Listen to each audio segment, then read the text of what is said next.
Okay. Currently trying to, get stuff working. Right now. Currently, sorry. I'm a little bit out of breath because it's like, Dad is currently gone. He's coming back tomorrow. He's on an overnight trip. Yo, what the fuck? Oh, for God's sakes. Please. I was gonna say, YouTube, please, I need you to fucking work. But yeah, Dad's currently on an overnight trip. And so that leaves me to take care of, the kids and the house, so.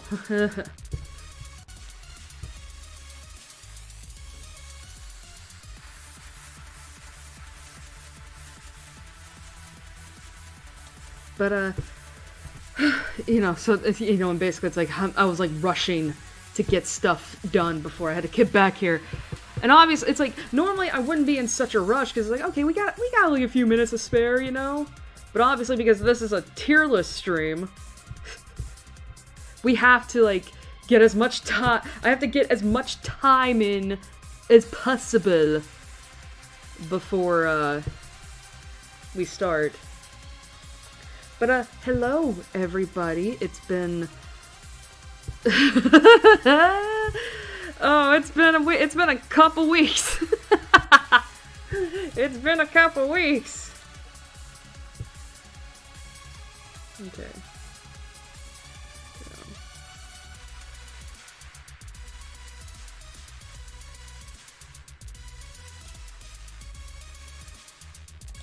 But yeah, oh my god. But yeah, it has been a couple weeks. Oh my gosh. Hope everyone's been doing well. I'm, you know, as if I didn't have anything else to worry about. It's more like America's just going to shit. Why does it feel like every time I stream, the situation just gets worse and worse? Am I the cause of it? No, that's a joke. But yeah, it has been a couple weeks. But, oh god, how do I go about bringing this up? Because it's like, if you know me, you know that there's a certain person that I've mentioned a few times now, I feel like, over the last year. Since, you know, I am the VTuber fan, and I've mentioned him multiple times. Especially, in December, when we were playing, A Date with Death Beyond the Bet. I don't want to go into too much detail, at least not during the preamble. Okay, good. Wait, is the shuffle on? Yeah, it is. Sorry, I got worried. I was like, is the shuffle on? But yeah. I don't want to go too much into it during the preamble, because it's like, that's just... Like, honestly, I'm not gonna lie. If there is one thing I want to talk about, it is, you know, the fact that... I mean, if you don't know... I guess the best way to... I guess I'm just gonna pull off the band-aid. My Oshi's graduating next Monday. I saw the announcement, like, last Saturday, not yesterday, but last Saturday. Right after I woke up, that sucked a lot.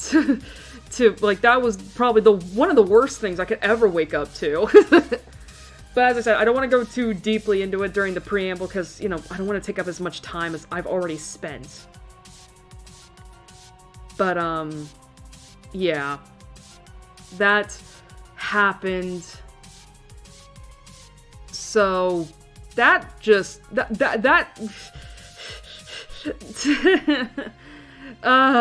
listen, I'll go more into it over the intermission, because at least I'll have a little bit more time and give myself a little bit more space to kind of talk about it.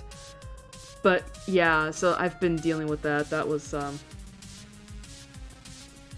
But, I mean, I feel like the only reason I wanted to bring this up was because it's like, you know... It's because, like,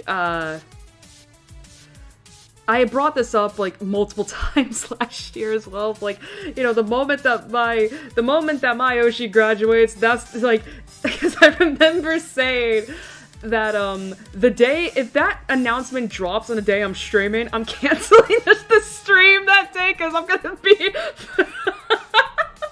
I'm gonna be crying. I mean, thankfully it didn't. It was pretty close. It's like the Saturday after I streamed, I was like, imagine I had to stream. Oh my god, I would not be in the right headspace for that. But as I said, we're not gonna get into that now. We're gonna get into that in the intermission. Though I will say I'm not the only God. You know what's fucked up is that it's like, you know, it's like I say that, like, you know, I'm having to deal with shit. I saw the other 2 graduations that are also gonna happen this week. You know, one of which is holy fuck worthy. Cause, oh my, you know, if you know, you know.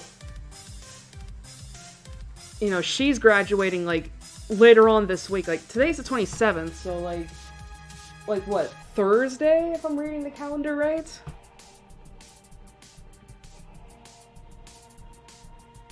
Right? Monday's 28th, Tuesday's 29th, yeah, Thursday. And I'm gonna give my quick opinion on that. That was not shocking to me at all, considering, like, you know, I'd been seeing the lack of activity, and I'm not meaning that as a diss. I'm not. I'm just, you know, I'm just pointing out, you know. But it is still a sad thing considering departure.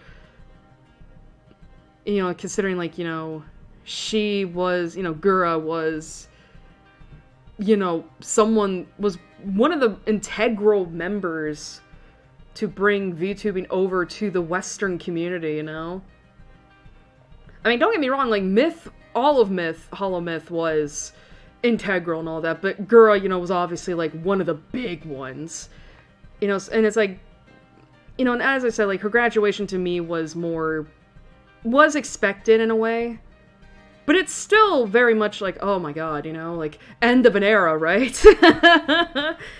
But I hope to god I'm hoping, you know, she's able to rest and not stress out, you know, thinking she's letting people down when it's like, nah, I think your fans would want you to just be happy overall, you know? But yeah, that's just my opinion on that whole thing. It's just crazy. You know, and of course, like, you know, stuff that's going on with, like, the indie VTubing scene, because I saw that news as well. And it's like, what the fuck is happening? You know, I think I made the joke somewhere. I don't know if I mentioned it on stream before, that, like, July was kind of like the bad thing in regards to VTubing. But now April's becoming that month.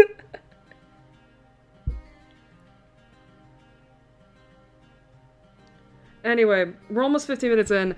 Again, I don't want to spend too much time on this. I'll talk more about it in the intermission. So, I think it's time that we start heading into our, tier list ranking. By the way, I did update the thumbnail.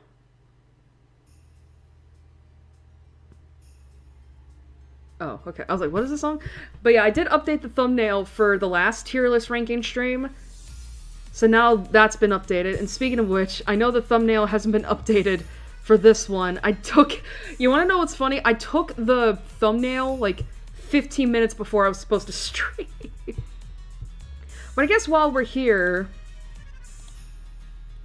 Alright, if we can all take a good look at the description down below, I gotta explain the rules, obviously. So number 1, keep in mind that what I say and this is purely my opinion and should not be taken as fact. I know every Pokemon out there has its fans, but I may not be one of them, so please understand that there can and will be places where we'll have to agree to disagree. Number 2, I'll only be covering Pokemon from games I have experience with, meaning this series of streams will only go up to Sword and Shield. This also means Pokemon that appear in games I never played, for example, Ultra Sun and Ultra Moon and the Sword and Shield DLC, will not be covered. Apologies to fans of ScarVio in advance, but with how quick I'm going through some of this shit, who knows, I might get to ScarVio eventually when the series of streams goes up to it. And number 3, please don't harass me because I may not like certain regions.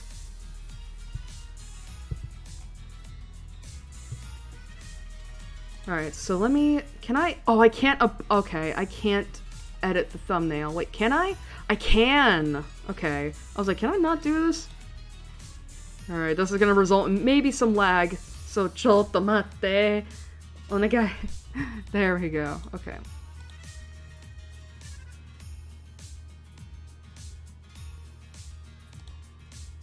Okay. Alrighty, so let me get everything set up. Did take a while.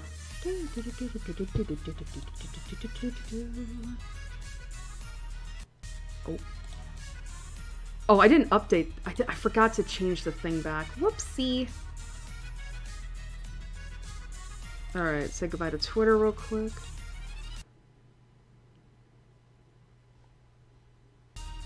I was gonna say music. Man, everything is struggling right now.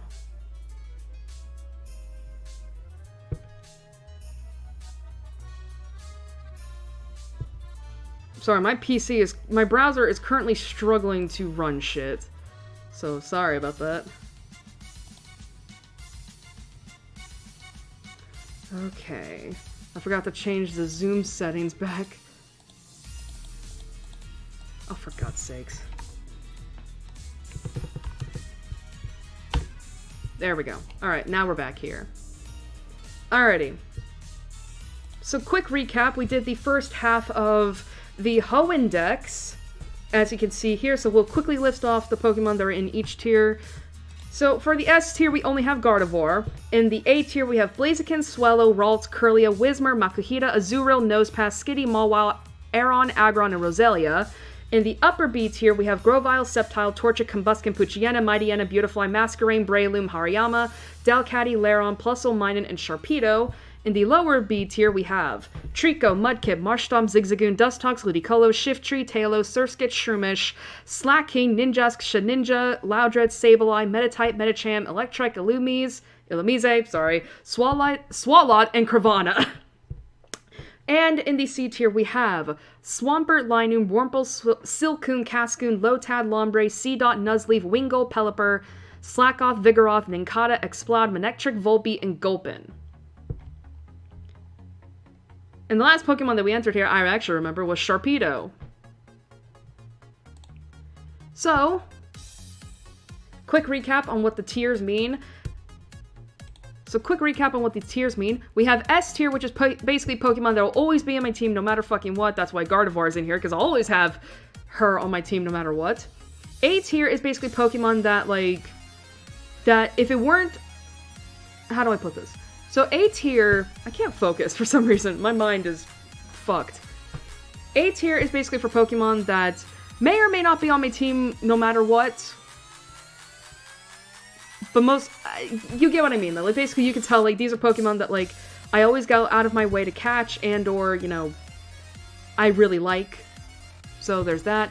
So the B tier is obviously divided into 2 mini tiers, or sub-tiers, I guess we could say.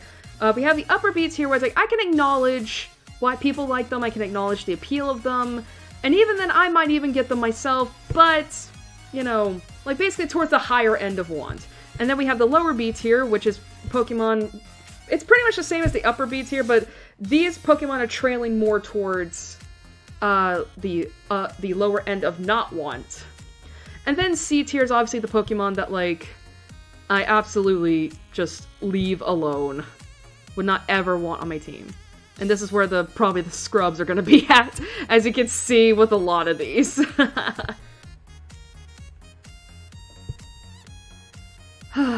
Okay. I'm ready for another 6.5 hour long stream. Alrighty, so as I said, we start... Oh shit, I forgot to check which Pokemon we were gonna... I should probably do that. I forgot to do that. Oh, fuck. That's not good. Well, who's ready for some quick math? Who's ready for some quick math? Because I'm not gonna remember.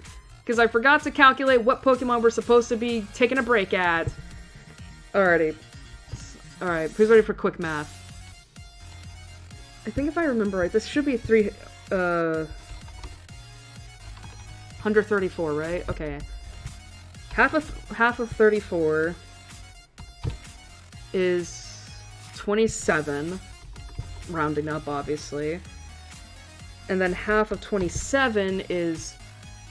Oh, wait. Am I doing this wrong? No, I'm doing this wrong, because this is... God damn it. 134. There we go. By half is 67. It should... You know, I'm sorry. I'm having to do quick math here. And half of 67 is 34. Alrighty, so... Alright, so what's 319 plus 34? 353. Okay, so we'll have to stop at Bayonet then for the intermission. I can take that. Alright, sorry about the quick math. Your girl cannot do... Okay. Alright, so, first up on our list for this stream is... Or my program could just freeze, that's great. Bruh. Please. Okay. Please. Okay, Wailmer. Alrighty, so... As always, all the information that we'll be going over in regards to each Pokemon is found up on Bulbapedia, the Pokemon Encyclopedia of the net.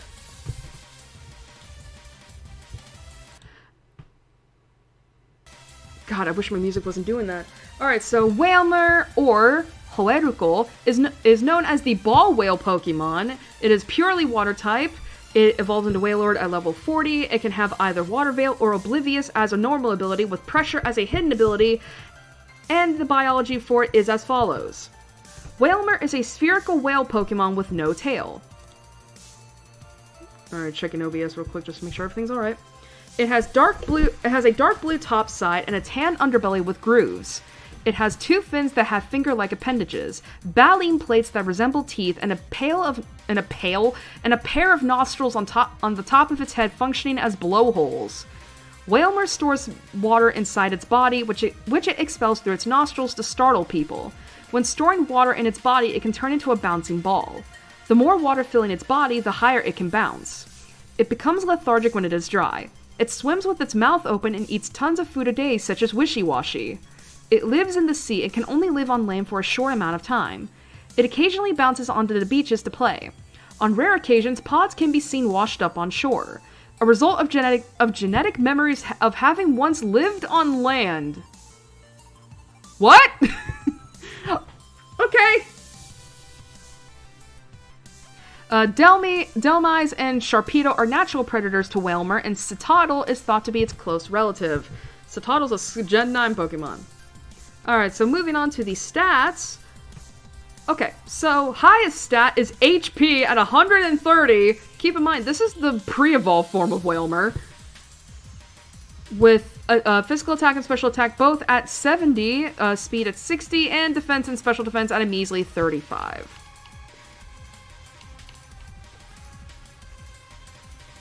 So I will say, it's very round. It's very round. Why am I speaking as if I'm Queen from Deltarune? Just like, it is very round. But yeah, I think it can be cute. I mean, if anybody remembers, what game is it where it's like you have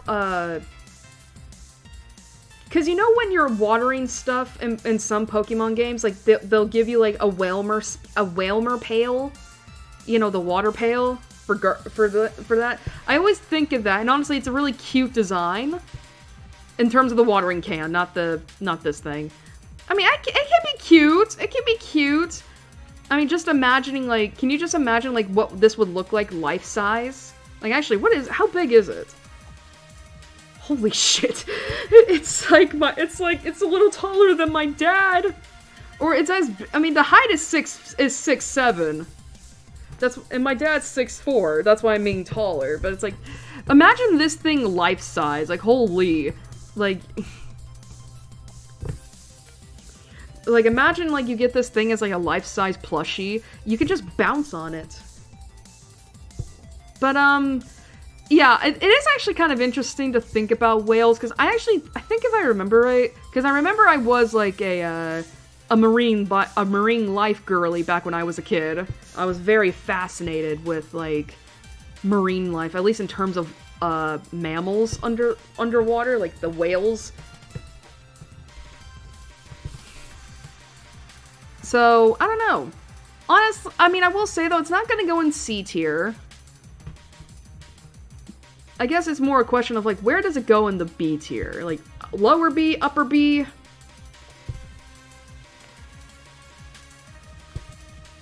You know what? I'm thinking upper B. If only because I'm just imagining, like, 1, life-size plushie, and 2... Can you imagine if actually, I wonder if the Pokemon Company has ever officially done, like, whale pails? Whale pails? It's like, here's your Whalmer watering can. If they haven't, that's a missed opportunity. But then again, who the fuck is gardening nowadays? Oh, we all live in a capitalist society. Alrighty. Next up...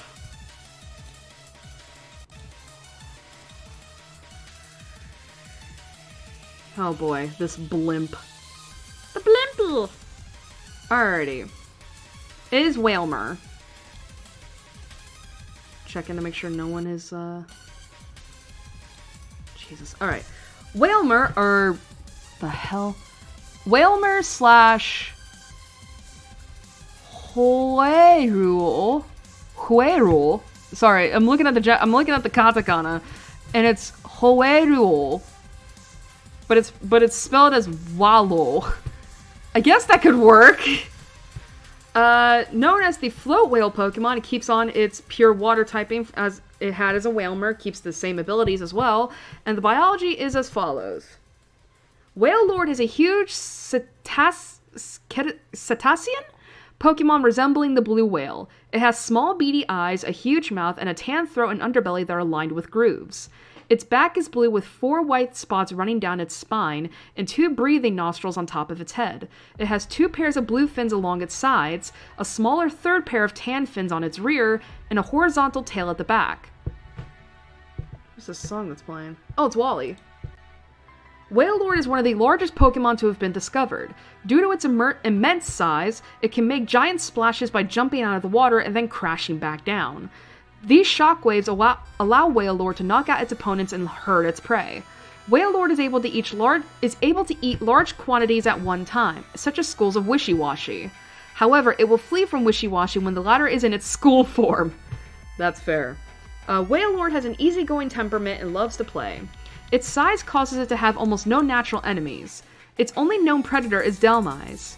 Wailord lives in the sea in large groups called pods. These pods, which often include Whalmer, travel together in order to search for food. When a Whalmer is attacked by its predator Sharpedo or Dhelmise, its whole pod works to defend it. Wailord can dive deep at 10,000 feet or 3,000 meters in one breath. Wailord is popular due to its size. As a result, Wailord watching is a favorite sightseeing activity in various parts of the world. However, Wailord are known to be driven away by fishermen when they become too numerous, so they don't eat too much fish Pokemon. And in terms of the stats, so carrying on from Whalmer, that HP stat is massive at 170, with physical attack and special attack at 90, speed at 60, and physical defense and special defense at 45.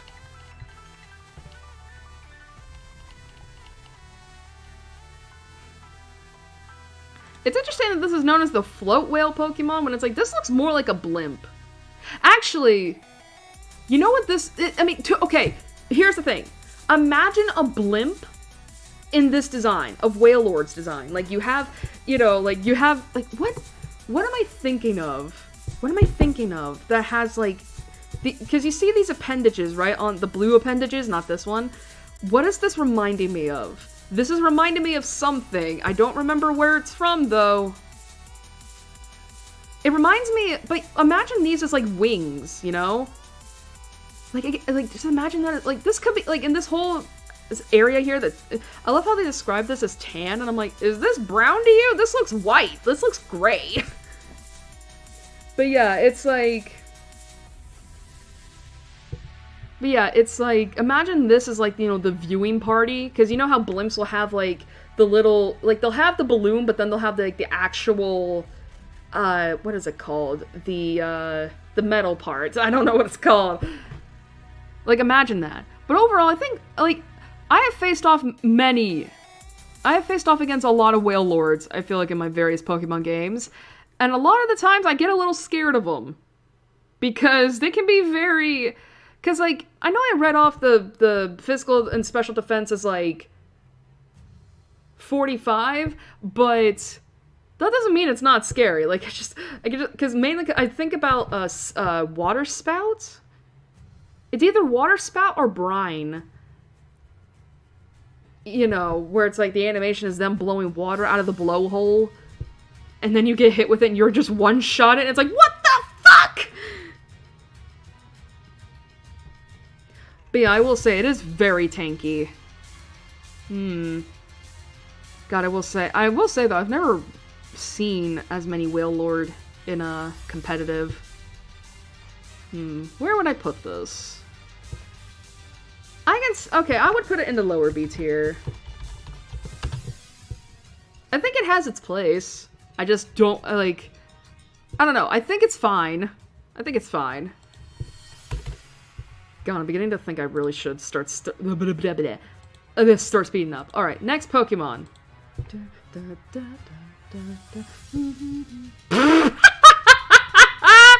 Sorry, I took a look at the title for the species, as they call it, for the next Pokemon, and oh my god, it's so funny. Alright, so next up, we have Numel! Or Numel. Slash... Donmeru, or Donmel, is known as the numb Pokemon. What do you mean, the numb? I've become so numb. Anyway, Numel is a dual fire ground type Pokemon that evolves in a Camerupt at level 33. Can have Oblivious or Simple as regular abilities from Generation 4 onwards, with Own Tempo as a hidden ability, and Numel's biology is as follows. Numel is a yellow quadrupedal Pokemon that resembles a dromedary camel with a volcano-like hump on its back. The hump is green at the very top and fades out into yellow with small green spots. It contains magma of almost 2200 degrees Fahrenheit, or 1200 degrees Celsius. A female will have a bigger hump than a male. Okay. It has bangs on top of its head, sleepy eyes with brown circles around them, and short, stubby legs. Numel is a very strong Pokemon, having served humans for many years with its ability to carry heavy loads up to 200 pounds / 100 kilograms. However, it slows down when wet and cannot stand when it is hungry. Due to its dull wits, it does not notice when it has been hit. Numel lives on volcanic mountains, and in Generation 9, Numel is the only known Pokemon that can have Simple as an ability. And the stats for it are as follows. So they're not great.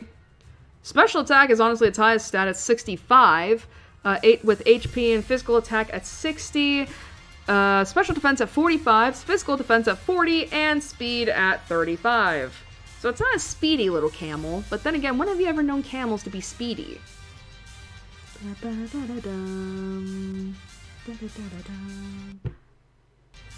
God, I wish my browser could work. But yeah, so I will admit, I think it is pretty cute. I will admit, I think it is pretty cute. It's like, you know, God, what is this reminding me of? The color scheme reminds me of something. I mean, I know it's like, I know some people might be like, is it the desert? And I'm like, well, yeah, but there's something specific about it that I'm like, why does this remind me, like, you know what it's, okay, you know what it reminds me of? It reminds me of the desert levels in any Mario game. Like, these are like, this little green spot here would be the, like, the cactuses, and this would be the sand, the dunes, and all that.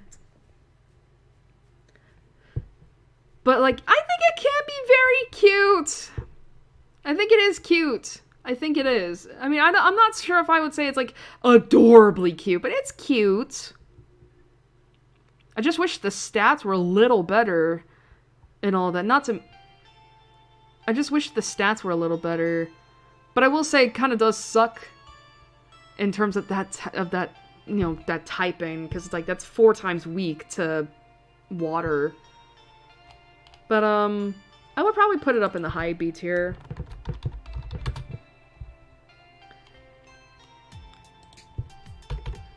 But yeah, that's all I have to say about it.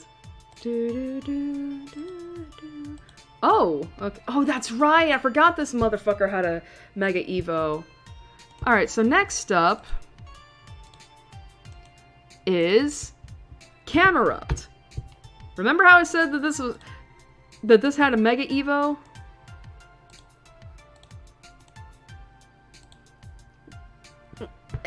It's interesting how I forgot that this thing had a Mega Evo, considering I actually really like the Mega Evo design. Alrighty.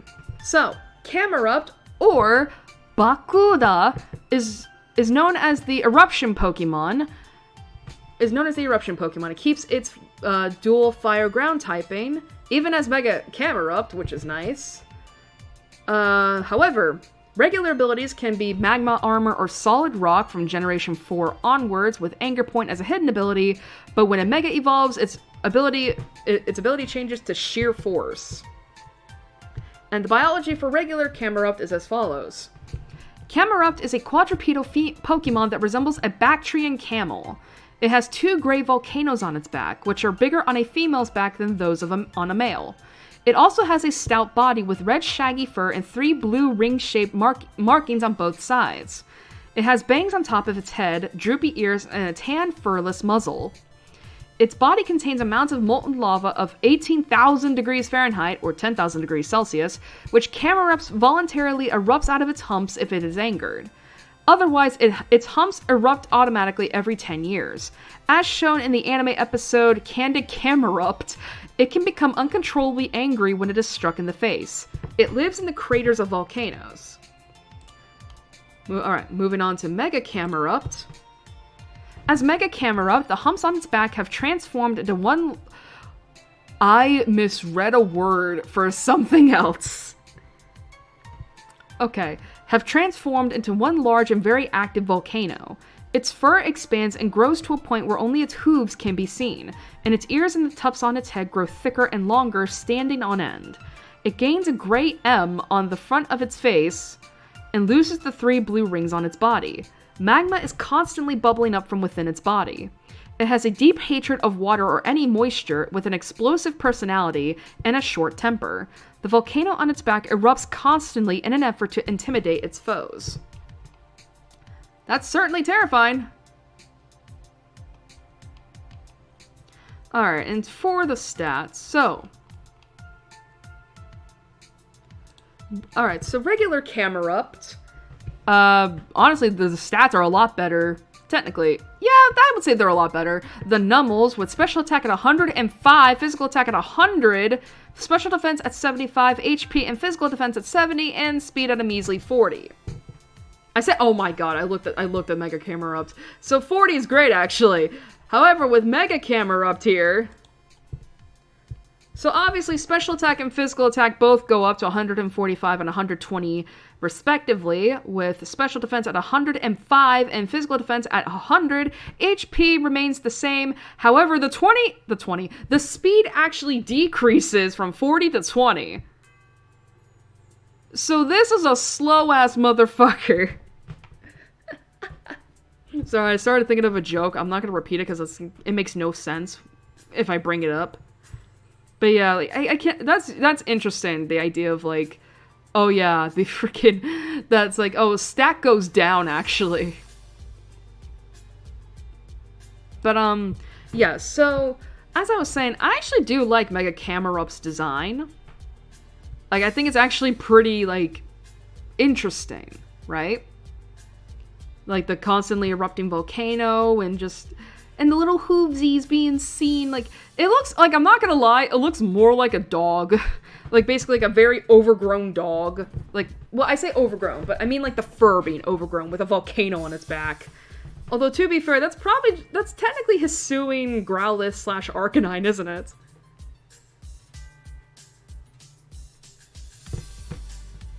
But, yeah, I actually do like the design. It's a very nice design, and I think it very much, like, conveys what it is, right?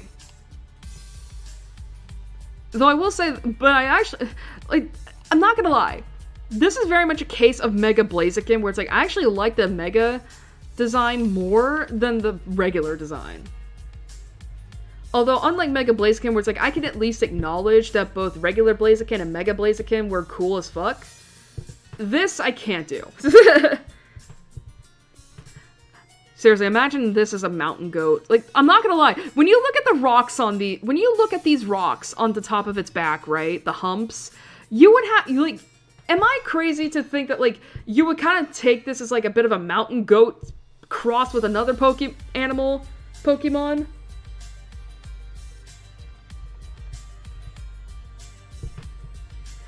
Like, right? Anyway, I guess so I guess the question is, where would I put this?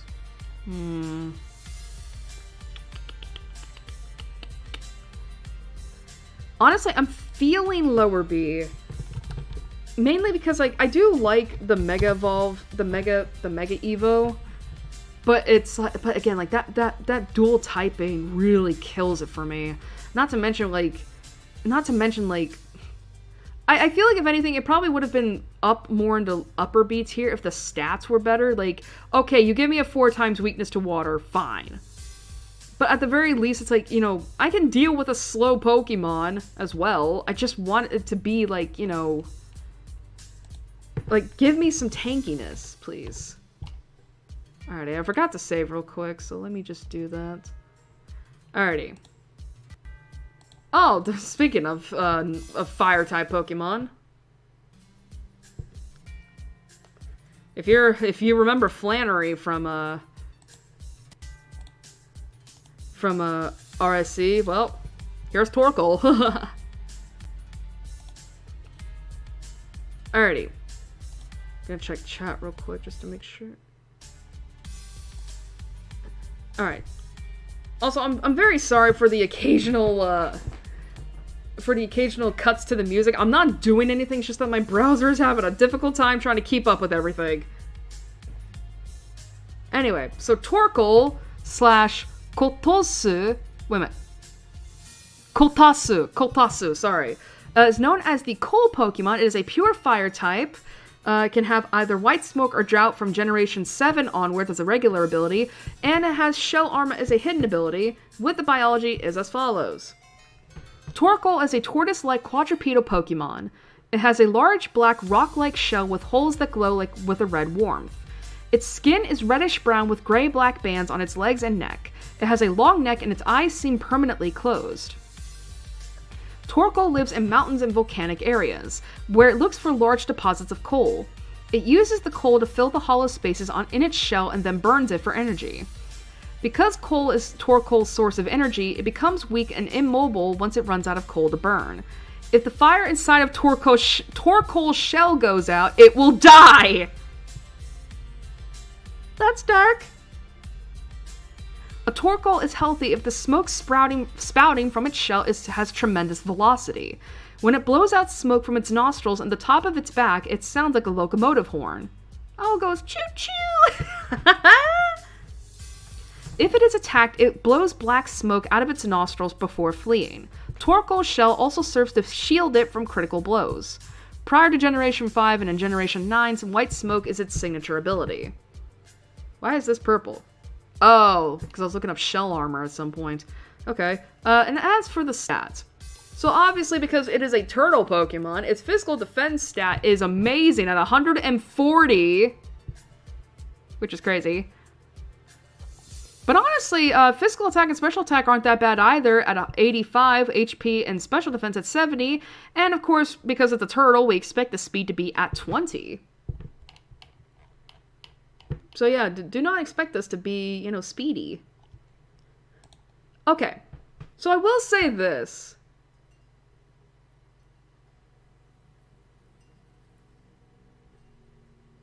What is this song? Oh, Lily. God, I always... Okay, as I was saying, I will say, maybe it is because, like, I think about, as I said, like, Flannery when it comes to Torkoal, because I think if I remember right, Torkoal's her ace in all of, you know, in all the games she appears in, like, in terms of, like, being a gym leader. And I will say this, I think it's a nice Pokemon. I mean, yeah, I know I said I like speed, but again, as I said, I can sacrifice speed. Honestly, I honestly would say Torkoal is a better alternative to is probably a good alternative to Numel slash Camerupt, because at least you don't have to deal with the 4 times weakness to fire, and it has good defenses as well. But, yeah, I don't know. I really like it. I really like it. I really do. Honestly, I would put it in the A tier. Which I know is crazy. But I mean, but here's the thing. Here's the thing. I do go out of my way to catch this. Like, if I have a chance to catch it, I usually tend to. I mean, I don't think I use it much in battle. Like, again, I don't think I've ever brought a Torkoal to a, gym. Definitely not an Elite Four battle. Seriously, not a champion battle. I think I know I've used it in battle before. I think it is good. I think I like it. I just can't remember if I've used it, like, in a gym battle. I know I've used it in trainer battles.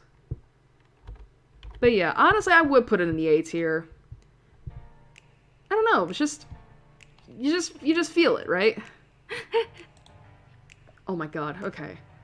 Alright, next up. Oh, this is a bit of a meme, isn't it? Man, listen to this jazzy tune. I thought I said copy. Why did you not copy? There we go. Alright, Spoink!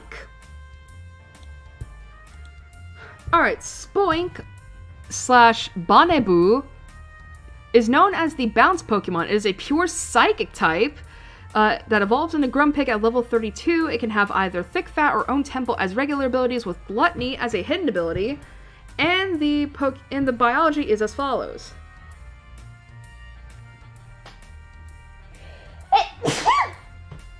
Sorry about that. I had to sneeze. Can I have a drink?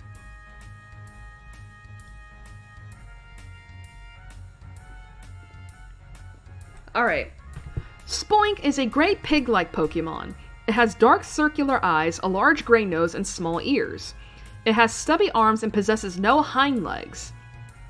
Motion is achieved by bouncing on its spring-like tail. The bouncing has a vital function in that it keeps its heart beating. Even while it is sleeping, it continues to bounce. It wears a pearl produced by Clam Pearl on top of its head, which amplifies its psychic powers. Spoink will be weakened without a pearl and always searches for bigger pearls. In the anime episode Pearls Are Spoink's Best Friend, it was shown to easily mistake other round objects as its pearl. It lives in mountainous areas. It likes to eat mushrooms that grow underground.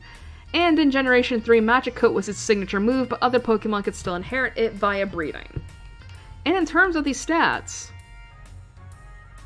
Alright, Special Defense, honestly, actually, is its highest stat at 80, with Special Attack at 70, both HP and Speed at 60, Physical defense, however, is at 35 with physical attack at 25. Considering that this is a pure psychic type Pokemon, that doesn't surprise me. That physical attack would obviously be shit. Again, when it comes, I think I've said this before, but that's like, when it comes to certain typings, you can almost always expect the dump stat, right? You know, like obviously special attack would be a psychic Pokemon's highest type, speed, electric, and all that. But in terms of the ground rock, that's defense, right? It's hard to explain. But yeah. But yeah, I know I described this Pokemon as being like the meme Pokemon, mainly because, again, if it stops bouncing, it dies. Although I could have sworn that it's also like, if it loses the pearl, it also dies. But I don't know, maybe I was just attaching a little bit too much, maybe I'm just attaching too much, things to it. But, it is an interesting Pokemon, I will say. I will say though, now that I'm really looking at it and knowing what it evolves into, this is a Piglet. This is a Piglet. I mean, you got the snout. You got the snout. You have the little pink, the baby pink coloring here. And of course the hind tail, which, you know, if you know pig's tails, they curl as well.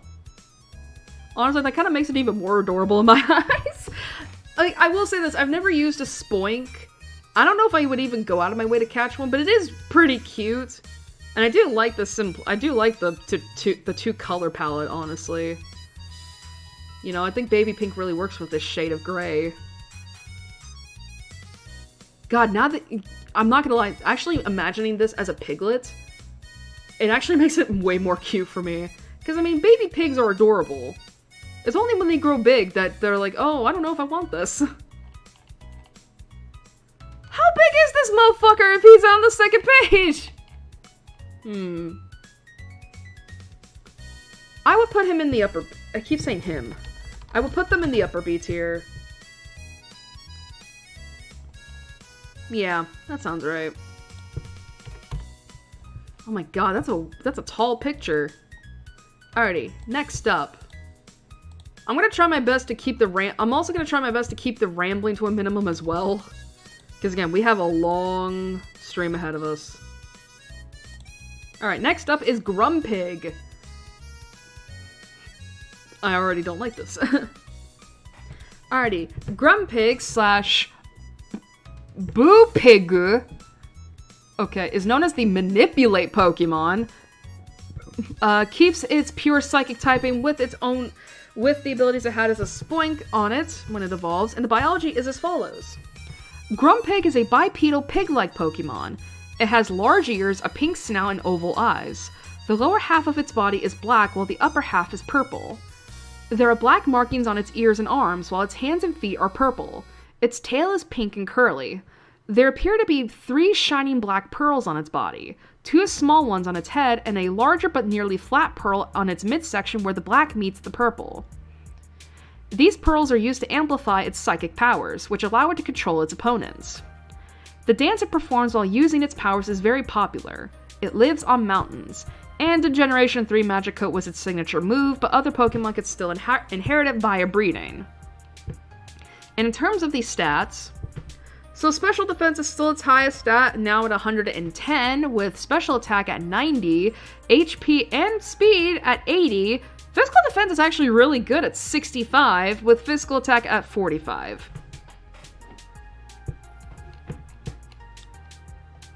Also, it has a dance.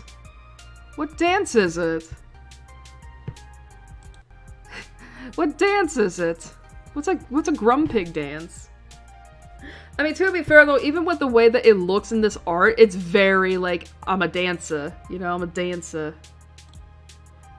I think it's fine.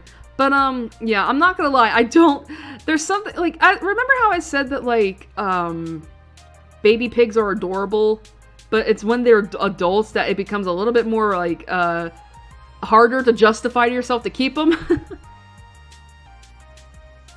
Yeah, I would say this motherfucker definitely doesn't help it a lot.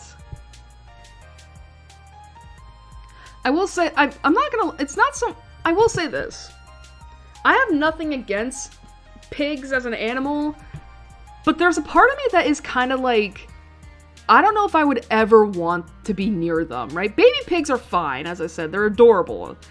But in terms of, like, adult pigs, I don't know about that. Maybe it's just, I don't know, maybe it's because, like, they're so big and round and fat. You know, like, I mean, have you seen how big adult pigs can get? Like, they're huge. You know, so there's that. But then there's also the fact that, like, there's also, the, you know, the squeals, right? And it's like, oh my god, dude, I feel like my ears bleed every time I hear a pig squeal. Because it's so loud and high-pitched. Like, I get why they do it. I'm not saying they shouldn't do it. But it's just like, as an autistic person who's sensitive to sounds, it's like, oh god. You know, but yeah, I'm not gonna lie, this does not do it for me. This this does not spark joy in me, as Marie Kondo would say. This does not spark joy in me. Though I will say, I think the stats are fine. Like that, I mean, it's interesting to see how like a psychic type Pokemon definitely needs special defense, considering like, you know, what is psychic type weak to? Dark, Bug. I think Ghost as well? Yeah. You know, the thing is, like, those moves can, like, they can have some special type moves and all that. Like, I mean, believe me, I wish the physical defense was actually... I mean, to be fair, Grumpig's physical defense...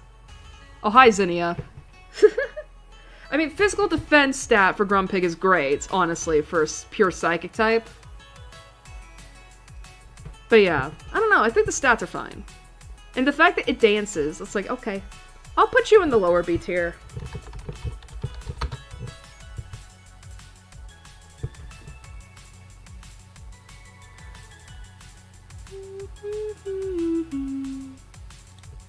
But yeah, that's all I have to say about it. Alrighty. Oh boy, I'm gonna have to explain myself. Alright, next up.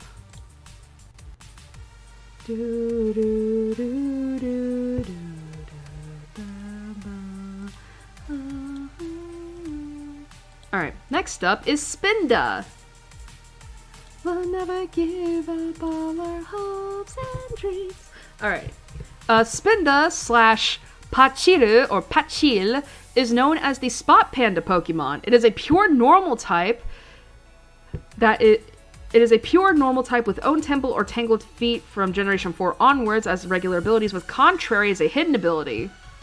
And something to note about this is that Spinda is known for its variations, with each individual almost always having its own unique spot pattern. Alright, so the biology for Spinda is as follows. Spinda is a bipedal red panda Pokemon with rabbit-like features. Its eyes are made of two black spirals, which point in the opposite direction to each other. There is a similar swirling pattern in its ears. It has a small body with short, stumpy arms and legs, and its coat is primarily cream-colored. Its arms are red, and it has a red stripe bordering along the bottom of its belly, as well as two small spots on the soles of its feet. It has 4 spots, which can appear anywhere on its face and ears, with a 5th on the back of its head. These spot patterns are different for each and every Spinda. It has dizzying, confusing, and scattering dance-like movements, though it thinks it is walking in a straight line. These movements confuse their opponents and make it difficult for them to aim at it. It lives in the mountains. Prior to Generation 5, Teeter Dance was its signature move, but other Pokemon could still inherit it via breeding.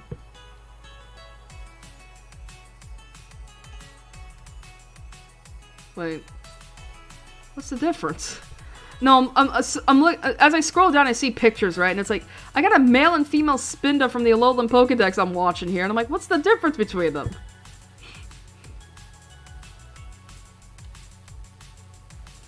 Oh wow, that is so rounded. I just looked at the stats. They're all 60. It is a perfectly rounded Pokemon.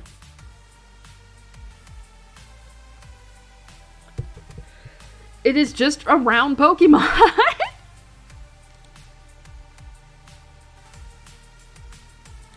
It is a perfectly rounded Pokemon. Get my music.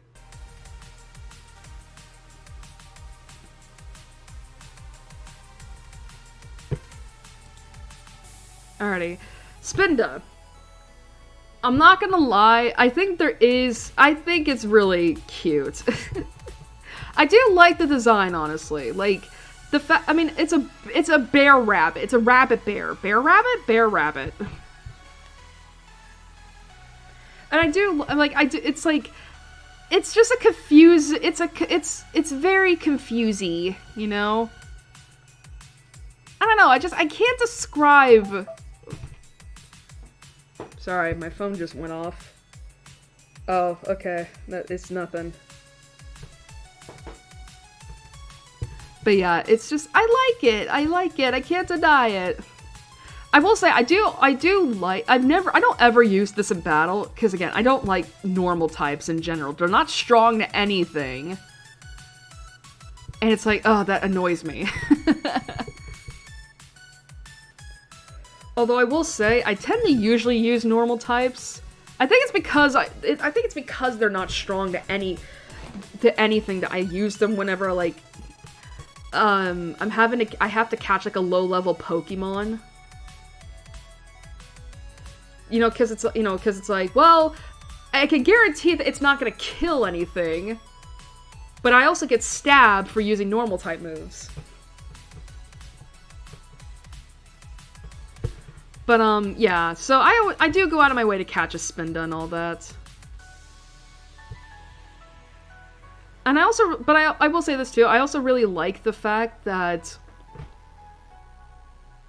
it will always look different compared to other Spinda. Like, you catch one Spinda, that's just one Spinda. Like, the spot patterns really are, like, distinct from each other. Like, I think the statistics of getting, like, two identical Spinda are damn near impossible. I guess the thing is, where would I would honestly put this in the A tier as well. Like, I may not ever use it, but I do go out of my way to catch it. I just don't ever use it in battle. But yeah, I think it's fine. I just can't believe this motherfucker is, like, tall. Okay, this next one.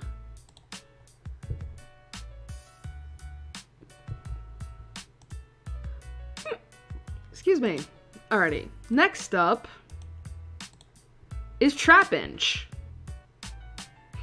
This big head motherfucker. Alrighty. Okay. I always have to check to make sure, like... my stream is still going. Alright, so Trapinch, or Nakurar, is known as the Ant Pit Pokemon. It is a pure ground type that evolves into Vibrava at level 35, which then evolves into Flygon at level 45. It can have either Hyper Cutter or Arena Trap as regular ability, with Sheer Force as a hidden ability, and the biology is as follows. Trapinch is an orange insectoid Pokemon.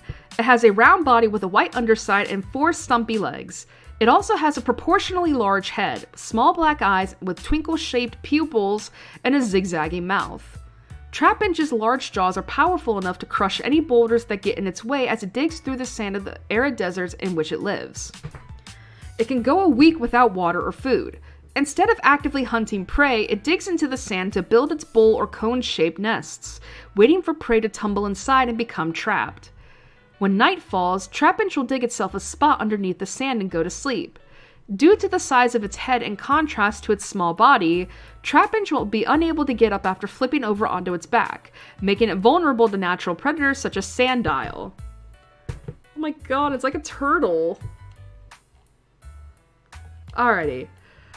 Stats are as holy shit, that's some weird okay. So, physical attack is at 100. With HP, physical defense, special attack, and special defense all at 45, and speed at a measly 10. 10.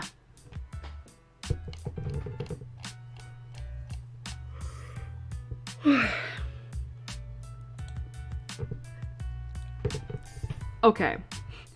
I have to admit, it looks like a bug. I know it does. But it's not that bad. I think I really do like this thing just because of just, like, the big-ass head. It's just, like...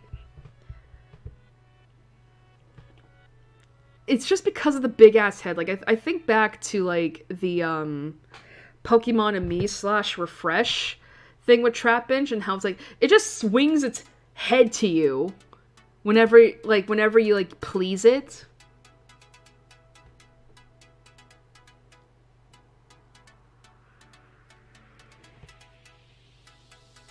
Excuse me, I'm a little tired today. But yeah, I don't know, there's something about it, I'm just like, why are you so cute? Why are you so adorable? I don't know, I just really like it. Where would I put this?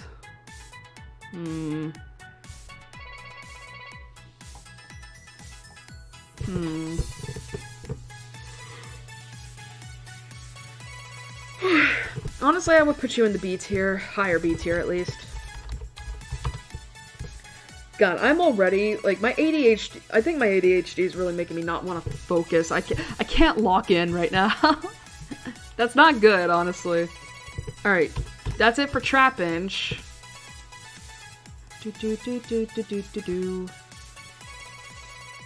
Alrighty, next up.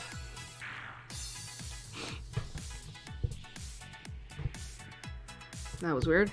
Okay. Next up is a dragonfly. Vibrava. Alrighty, so Vibrava, which is the same in Japanese, is known as the vibration Pokemon. It keeps its ground typing from when it was a Trapinch, but it gains the dragon typing, which is crazy.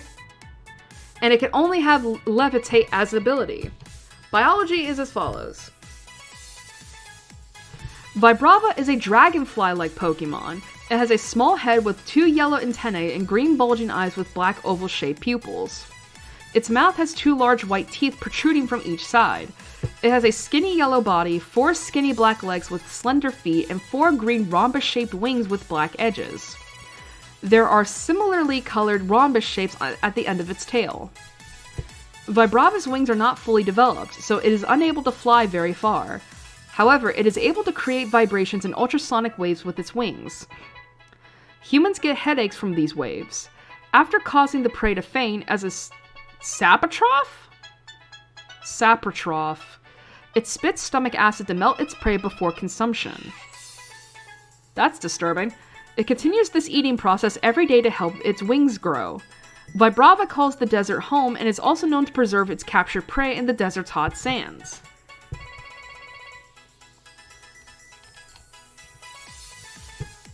Why does that look like Minecraft? Sorry. Alright, so the stats. So obviously they're going to be better than Trapinch's, but they're not much.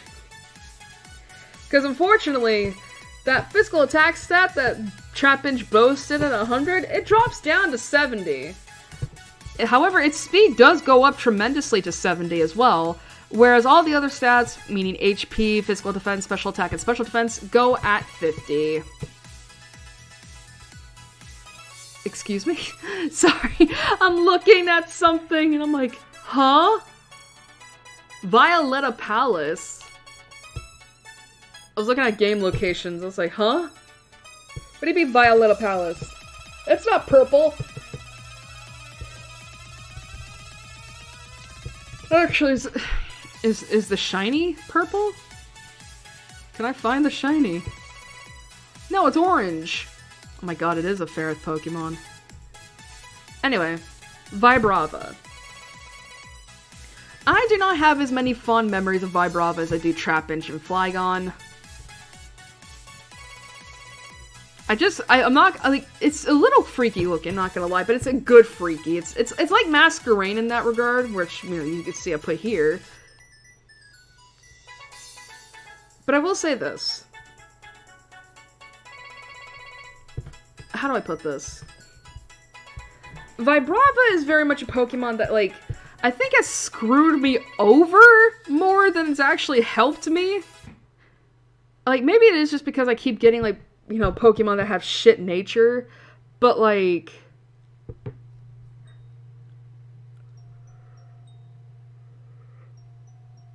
Excuse me.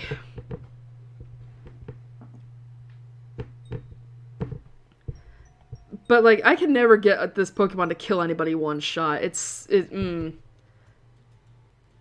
don't know. There's something about this I'm just like, Honestly, I would put it in the lower B tier. Which I know to some people might be like, oh my god, why? But hey, we haven't added a C tier Pokemon yet. We know there has to be some.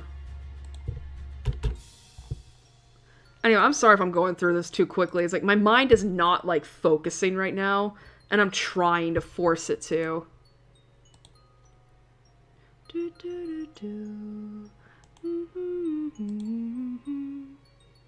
Alright, next up is Flygon. Alright, Flygon, which is the same in Japanese, is known as the Mystic Pokemon.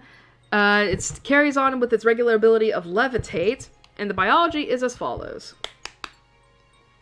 Flygon is a Pokemon that resembles a slightly insectoid bipedal dragon. It is primarily light green and has a pair of large rhombus-shaped wings with red-trimmed, toeless hind legs and skinny arms with 3 clawed hands. Flygon's tail has several dark green stripes and 3 small green rhombus shapes with red trims at the end. It has large eyes and a pair of green antennae that point back. Its eyes have red covers that prevent sand from getting into them. With its wings, it kicks up sandstorms to hide itself. Its wings make a singing sound when they are flapped, earning Flygon the name the Desert Spirit. Okay, that's actually kind of cool. It uses this unique ability to attract prey, stranding them before it attacks. Flygon lives in the desert, and it typically works together with Crocodile in searching for food, whipping up sandstorms for Crocodile to hide in as they hunt, then splitting the prey that they manage to catch. Ooh. And the stats. So, physical attack and speed both go up to 100, with HP, physical defense, special attack, and special defense back at 80. So it doesn't go up that much from when it was a Vibrava. But I mean, it goes up enough. Unfortunately, I do know that... You know what's interesting? So, the thing with Flygon, I always remember people clamoring for it to get a Mega Evo. And who knows, maybe it will get one with the release of Pokemon Legends ZA. We'll just have to wait and see. But it is interesting how a lot of people really like Flygon. I mean, and to be fair, I don't blame them, because it's like, I think it's a very interesting dragon-type Pokemon, because it's like, you look at certain dragon types, right? You look at certain dragon-type Pokemon, and you know, like, you can just tell that it's a dragon, right? Flygon, I don't think you can really see it as a dragon. Like, I think, I mean, you know what's funny? I always name my Flygons Dragonfly. You know, which is very interesting considering, like, what do you mean you named a Flygon Dragonfly? The Vibrava looks more like a dragonfly than the Flygon, and I'm like, yeah, you're not wrong. I don't know, I do like this, I kind of like this design for a dragon. I wish there were more, like, we need more uniquely shaped dragons in media. But, yeah, I think I have a bit of a soft spot for this thing, because it's like... I don't know. I do like the color palette, like the green and red. I don't know, I just really like this. The only thing that kills it for me is the 4 times weakness to ice.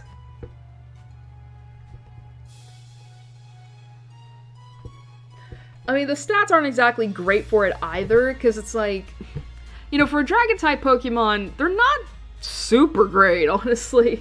Considering, like, I mean, dragon types are notorious for being difficult to, like, not so much handle, but it's more so, like, beat, because they can be very tanky and fast. Whereas Flygon doesn't I mean, it has the speed, don't get me wrong, but the defenses are not great.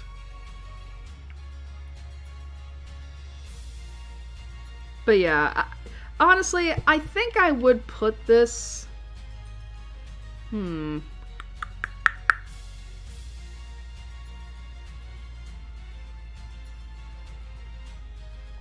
honestly gonna put this in A tier.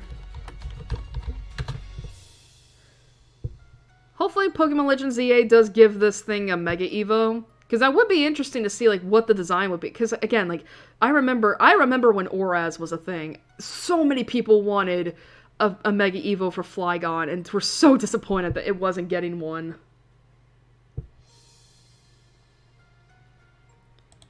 So yeah, I'm hoping it gets a Mega Evo soon.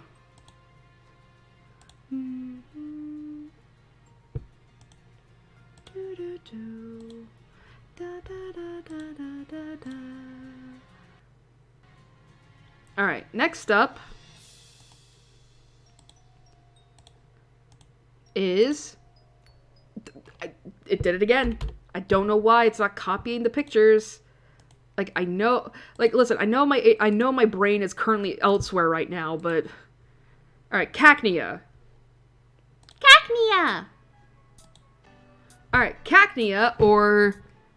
slash Sabonea is known as the Cactus Pokemon. It is a pure grass type that evolves into Cacturn at level 32 and has Sand Veil as a regular ability with Water Absorb as a hidden ability. And the biology is as follows. See, this is what I mean. My ADHD, I think my ADHD is making me really bad right now. Alright. Cacnea is a green bipedal Pokemon with a round body and cactus-like striations. It has a dark green rhombus shape above its face, and 6 dark green rhombus shapes that ring around its waist. It has dark circles around its eyes, and its mouth is composed of several similar circles. It has 2 dark green spikes on each side of its head, along with a yellow flower bud on top of its head. It has 2 club-like arms that are ringed with dark green spikes, and its 2 stubby legs are dark green and conical. Cacnea uses its thorny arms like hammers to attack its opponents. Prior to Generation 5, Needle Arm was its signature move. It is able to live in deserts for 30 days without any water due to its body being able to store moisture. The beauty and fragrance of its yellow flower depend on the harshness of its environment. This flower releases a strong aroma to attract prey. When prey approaches, Cacnea shoots sharp thorns to bring it down. And for the stats... Oh wow, okay. Physical attack and special attack are both at 85, tied for highest, with HP at 50, physical defense and special defense at 40, and speed at 35. Yeah, so I will say this, considering that this is clearly meant to be a cactus Pokemon, I think it conveys the concept pretty well. I mean, I will say, though, there's something freaky about the mouth. Like, the fact that, like, it's just holes. It's just holes. It is holes. It's freaky deaky.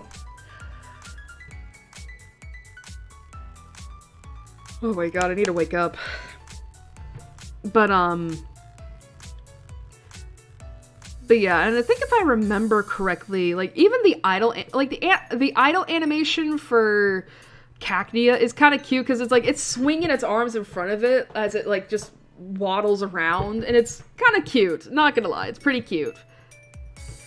But it's also kind of interesting how it's like, you know, again, I said this is a good approximation of a cactus Pokemon, but it's also very round. Imagine kicking this thing. Like, it's like a fucking soccer ball. But I will say, though, I don't know if this is a good grass type, honestly.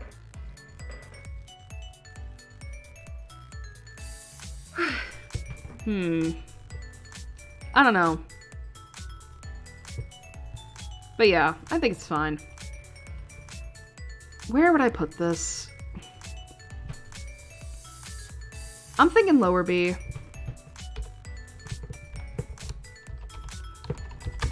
Man, we're getting a lot of B Pokemon here. Still no S's. Alrighty. Next up. We're almost an hour and a half in. We're almost, Oh, thank God, we have some. I think we might have an S tier Pokemon coming up. Oh, no, no, no, no, no, no, no, no, no, no. I almost did a oopsie.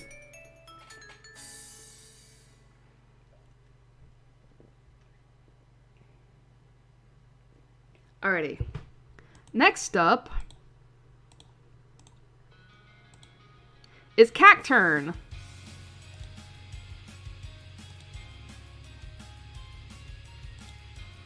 Alrighty. Cacturn, or slash Noctus. Noctis? What? Noctus. Noctus. I mean, that's what it says in Japanese. Is known as the Scarecrow Pokemon. It keeps its grass typing from when it was a Cacnea, but it gains the dark typing. But its abilities are still the same with Sandvale's regular ability, Water Absorb, as a hidden ability, and the biology for Cacturn is as follows. Cacturn is a humanoid bipedal Pokemon that resembles a green scarecrow made of cacti. Its face has 2 eye holes through which yellow eyes can be seen, and 6 smaller holes representing a grinning mouth. It has numerous spikes along the length of its arms, legs, and around its neck. A pattern of green rhombi extends down the front of its body. A female has a large dark green rhombus above a smaller one, while a male has 3 small dark green rhombi.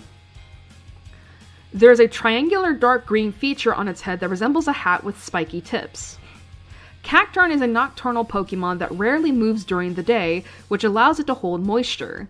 At night, it searches for prey or follows travelers until they become exhausted. Prior to Generation 5, Needle Arm was its signature move. It has lived in deserts for so long that its blood has transformed into sand. That's interesting.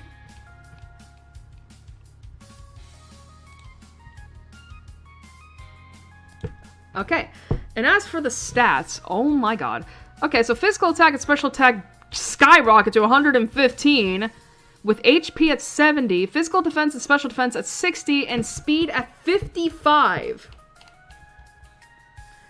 Alright, so I will give y'all this. It is scary. I'm not gonna... Like, can you imagine this thing stalking you at night? Like, you know those old... Actually, what is the last horror movie? Because, like, I know there's a horror movie that has featured, like, a scarecrow as an actual antagonist. I don't know what it's called, but I know there has... Like, I know the concept has existed. Like, the idea of a scarecrow being a murderer. Although, to be fair, the only time I ever think of, like, scarecrow as, like... Of scarecrows as, like...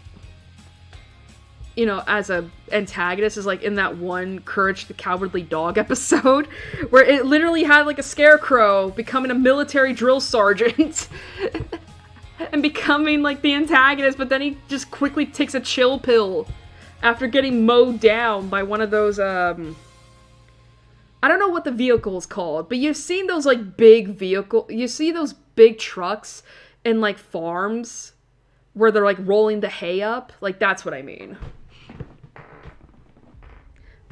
But yeah, admittedly, like, this is a little terrifying. Again, imagine this at night. I also think about, like, the anime where, you had Harley with his Cacturn. And it honestly matched his personality, so... But yeah, Scarecrow made a cacti. Very scary. Wait a minute. It just occurred to me. Scary stories to tell in the dark. Wasn't there a scarecrow enemy in that? Or am I I think scarecrows were featured. I just don't remember if it was an enemy or not.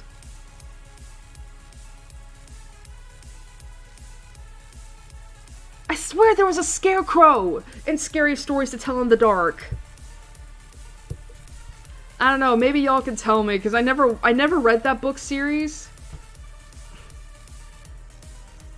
And I know there was a movie that came out about it, but I'm like, is it good? Honestly, I would put it in the upper B tier. Because I think its scare factor could definitely, like... You know, I think its scare factor is definitely, like, a huge thing.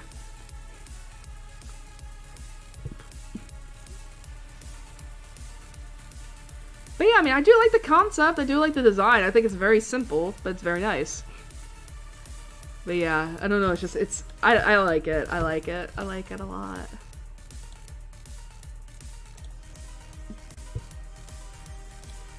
Alrighty. Next up. And thank God for this, because I think I needed I needed like a Pokemon that I actually really give a fuck about to be like, you know. Alrighty. Next up is Swablu. Alrighty.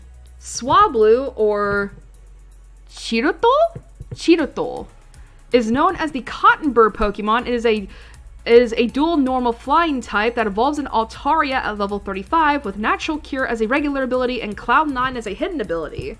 And the biology for it is as follows. Actually, let me check the... Okay. I always want to make sure that, like, you know, because I want to make it clear, I'm not looking at chat while I'm doing this, so I have to constantly keep checking back in just to make sure I'm not ignoring messages, so... Anyway, Swablu is an avian Pokemon with a round blue body. Since it has no discernible neck, its body appears to be all head. Why would you say it like that? There are 2 long feathers on top of its head, and it has a short, rounded white beak and beady black eyes. Its wings are fluffy and white, resembling cotton or clouds, and are made of air. The wings have a light and fluffy feel. It has tiny white feet and 2 pointed tail feathers. Swablu does not like dirty surroundings, so it cleans things with its cottony wings diligently. It uses streams, freshwater springs, or a man-made shower to wash its wings when they become dirty from polishing. It is commonly found living in flocks in forested habitats, but often flies closer to towns during the spring. Swablu is very friendly and largely unafraid of humans. As a result, it frequently perches on people's heads like a fluffy hat. Swablu can easily hide from foes and clouds thanks to its appearance. As mentioned in the sleep style decks, Swablu is known to sleep curled up with its wings folded. Swablu is believed to be dreaming about perching atop someone's head! That's adorable. Alright, stats. So special defense stat is its highest at 75 with physical defense at 60, speed at 50, HP at 45, and physical attack and special attack are both at 40.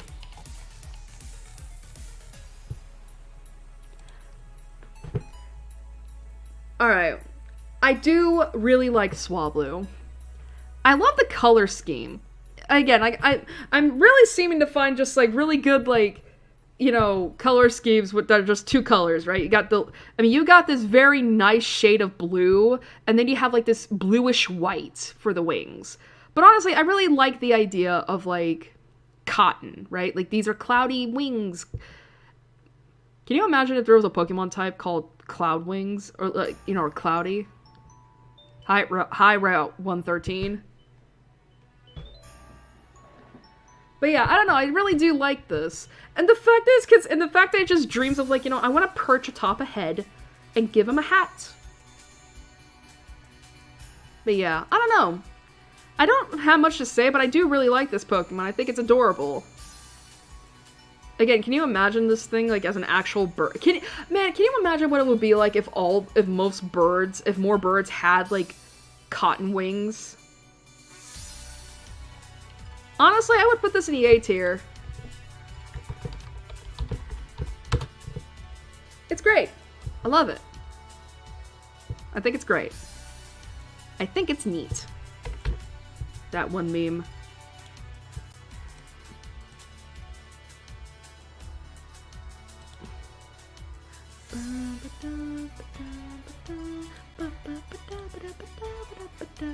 Alright, next up. Oh, we got a Mega! I need like an alert for like, you know. Altaria! Alright, I gotta get the Mega Evo. Oh man. Majestic. Alrighty. So we have our 2 burbs. Alrighty, so Altaria slash Chirutarisu, Chirutarisu is known as the humming Pokemon.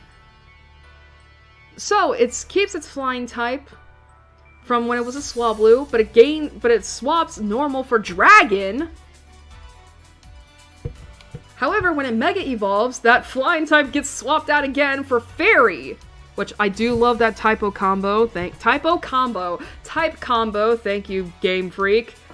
Let's see. It does keep its... So as regular Altaria, it keeps Natural Cure and Cloud 9. However, when it Mega Evolves, it gains Pixelate. Oh my god. Sorry. Alright, so regular Altaria's biology is as follows. Altaria is a blue avian Pokemon. Its body and cloud-like wings are covered in fluffy white feathers. It often folds its wings behind it, obscuring its back. 2 long blue plumes extend like streamers from the back of its head. It has a short hooked beak and prominent cheek patches, both of which are white. Additionally, it has beady black eyes. It has a long neck and short legs protruding from its fluffy body. The feet are blue with 4 toes, 3 claws forward and 1 backward. The tail comprises 5 feathers, the outer 2 longer than the inner ones. This Pokemon uses its wings to catch updrafts and soar across the sky calmly and gracefully. It gracefully glides... Okay, that needed to be edited right there. I don't like how there were 2 words used there. It gracefully glides through the clouds, often while singing or humming in a soprano voice. Its voice seems to have special properties that induce a dreamy state for listeners. Altaria can be very affectionate, enveloping people it has bonded with in its cotton-like wings. While normally kind, Altaria can attack foes with shrill cries without mercy if provoked. As shown in the Pokemon Horizons episode, Liko and Amethio? Is that how you pronounce it? Altaria's beak is strong enough to shatter boulders. According to Solana in the anime episode Pokemon Ranger Deoxys Crisis... There was a fucking episode? I know there was a Deoxys movie! Altaria uses geomagnetic fields to navigate their flight, and any disturbances can affect their sense of direction. Altaria is often found living in forests, though it also inhabits mountain ranges, Altaria has been shown to enjoy water in both the anime and the TCG, although if its wings are exposed to too much of it, they lose their fluffiness, revealing their actual anatomy. As mentioned in the sleep-style decks, Altaria is known to sleep while wrapped inside its wings. While sleeping in its soft, beautiful wings, Altaria may be enjoying the most comfortable sleep ever. And now we move on to Mega Altaria. Mega Altaria has more extensive cloud-like plumage with a large fluffy mass extending from its back. The feathers have grown as a self-protective measure and glimmer with an iridescent sheen. Its cottony wings are more distinct than its base form, and its blue belly is now exposed. Additional fluff surrounds its neck like a collar, and its head is adorned with a hat-like crest. A single small feather curls out from its forehead, though its facial features are unchanged. Its tail feathers have grown into a long, wavy streamer with 3 longer central plumes. Mega Altaria's singing voice is even more beautiful than its regular form. It is known for its pleasant personality and is not timid. Alrighty. Alright, so stats for regular Altaria.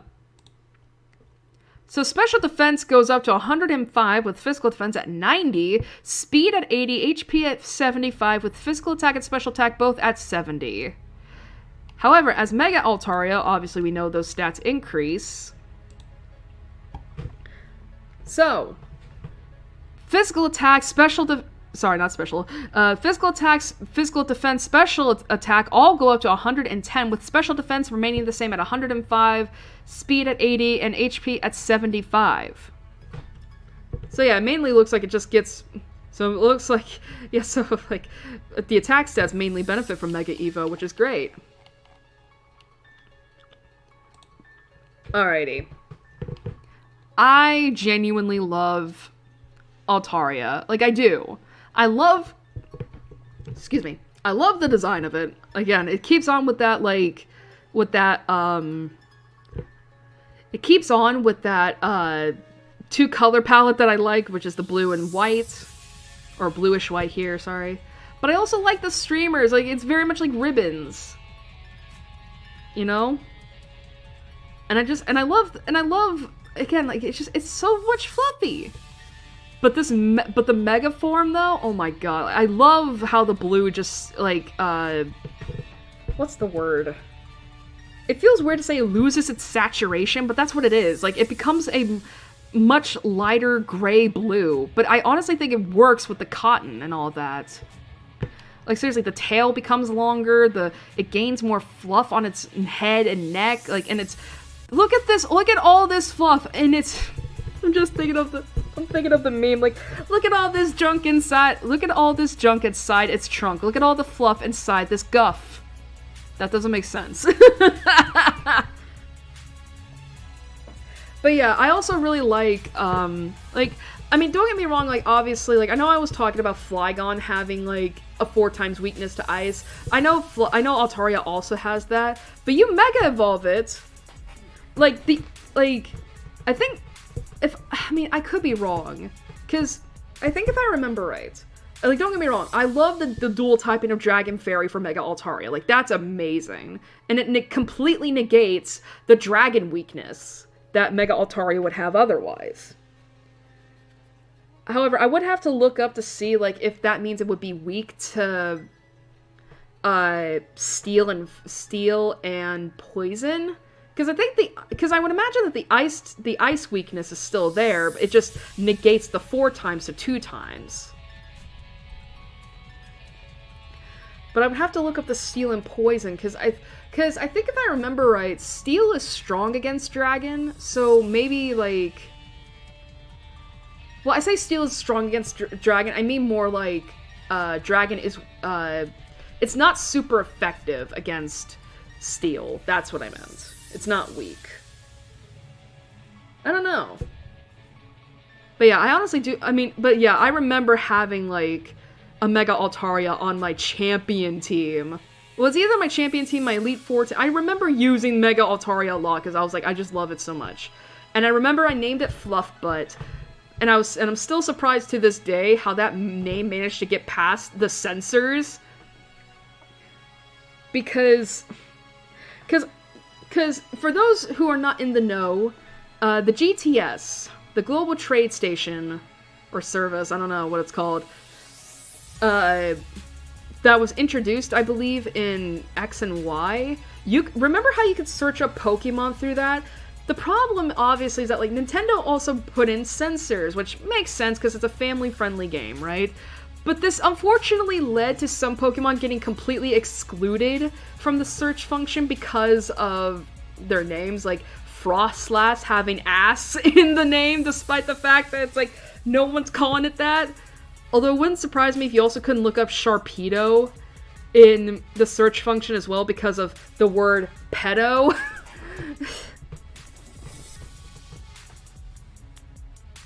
But yeah, honestly, I would put Altaria in the S tier. Like, this is a Pokemon that I would want on my team no matter fucking what. Not to mention, I think the design for the Altaria, right? Is that what it's called? The Megastone? I'm gonna save real quick. Hi, Zinnia. Yeah, Altaria Knight. I think the Altaria Knight design is also pretty cool. Yeah, it's a transgender flag.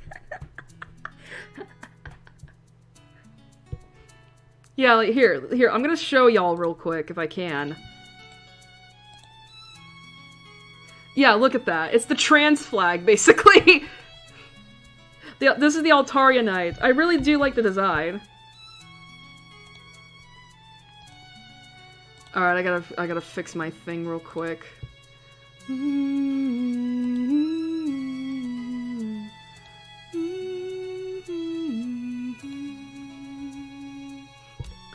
Alrighty, we were gonna end at, Bayonet, so... Okay, we have 20 more left.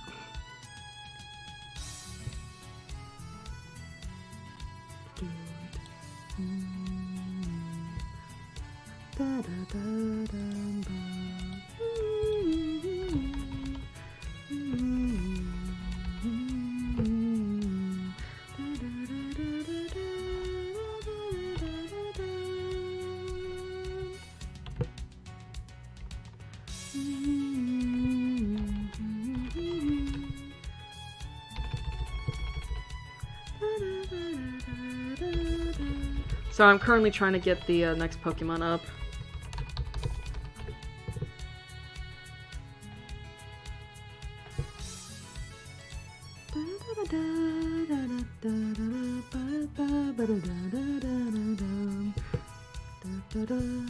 Alrighty. Next up is Zangoose. This edgy mofo. Like, this is the shadow before shadow. The shadow before shadow. What is that meaning? Alrighty, so Zangoose, which is the same in Japanese, is the cat ferret Pokemon, pure normal type, with immunity as a regular ability and toxic boost as a hidden ability. The only thing known about, not the only thing, but it's well known for its ongoing feud against the Viper. And the biology for Zangoose is as follows. Zangoose is a bipedal Pokemon resembling a cross between a mongoose and a cat. Despite being classified as a bipedal Pokemon, it usually walks on all fours. Its fur is mostly white with deep red scar-like markings on the face, chest, and forepaws. Its fur stands up on end when it smells its arch-enemy, the Viper, nearby. It has 2 long black claws on its forepaws, which curl underneath the forepaws when not in use, and pink paw pads on its hind feet. It has pink eyes, long ears, and a small red nose. When it opens its mouth, 2 sharp fangs can be seen on its upper jaw. There are small tufts of white fur on its shoulders, and it has a large, fluffy tail. Zangoose is bitter enemies with Seviper, which it has battled for many generations. It is agile enough to easily dodge incoming threats, and it attacks foes with its sharp claws. Despite its hot-blooded and brave nature, it has been known to enjoy peaceful activities, such as listening to ocean waves. Not me thinking of the Ocean Man song. Zangoose has a strong immune system and is resistant to venom. It lives in grasslands and savannas. Zangoose is the only known Pokemon that can have Toxic Boost as an ability. In Generation 3, Crush Claw was its signature move, but other Pokemon could still inherit it via breeding. Is this Zinnia? Yeah, it's Zinnia. Alright, and the stats for it are as follows. Oh, wow, okay. Physical attack stat is its highest at 115 with speed at 90, HP at 73, and physical defense, special attack, and special defense all at 60. So yeah, this is an edgy Pokemon. It's very edgy. Again, it's rather funny that I described this as the shadow before shadow, even though that's not possible, because I mean, SA2 was Shadow's debut, right? And that was all the way back in the 2000s, right? I mean, I know 2000, like... I mean, Sonic Adventure 1 came out in 1999, right? I could be wrong. So SA2 would probably be, like, early 2000s. Although, to be fair, Pokemon Ruby and Sapphire were also early 2000s, like 2001?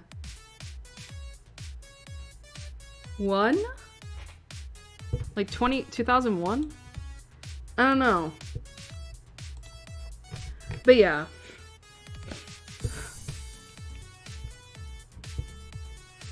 But yeah, I will say, I do like how edgy it is. It is interesting that you can, it's interesting that it's described as a cat ferret Pokemon, and I'm like, I could definitely, here's the thing, I could see the cat characteristics. I mean, the cat, like, these eyes right here are very reminiscent to cats, drawn in anime, along with the grumpy frown. I mean, even the ears here are very, like, you know, cat-ish ears. But I don't know if I would say, like, I don't really see, like, a ferret. I don't know, maybe I'm just so used to furret that I'm like, yeah, it doesn't look like it. But yeah, I remember these sons of bitches having, like, toxic claws and just But yeah, other than that, I really don't have much to say about this.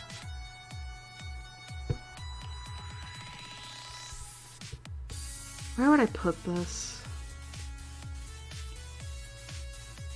Honestly, I would say here in the lower B tier. Why am I thinking of Zangief? not Zangief, fuck. Zangetsu, that's it. I was thinking of something with a Zan, a name with a Zan in it, and I couldn't think of who. Because it wasn't Zangief, it was Zangetsu. Alrighty, next up. You know, we just had Zangoose, so how about we have its natural predator, prey, up next, which is the Viper. The classic snake. Alright, the Viper / Habunake is known as the Fang Snake Pokemon. It is a pure poison type. That's also known for its feud against Zangoose. It can have Shed Skin as a regular ability and Infiltrator as a hidden ability. Hi, Zinnia, again. Again, I remember saying this last time, but Zinnia really does have, like, the best music consistently. Anyway, biology for Viper is as follows. Viper is a serpentine Pokemon that is usually depicted scrunched up like an accordion. It is mostly covered in black scales, but has several markings on its body. It has yellow hexagon markings that run from its head to its tail, small yellow bumps when it touches the ground, and various purple scar-like marks. It has elongated red fangs that protrude from its upper jaw and fierce red eyes. Its tail is partially red and has a blade-like shape. Viper sharpens its tail on rocks. Viper wraps around its opponents to make them unable to move. Its tail and fangs are venomous and are used for sticking and poisoning prey or enemies. It has been bitter enemies with Zangoose for many generations. It lives in grasslands and savannas. In new Pokemon Snap, a Viper can be seen attempting to prey on an artillery. Don't do it, you'll die. In prior Generation 5, Poison Tail was its signature move, but other Pokemon could still inherit it via breeding. And as for the stats, I almost said types, stats, physical and special attack stat are both its highest at 100, with HP at 73, same as Zangoose, speed at 65, and physical defense and special defense both at 60.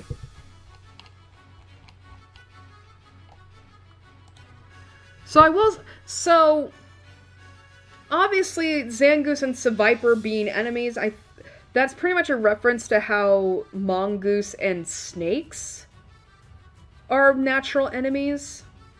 Although I can't remember if it's because, like, mongoose eats snakes or if it's the other way around. I think it's because, like, mongoose are known to be assholes to snakes. I don't know. I could be wrong about that. But yeah, I will say this. I like Viper more than Arbok and Ekans. Like, this actually I mean, not to say that Ekans and Arbok didn't look like snakes before, but this is what I imagine a dangerous, venomous snake to be, right?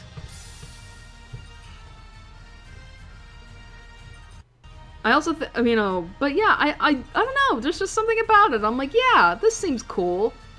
I will say I haven't had many chances to use a Viper, mainly because Viper only shows up in the Pokemon versions I don't have.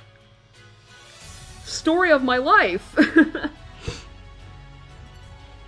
But yeah, the fact that I will say this, it's already better than Zangoose as well because it's not a normal type. But yeah, it's also kind of cool, not gonna lie. Like, being honest, it's kind of cool. I would probably put it in the upper B tier.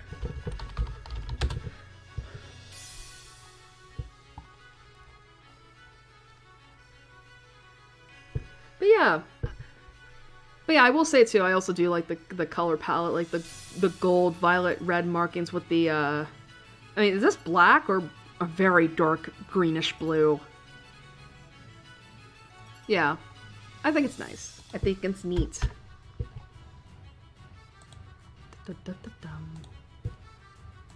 Okay. God, my brain, dude, y'all, my brain is not in it today. I'm so sorry.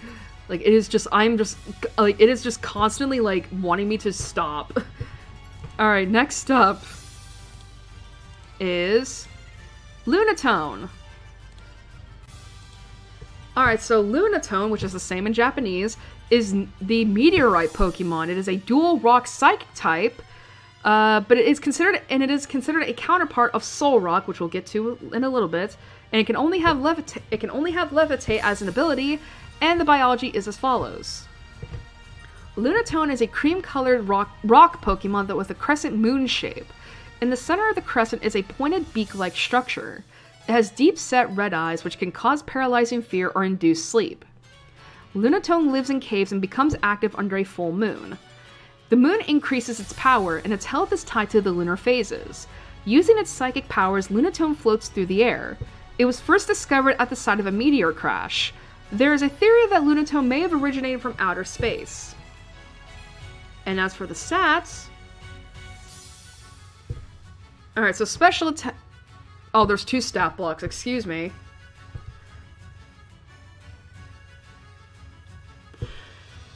Okay, so special attack stat is its highest at 95, with special defense at 85, speed at 70.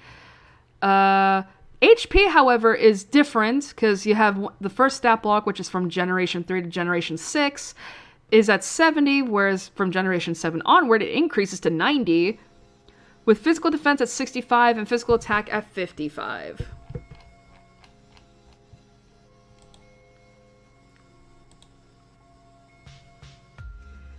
So, I will say this, I am a bit of a sucker for, you know, I don't know, maybe it's just because of, like, I don't know, maybe it's just because, like, again, I feel like I've been looking up Sun and Moon duology stuff for Verith for, like, ever at this point.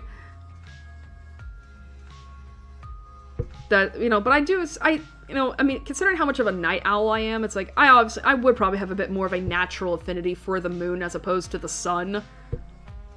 But yeah, I don't know, I just really like how simple this design is, but it's also like, I don't know, something about it. Something about it that I like. Lunar phases. Crescent moons. Ugh. Crescent moons being like the only shape that I can't do.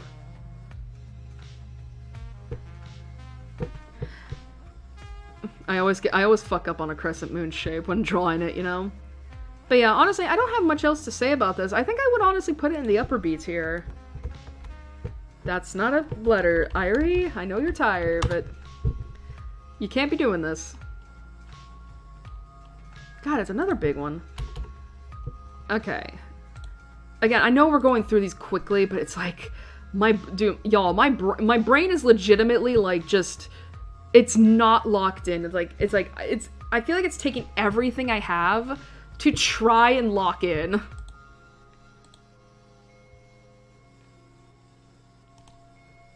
Alright, next up is Solrock.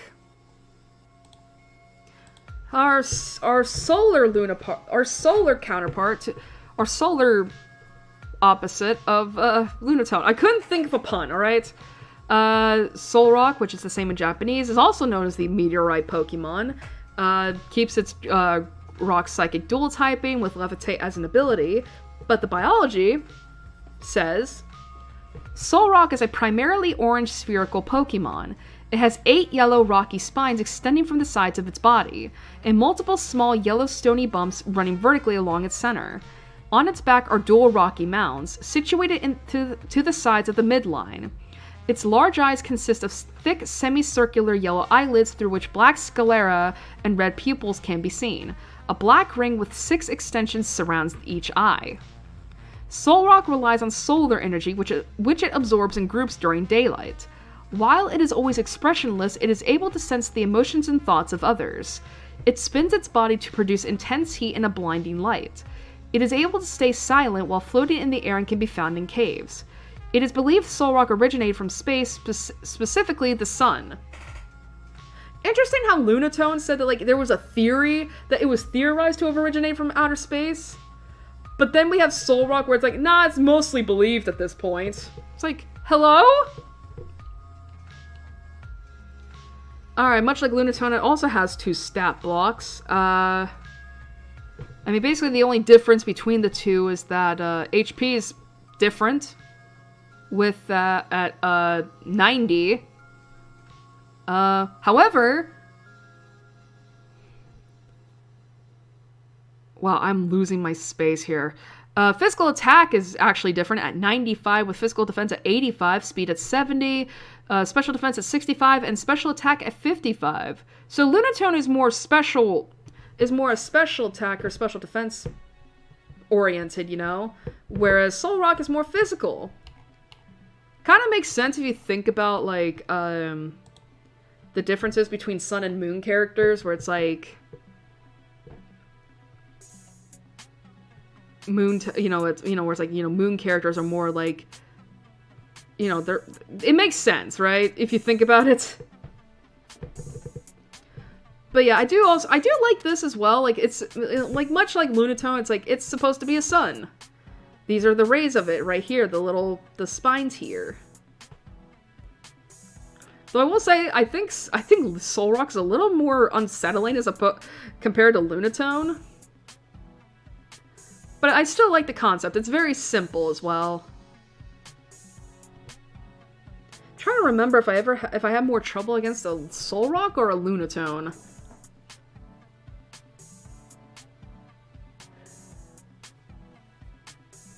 I can't remember, honestly. I remember Solrock and Lunatone being like the ace Pokemon for Tate and Liza from the 3rd generation, the psychic type gym leaders.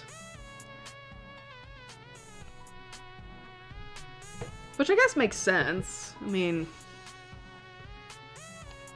honestly, I think I would put this next to Lunatone as well. Nice concept, and I think the concept was very much conveyed accurately. It's just interesting because actually I would have to look back at Lunatone's move pool, but I think Solrock also has like fire type moves as well, which makes sense since it's the sun. Although, what would Lunatone's move pool be like? Would it be water or ice? I mean, maybe more psychic, I don't know.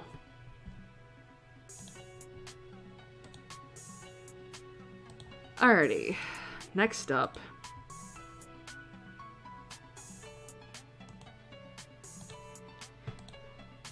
Okay, is Barboach. Alrighty. Barboach, or, slash Dojach. Wait, what? Dojach. Okay. Is known as the Whiskers Pokemon. It is a dual water ground type that evolves into Whiscash at level 30, with Oblivious or Anticipation from Generation 4 onward as regular abilities, with Hydration as a hidden ability, and the biology is as follows. Barboach is a small serpentine Pokemon that resembles a Loach. The main body is a soft gray with a jagged black line running its length. Its eyes are very small, and it has a round blue nose. It has several blue barbels, I think that's how you pronounce it, barbels that are used as a superb radar in murky water and can be used for taste as well. These whiskers are left exposed when it hides in the mud to wait for prey. There are 2 rounded blue pectoral fins and a single dorsal fin, all of which have black spots. Its tail fin is also rounded and blue but possesses no spots.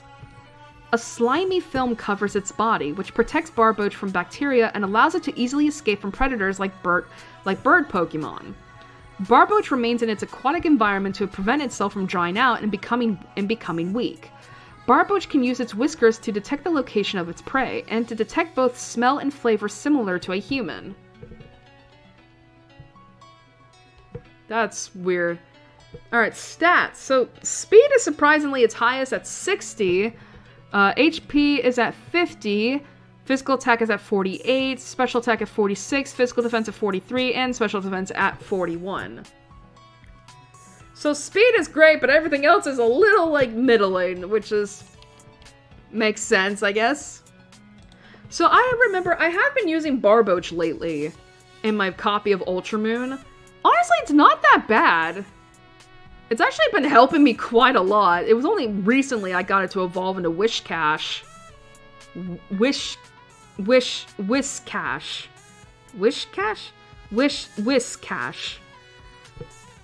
I gotta remember, there's no H at the end of Wish. But yeah, I don't think it's that bad. Honestly, because the thing is, I remember I needed a ground-type Pokemon. I don't remember what for. I just remember, I think it was because, like, I was in desperate need of ground types because I don't have any. Like, I still don't really have a lot in, on my, in my decks for Pokemon Ultra Moon, but I remember using Barboach, because there's a point where you have to fight a Poipole, the Ultra Beast, and I remember using Barboach. That motherfucker took it out in 2 hits. But yeah, I honestly don't think Barboach is that bad. I mean, obviously the stats don't really do it justice, but I think it's alright. You just gotta give it, like, soft sand. I mean, not to mention in Ultra Moon, it learns magnitude pretty early. It learns magnitude pretty early. But again, that's the case in Ultra Moon. I don't know if that's the case for all the other games.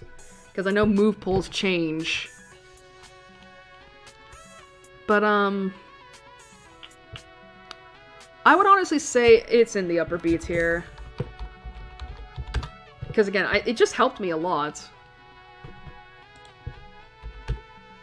And hey, it does, and because of the fact that it is part ground type, it does take away that electric ability.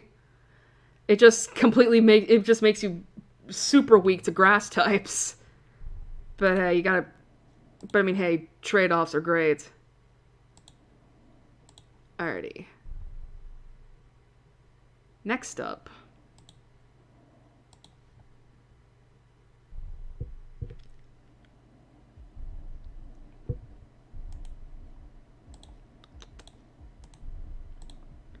Whiscash. Alrighty, Whiscash / Namazun is still known as the Whiskers Pokemon, keeps its water ground typing, its abilities, and the biology is as follows.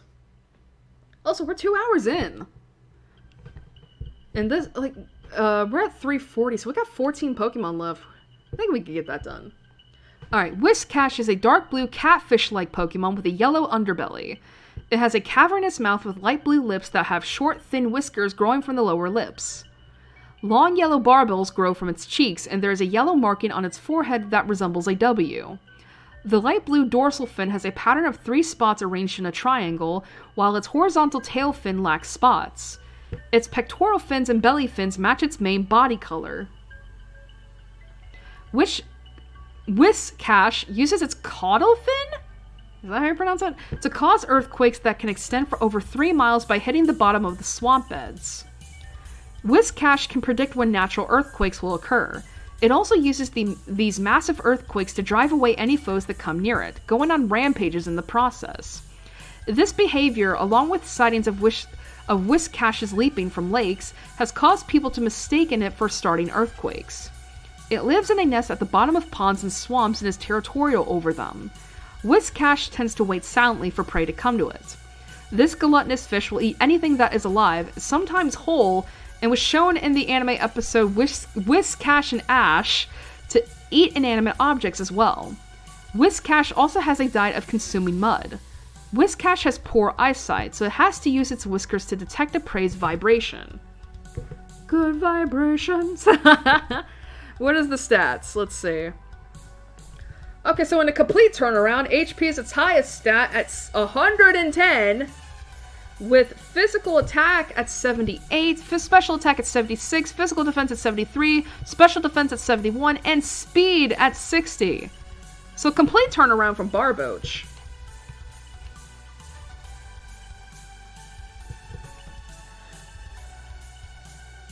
You know what image I get when I look at this? I think about the Whiscash from Pokemon Mystery Dungeon Red Blue Rescue Team. Because you know how Whiscash, like, he has his own pond and you go to him and you learn all about, like, the myths and folklore in the Pokemon Mystery Dungeon world. I get the image of, like, this kindly, wise old grandpa figure, you know. It's like basically you just go up to him in his swamp bog house, his shack in the swamp. He's sitting on the porch with a cup of, like, black tea, not black tea, but, like, some sludge basically in his cup. And you just, like, for some reason I'm thinking of, like, Louisiana. Like, this is an old man that you would meet on his porch in the Louisiana swamps. And he's eating crawdads and fucking, I don't know what image I'm pulling up here. But you get what I mean, though. I get that image, and it's such a nice image.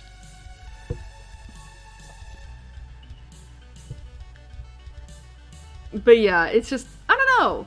I never, you know, I think before Ultramoon, I never really thought about using a whisk cache. But now that I've experienced what it's like to have one, I'm like, oh, these are actually pretty good. Like, pretty nice. I don't know, I have like a strange attachment to this thing. I don't know. Honestly, I would put it next to a Barbo Cheer. Whisk cache. I gotta be so careful, because again, I'm trying my best not to say like wish cache, because it's like there's no H there. So it's whisk cache. But then again, I'm probably not the only one who's done that before, you know? Okay.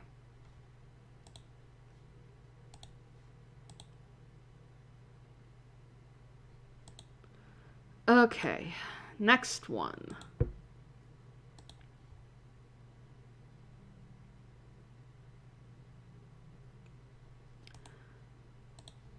Okay.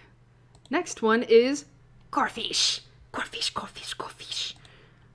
Alright, Corfish, or Heigani, is known as the Ruffian Pokemon, is a pure water type that will evolve into Crawdaunt at level 30, with either Hypercutter or Shell Armor as a regular ability and Adaptability as a hidden ability, and the biology is as follows.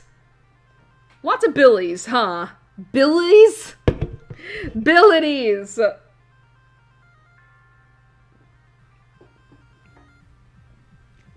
Alright. Okay.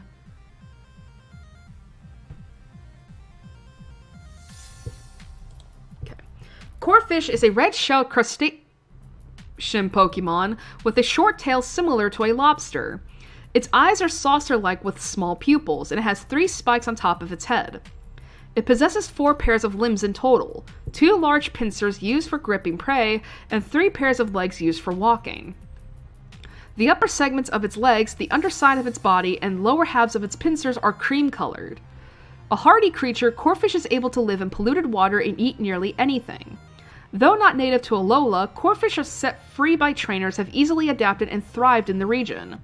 Phoebus and Corfish are the only known Pokemon known to be able to live in stagnant ditches. Huh. Corfish and its evolved form Crawdaunt are the only known Pokemon that do not flee when a swarm of Basculin appear in the lake it lives in. Alright, and for the stats, so physical attack is its highest at 80, with physical defense at 65, special attack at 50, HP at 43, and both special defense and speed at 35. So not a speedy crab. So, Corfish is very much a Pokemon that is like, no thoughts, head empty. I mean, look at the way this motherfucker looks with its eyes. It's like, it is off in 2 different directions. Like, this is a dumb, I don't want to say dumb, but like, you know what I mean? Like, this is a Pokemon that, again, like, no thoughts, head empty. I mean, and to be fair, when I think about the character as well from Pokemon Mystery Dungeon Explorers, where he just, you know, where he always begins his sentences with like, you know, hey, hey, hey! It just occurred to me that I'm like, why the that it's like, wait a minute. It just occurred to me, it's like, hold up, hold on. That's also a thing of Fuchan. That's interesting.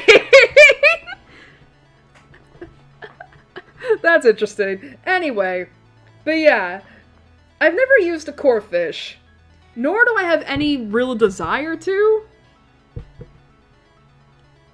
I don't know. It's very much, it's kind of the same thing as Krabby and Kingler, where it's just like, I don't really care for crabs. I don't know. I mean, it doesn't help too that like, this is basically like, this is also, excuse me, this is Krabby / Kingler's color design as well.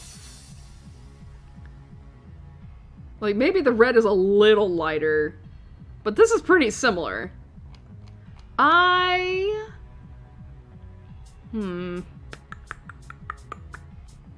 It's either lower B tier or C tier, honestly.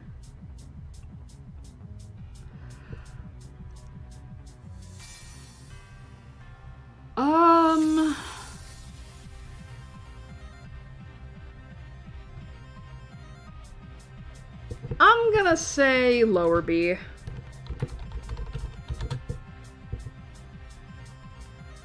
I will say, I think some Pokemon are getting off easy, because I've not seen any C tiers.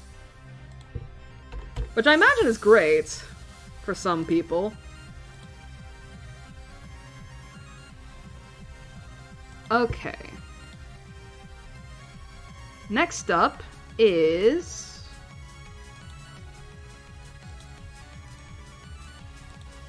Crawdaunt. I know I was talking about Crawdads earlier. Alright, Crawdaunt / Gizaringa. Wait, yeah? Shizaringa, yeah, that's how it's pronounced, is known as the rogue Pokemon. It keeps the water typing, but it gains the type of dark. So that's cool. Abilities are the same as usual, and the biology is as follows. Crawdaunt is a primarily red crustacean Pokemon with a tan underside. It has circular eyes set in deep sockets and a large star-shaped growth on its forehead. The upper and lower halves of its underside are separated by a pattern of angular red shapes, and there are 2 blue stripes on its throat. Its forelimbs have 2 large pincers with spiked edges and tan lower halves form. Wait, what? Tan lower halves form? What does that mean? There are 2 sets of hind limbs. The foremost pair are simple claws with 2 spikes, while the rear pair are large and thick with 2 white claws. A yellow triangle marks the base of its lobster-like tail. Crawdaunt is a very violent Pokemon that lives in ponds. Because of its constant challenges to battle, no other Pokemon wants to inhabit its territory. Not even a swarm of Basculin will drive Crawdaunt away. Any that do venture too close are tossed out of its pond with its pincers. An experienced Crawdaunt will be covered in scars from countless battles. However, it must molt regularly and its shell is soft immediately after. Once its pincers fall off, Crawdaunt turns timid until they grow back. In order to protect itself, it burrows under stream beds until its new shell hardens. Unlike the meat found in the claws of Crabrawler and Clauncher, Crawdaunts have foul smell and taste. Crawdaunt are known to be extremely difficult to raise. That's interesting. I mean, I kind of figured you would eat these. And as for the stats. So physical attack is its highest at 120, which is insane. Special attack is at 90, physical defense is at 85, HP at 63, special defense and speed both at 55. So a much bigger increase, honestly, I would say. But yeah, Crawdaunt. Much like Corphish, I've never used a Crawdaunt. Though I will say it is, I mean, it does keep up its, like, it's a daunt nature. It's daunting, right? It is a little cooler, I will admit, than Corphish. And also Water Dark. Didn't we have another Water Dark Pokemon? I forget. Before this? Oh, right, Sharpedo. I was like, wait. It's like, I'm pretty sure we had one. I think Sharpedo, right? Right. Where is he? Hello? There it is. I was like, where's the Sharpedo name? Here it is. But, yeah. But yeah, because I don't really have much I mean, the only thing I remember these things for are the Crab Hammer move.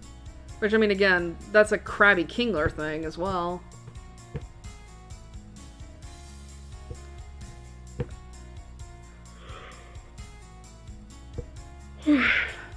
I honestly don't know what else to say about it. I mean, I will say it is kind of interesting to learn that it's known to be violent. I'm like, really? You wouldn't think, right? I would honestly, I think if anything, I would probably put this in the upper B tier, but it's gonna be a very, whoops. Oh. It would probably honestly be like a very, like, middling high B. I think if anything, I would want to try it out more than anything. So.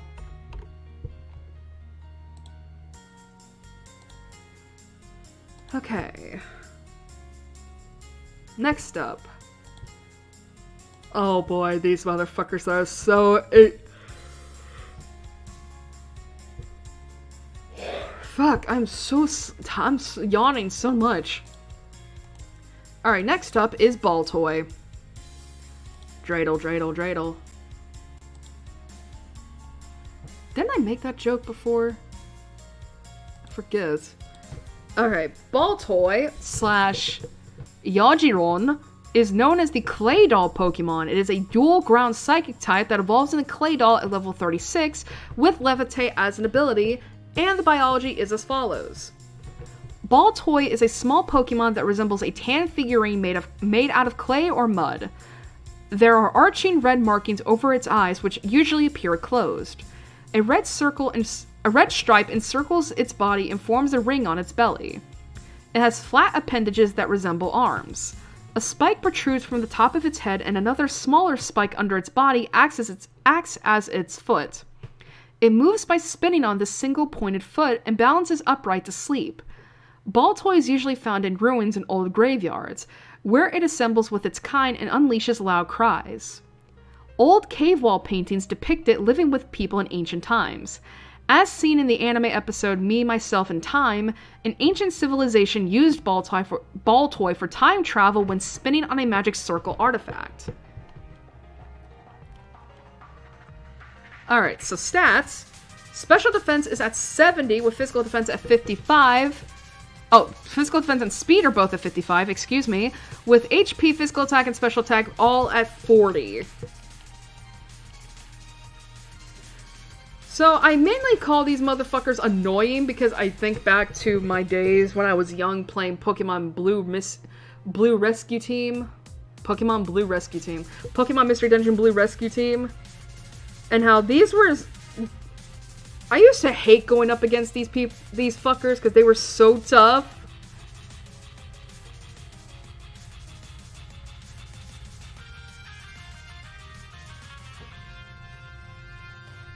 Like, I hate, like... When I say tough, it's more so like, they just hit hard. They didn't last very long, but it's just, they hit hard.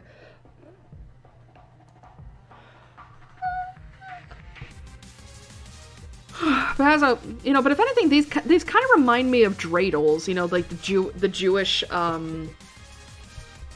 they're toys, I know that. I just don't know how I would classify them. Like, I think about, like, the wooden tops.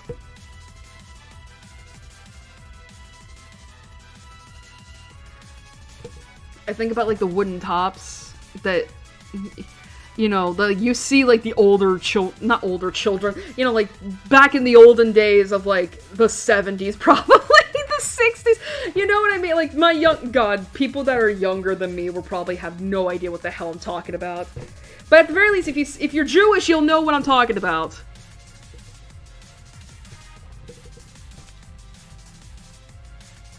But yeah, other than that, I don't really have, like, a opinion on this thing. Never used a Ball Toy or a Clay Doll before. And I don't really have any, like, you know...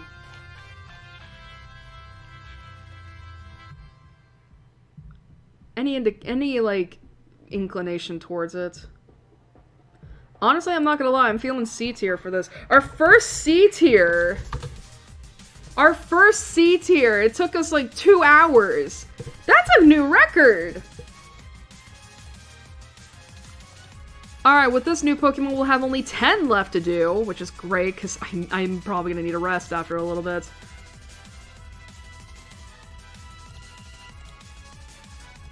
Alright, next up is Clay Doll. Alright, so Clay Doll slash Nendoru. No, Nendoru. It's not Nendoro, it's not Nendos. is known as the Clay Doll Pokemon, keeps its ground psychic typing and had as a ball toy with Levitate as an ability, and the biology is as follows. Claydol is a large black Pokemon that resembles a mud statue with 2 stubby legs. It has a rounded oblate-shaped head with a peg-like protrusion extending from the center of the top of its head. Along the circumference of its head are many round pink eye-like structures alternating with yellow studs or beak-like protrusions between each eye. An undulating white rim runs along the upper edges of the eyes. Its torso features white ring markings, each with a downward extension and yellow dot in the middle. 2 smaller orbs sit at its sides with like limbs, and a peg-like protrusion extends from each orb that is capable of firing various energy beams. These 2 orbs are not attached to its body, but are usually kept floating close by Claydol's psychic powers. Claydol uses the same telekinetic abilities to move and float through the air. It lives in rough terrains. Claydol has a body that is prone to melting when wet and uses its psychic powers to protect itself from rain. It was said to have started its life as an ancient clay figure created 20,000 years ago by ancient people, who apparently modeled it after something that descended from the sky. Interesting. As for this, oh my god, that stat total. Alright, so special defense skyrockets to 120 with physical defense at 105. What the fuck? Speed at 75 with physical attack and special attack both at 70 and HP at 60. Alright, Claydol, Claydol, Claydol. I remember these motherfuckers as well from Pokemon Mystery Dungeon and how tough they were to defeat. Except it was worse because obviously I just read out the stats. Those defense stats are fucking insane. Like, they're crazy. I'm trying to wake up, it's hard. Oh gosh, okay. But yeah, it is, I will say though, it definitely carries the whole idea of this, like, it definitely carries, like, you know, the idea that this could have been, like, an ancient like, this could have been, like, one of those, clay dolls that you have probably seen in museums before by, you know, ancient civilizations. They're just not psychic. But yeah. It is an interesting thing, all things considered, but, like, other than that, I don't really have any, again, I never used a Baltor nor a Clay doll before, so I haven't, like, there's really no opinions I have of it, but honestly, I don't have any inclination towards this, so I think it's gonna be joining Baltoy here and just going, that's not how you spell Clay doll. Man. Kill. It's just kill, I guess.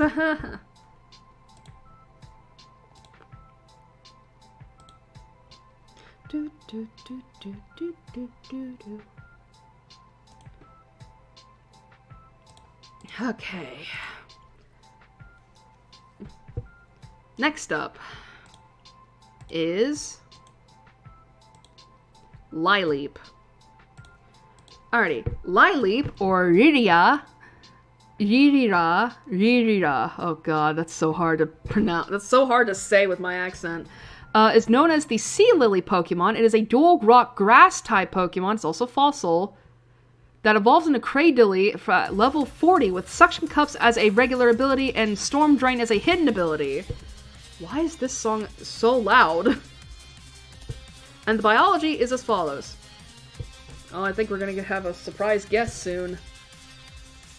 Lileep is a plant-like Pokemon based on a crinoid? With 8 dark-tipped pink petal-like tentacles protruding from an opening on top of its head. Inside the pitch-black opening are 2 glowing yellow eyes. The remainder of its head is purple with yellow eye spots resembling targets. The head is connected to the body through a yellow stem. The body itself is purple and semi-spherical. 4 stubby roots anchor this Pokemon firmly to the rocks of its home on the sea floor. In ancient times, it lived in warm seas. It waves its tentacles around to disguise itself as seaweed to attract prey, which is swallowed whole after being entangled. It has a tendency to cling to rocks on the seabed and to anchor itself during hunting. Lileap has been extinct for 100 million years, but specimens can be revived from root fossils. Okay, so stats. Special defense is at 87, with physical defense at 77, HP at 66, special attack at 61, physical attack at 41, and speed is awful at 23.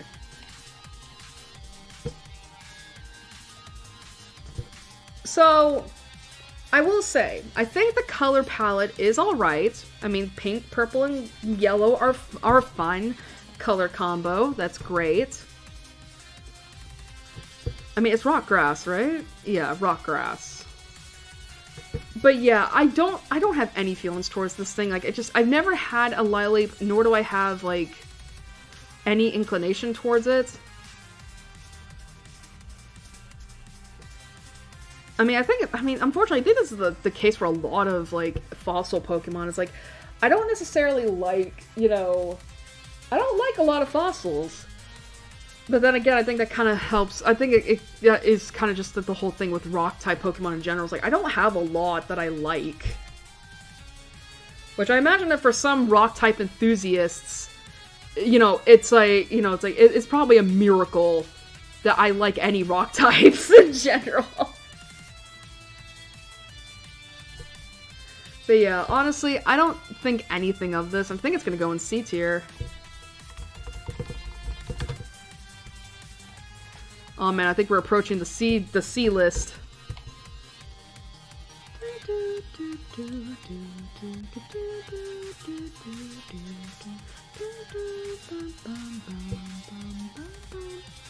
Alrighty.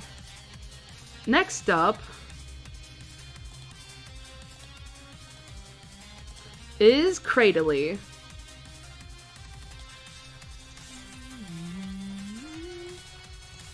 Alright, Cradily, or Uredoru,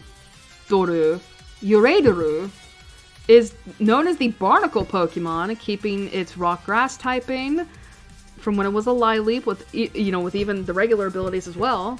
And Cradyli's biology is as follows. Cradily is a green plant-like echinoderm Pokemon with various yellow markings on its head, neck, and torso. There are circular yellow eye spots on its head. However, its true eyes are concealed inside the dark crescent opening on its head. Surrounding its head at the base are 8 pink tentacles, which somewhat resemble flower petals. Its long, flexible neck has yellow bands in the center, and it can be extended to assist in capturing prey. Its body is short and squat with 4 stubby growths and a yellow oval target-like pattern on the chest. Similar to a crinoid, Cradyli's heavy body acts as an anchor, preventing it from getting washed away by rough ocean currents. In ancient times, it built its nest in the shallows of warm seas. When the tide went out, it came up on land to search for prey.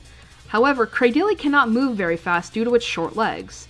Instead, Cradily can extend its neck and tentacles by 3 times its usual length. It then uses its tentacles to capture them and melts them with strong digestive acidic fluid secreted by the tentacles. That's disturbing. Hi, Zinnia.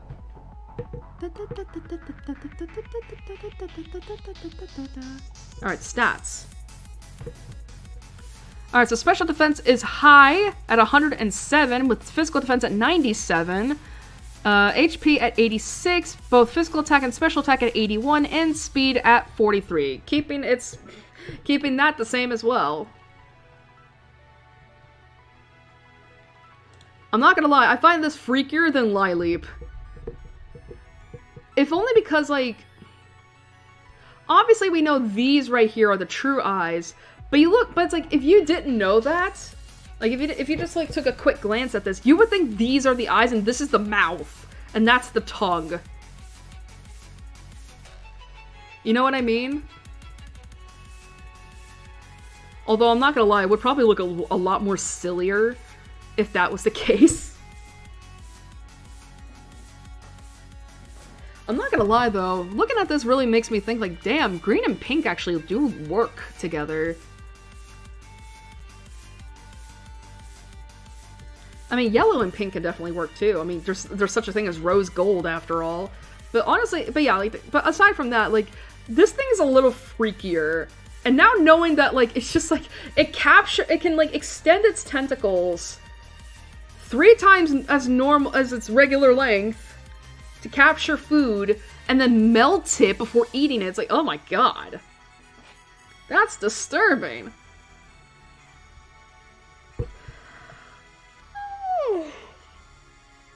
Excuse me.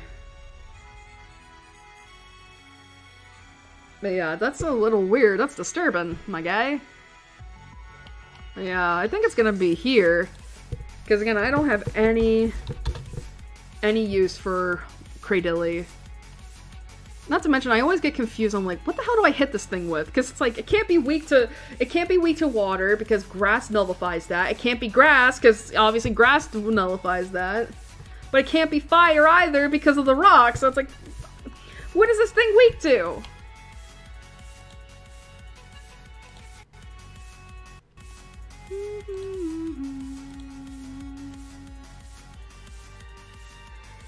Alrighty, next up.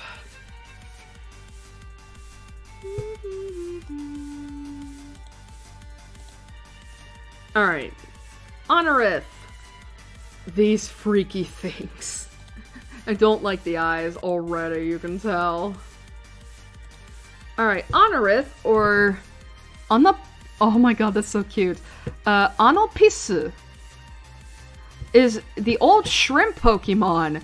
It is a dual rock bug type that is revived from a claw fossil and evolves into Armaldo at level 40, with battle armor as a regular ability and swift swim as a hidden ability.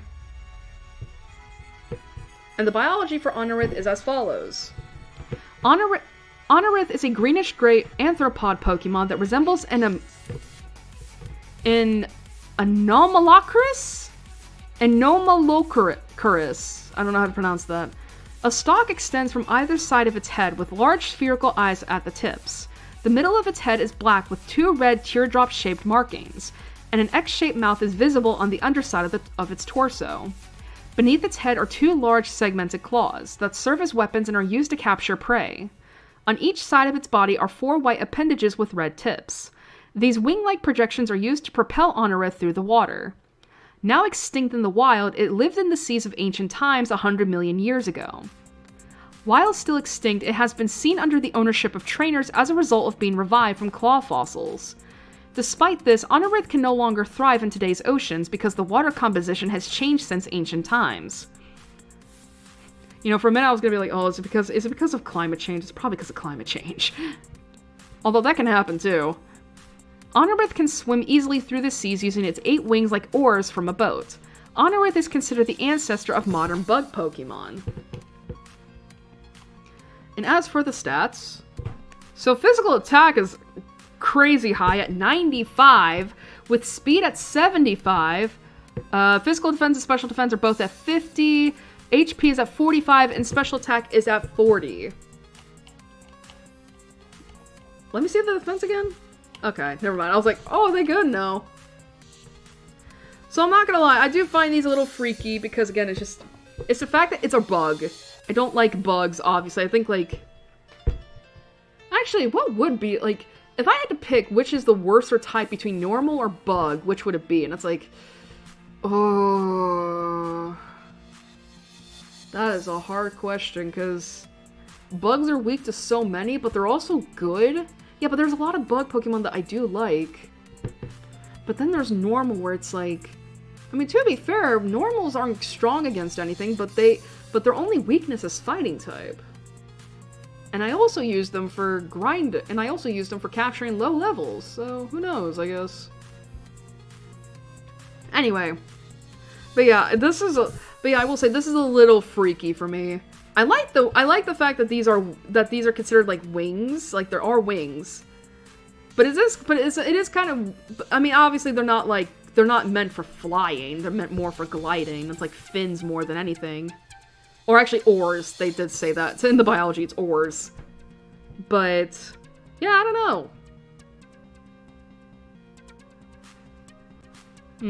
Honestly though, I would probably put this next to Lileep and Cradilly. Because again, I don't care for fossils, man.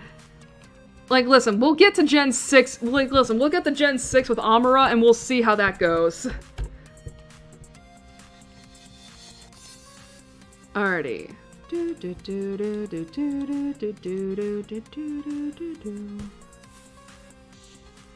Alright, chotomate. I gotta get Pokemon up real quick.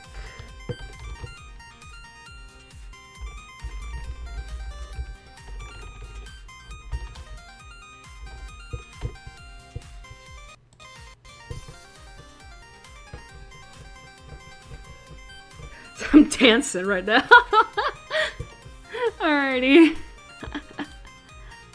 Alright, next up. We're almost there, guys. And we're short of 3 hours, so that's cool. Alrighty, next up is Armaldo. Alrighty, so Armaldo, which is the same in Japanese, is known as the Plate Pokemon. Keeps its dual rock bug typing with battle armor and swift swim as abilities, and the biology is as follows. Armaldo is a bipedal amphibious Pokemon that somewhat resembles a mantis shrimp. It is covered with thick grayish-blue plates. There are accents of yellow, black, white, and red throughout its body. Its oblong eyes protrude from the sides of its head. A black pattern with 2 red teardrop-shaped spots covered the center of its head and a yellow lower jaw. 3 pairs of wing-like appendages extend from the sides of its long, thick neck. A plate of armor on its back has 4 short spikes and 2 triangular yellow-rimmed wings extending from underneath. Its scaled chest and belly are rimmed with yellow lines as well, and there are 2 large yellow plates in the center of its chest. Its segmented arms can extend from holes in these plates, and each with a large black claw. The legs are also segmented with black knees. A pair of black fins tips its long tail. In ancient times, Armaldo lived on land by the water's edge and dived into the ocean to hunt for prey. The large wings on its back were used for swimming, while its thick shell protected it from enemy attacks. Its strong claws can break stones, punch through a steel slab, and take down prey. Furthermore, they can be freely extended or retracted. It is considered to be the ancestor of some bug-type Pokemon. And as for the stats... So physical attack is still its highest stat at 125, with physical defense at 100, special defense at 80, HP at 75, special attack at 70, and speed at 45. Again, we don't expect rock Pokemon to be speedy.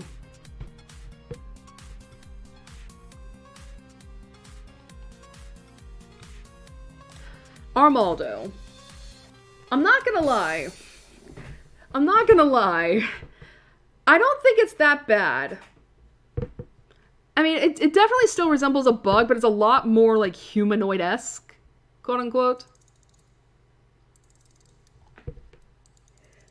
But I mainly think about, like, Pokemon Mystery Dungeon Explorers, because if you know the lore, right, the story, your guild master, Wigglytuff, turns out, because he has a special episode dedicated to him, like a side story, turns out that when he was an Igglybuff, a little baby Pokemon, he had an Armaldo as a mentor. And an Armaldo, like, I never played through the episode myself, but I did watch, like, I did watch a playthrough of it. And it's like, Armaldo is initially just so grumpy and all that towards Igglybuff, but the more that, like, they spend time together and go into mystery dungeons and all that, the more the Armaldo genuinely grows to care for Igglybuff. Like, so much so to the point that when Armaldo gets taken away because he is a fugitive, he has to be the one to stop Igglybuff from going on a fucking, like, destructive tantrum. And apparently from what I learned, they did meet up later on. I mean, obviously when Igglybuff is now Wigglytuff, but it's like, oh, that's so cool! I don't know. I think, if anything, there is a part of me that would like to try an Armaldo at one point, just because of that. So you know what? I'm gonna put it in the lower B tier. I mean, granted, I don't think it's that good, but, you know, I think it could still work. I think I would like to try it out. I would like to try it out.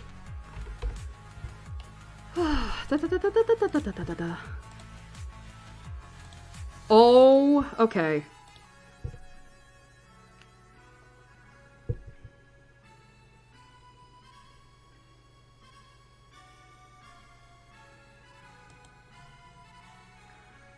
Alright, next up is Phoebus. Alright. Phoebus slash Himbasu is known as the fish Pokemon, a pure water type that can evolve into Milotic through two conditions. Either it levels up with its beauty condition high enough, or if it's traded while holding a prism scale. It can have either Swift Swim or Oblivious from Generation 4 onward as a regular ability, with Adaptability as a hidden ability, and the biology is as follows. Phoebus is a shabby, old-looking fish-like Pokemon with a light brown body covered in dark, irregular spots. It has large, deep-set eyes and big pink lips.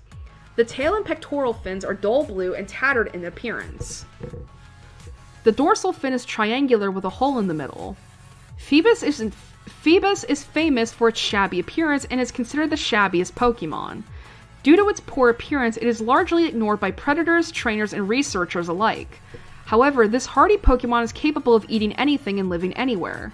It is often found in oceans and weed-choked ponds, even if only a little water is available. While there are many of these Pokemon in existence, populations tend to cluster in small areas. Once found, its dull wits make it easy to capture. Phoebus is a source of research due to its vitality, despite it being unattractive and unpopular. There are even those who love to collect Phoebus and only it, and reportedly are disappointed by its evolution into Milotic. In the Pokemon Journeys anime episode, the cuteness quotient, prism scales are revealed to form naturally on Phoebus on occasion. And as for the stats... Oh, these are bad. I mean, speed is its highest stat at 80, with special defense at 55, but HP and physical defense are both at 20. Physical attack is at 15, and special attack is a measly 10. Wow. So basically you're only gonna capture this if you want to, like, you know, get a Milotic.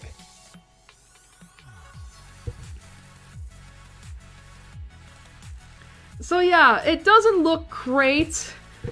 Just not at all. It tries. It tries. It tries.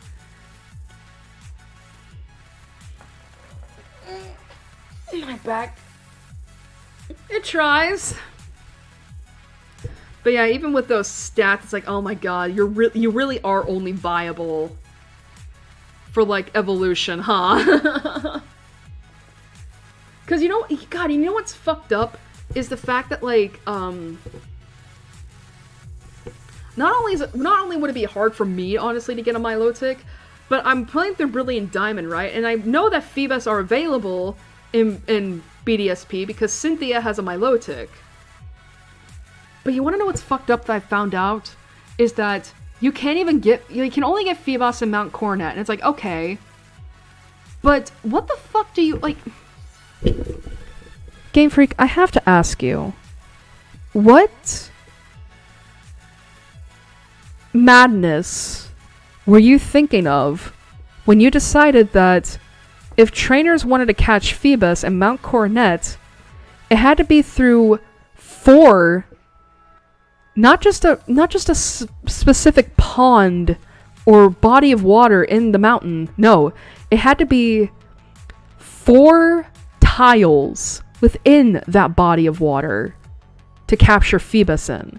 And even then, it is just any random set of tiles that are determined with each new day. Game Freak, what were you thinking? Were you trying to make kids rip their hair out? At any age that they were playing this? What were you thinking? Like, legitimately, what is that?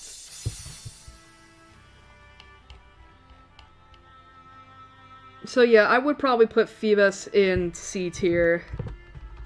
Because there's just no use to have it outside of, like, Milotic.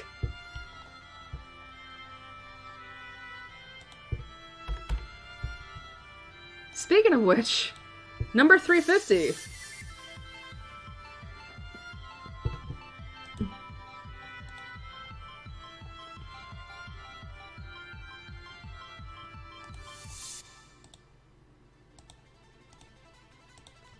Milotic. Alright, Milotic slash Mirokorosu is known as the Tender Pokemon. It can have either Marvel Scale or Competitive as a from Generation 6 onwards as a regular ability, with Cute Charm as a hidden ability. I also forgot it's still pure water type. That's cool. And the biology for Milotic is as follows. Milotic is an aquatic serpentine Pokemon with a primarily cream-colored body. It has red eyes with long pinkish antennae above them. Additionally, there are long hair-like fins above its eyes, which begin thin and thicken towards the tips. These eyebrows extend to almost half of Milotic's body length and will be longer on the female than the male. On top of its relatively small head is a straight spike. Running down either side of its neck are 3 black dots, similar to gills. Its lower body is a pattern of blue and pink, diamond-shaped scales outlined with black. The tail consists of 4 large blue fins with pink ovals in their centers. Each of the tail fins overlaps the neck slightly, causing it to resemble a fan. Milotic's scales are said to change color depending on the viewing angle, which has so far only been depicted in Pokemon Battle Revolution, which was a Wii game. Milotic is said to be the most beautiful of all Pokemon. In fact, it is said to have inspired many artists in their works. However, there are trainers who prefer Phoebus over it, seemingly disappointed after it evolved from said Pokemon. When there are fights going on, it has the power to calm angry feelings and end arguments by releasing a wave of energy. In addition, it can move by floating in the air as shown in the 12 Pokemon movie, which is what again? It doesn't tell me! It lives at the bottom of large lakes. Prior to Generation 5, Milotic was the only known Pokemon that could have Marvel Scale as an ability. And the stats. Oh my god, I love them. Special defense at 125, that's a high stat, with special attack at 100, HP at 95, speed at 81, physical defense at 79, and physical attack at 60. So yeah, unlike Phoebus, I genuinely love Milotic. Like, I love the mosaic pattern on the tail, I love the red antennae, I love the eyes, like, it's so pretty. Like, I mean, obviously I know it's supposed to be known as the most beautiful Pokemon, but it's so pretty. It's just, I love it so much, I love the design, and it's interesting how it is, it is a pure water type, even though I usually see this being used for, like, ice type moves as well, like Ice Beam and all that. And it's no wonder that Cynthia would have a Pokemon like this on her team. I mean, listen, Cynthia was probably some people's bi-awakening. It was probably some Sapphics awakening. Because she's a very pretty woman, obviously. But yeah, it's just, I love this, I love this. I just wish it wasn't so hard to get. Like, I would love to use Milotic more in battle, but again, I have to trade it, basically, in order, if I want to get it. You know? In later Pokemon, you know, in games where contests are not a thing. And it's like, I don't have any friends I can trade with! I mean, thank God.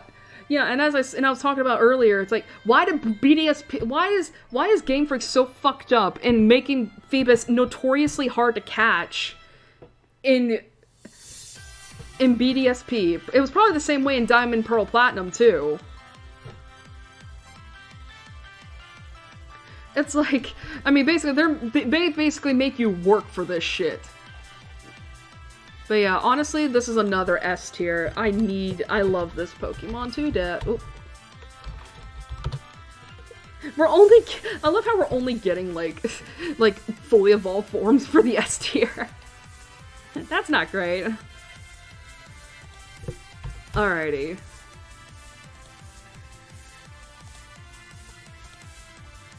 Alright, 351. We're almost there, guys. We just have a few more to go. Oh boy. Okay, this is gonna be an interesting thing. Alrighty, so next up is cast form. However, I have to show y'all all its forms. So that's cast form and regular form. This is sunny form.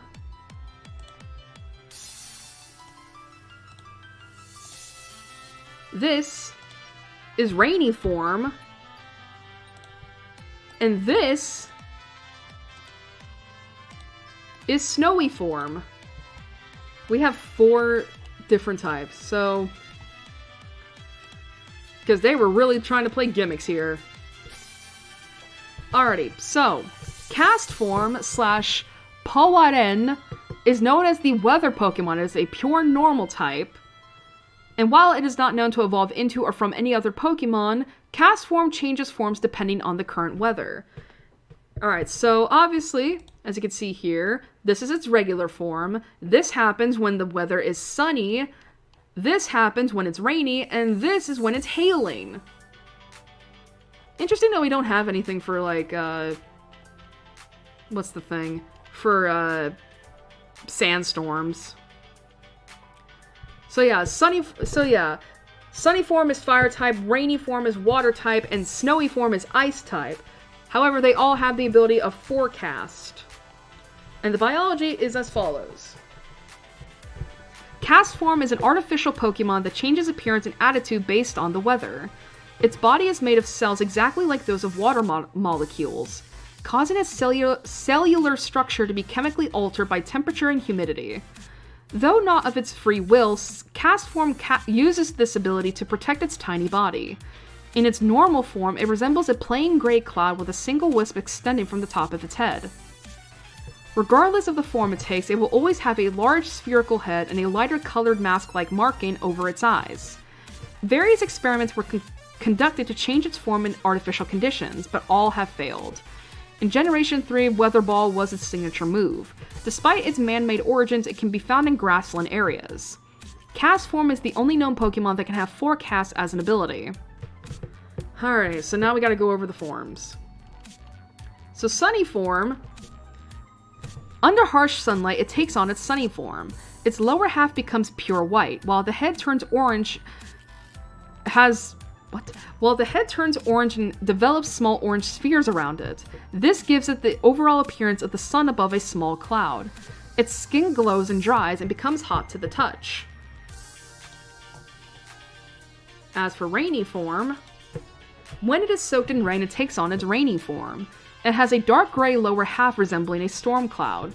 The head turns blue and resembles a raindrop. Its body is soft and slippery and seeps with water when compressed. And finally, snowy form. When it is hit by hail, it takes on its snowy form. Its head turns purplish blue. The rest of the body changes into the shape of a mint green cumulonimbus cloud. Its body becomes a smooth ice-like material, partially frozen, measuring temperatures near 23 degrees Fahrenheit, which is -5 degrees Celsius. And as for the stats, okay, thank God the forms do not have different stats, otherwise we'd be here a while. So it's a perfectly rounded Pokemon with 70 all across the board, equaling to a total of 420. Blaze it, motherfuckers! So I will say this, I don't like the natural design and all that.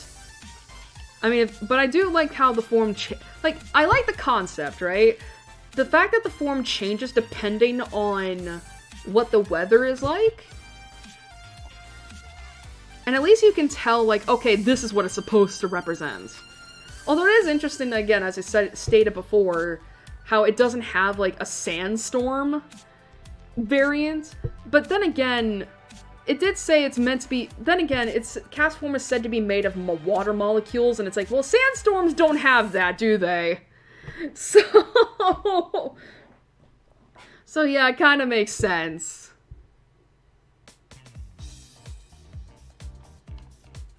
But yeah, I do think the concept is interesting. But I will say that it's like, I don't like how the variants are dependent entirely on the weather, but then again, maybe it's just by execution, right? Maybe it's just by execution. I mean, because again, I think about how it's like, well, if you want, like, and it doesn't help that the stats also don't change with the forms.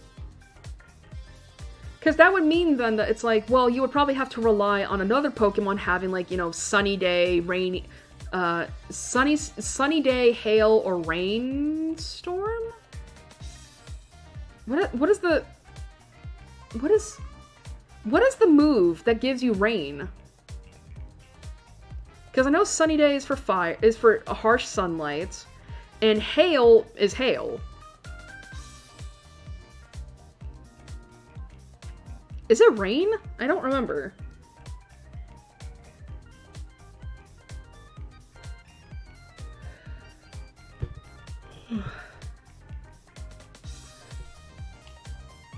But yeah, like, But yeah, it's like either that or you have the cast form itself have a frickin' one of those moves, and it's like, well, it's like you have like Weather Ball, and then you have like the three other three other things, and it's like, to me, I don't use weather moves that often. I also just don't like the natural design of this, because it's like, I've unfortunately been made aware of how it has very unfortunate implications here. Like, I know it's supposed to represent a cloud, but it's like, you look at this and tell me, like, what these are supposed to be if it's not a cloud. So yeah, honestly, I would put this in C tier.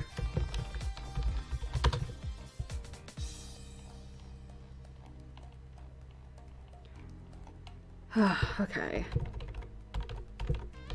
God, so much. So many pictures.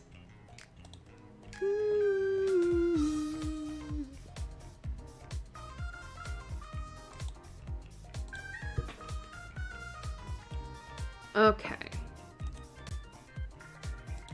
Alright, next up is Kecleon. Alright, Kecleon, or Kakureon, is known as the color swap Pokemon. It is a pure normal type that does not evolve. Has the ability color change, with Protean as a Generation 6 from onwards hidden ability, so that's interesting.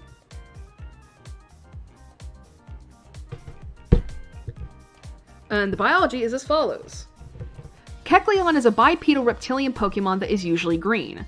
On either side of its head are yellow frills, which are connected by lines to its yellow lips and rings around its eyes. There are small ridges on its shoulders and has a red zigzag stripe around its midsection. The hands and feet have 3 short digits each, and it has yellow soles. It also has a long skinny tail that is usually curled tightly in a spiral.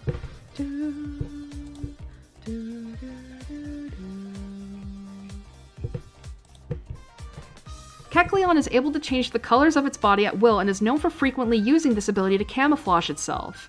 However, it is unable to change the color of its red stripe. Its color also changes based on its mood and health, darkening in color with better health. By using camouflage to appear almost invisible, it can sneak up on prey and ensnare it with its long pink tongue. If unnoticed for too long, though, it pouts and may never reveal itself. This Pokemon lives in tropical and temperate forests. Although Kecleon typically appears as green with yellow stripes, it is known to possess various non-shiny color variations. A purplish variant of Kecleon appeared in the anime episode The Kecleon Caper as a TCG card, and in the Pokemon Mystery Dungeon series, the purplish Kecleon in the latter also has light green outlines rather than yellow. Blue, red, and brown variants of Kecleon have made a singular appearance in the TCG. Whether these variants are an example of a changing color or if they are different kinds of Kecleon is unclear. Kecleon is the only known Pokemon that can have color change as an ability. In Generation 8, this was also true for Protean.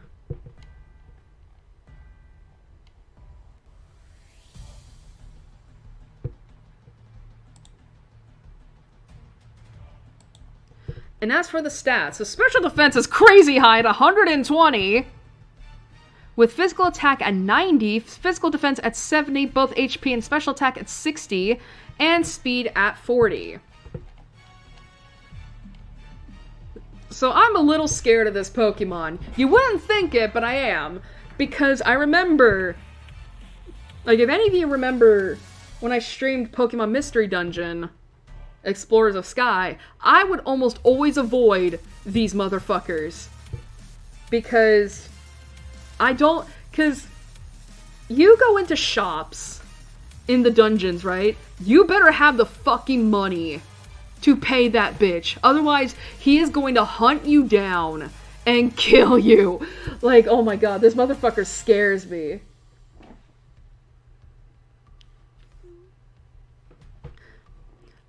You know, but other than my personal experience with it, I do think the concept is cool. Like, it's definitely a chameleon. You know? And the fact that, like, if you hit it with a move, it changes to that move's typing. Honestly, I think if anything, that kind of does make me, like, want to play around with it a little bit. Just like, what if I use this move and then I just, like, hit it again with the move, with the type of move that it's weak to? Like, you know, hitting it with a fire type move, making it change into a fire type, and then you hit it with a water type and killing it. So it's like that's, I do like the concept. And I do, you know, and I think it would be pretty interesting if, like, you know, like, if this is its normal type coloring, if, like, every time you hit it with a move, the coloring changes to reflect. Like, this becomes blue for water, red for, or orange, red for fire, etc. I think it would be interesting. Like, here's the thing, I think I've caught a Kecleon before just for, like, gimmick's sake, for meme's sake. But I don't think I could ever use it, because, again, I'm not that good at strategizing, honestly. Honestly, I'm not gonna lie, I think I would put it in the lower B tier. Because I think the concept is cool. And I think there's probably some pretty good, like, and I think there would be some pretty good, like, strategies to play with this. It's just not for me. Because, again, I'm not a comp battler. Alright, second to last Pokemon.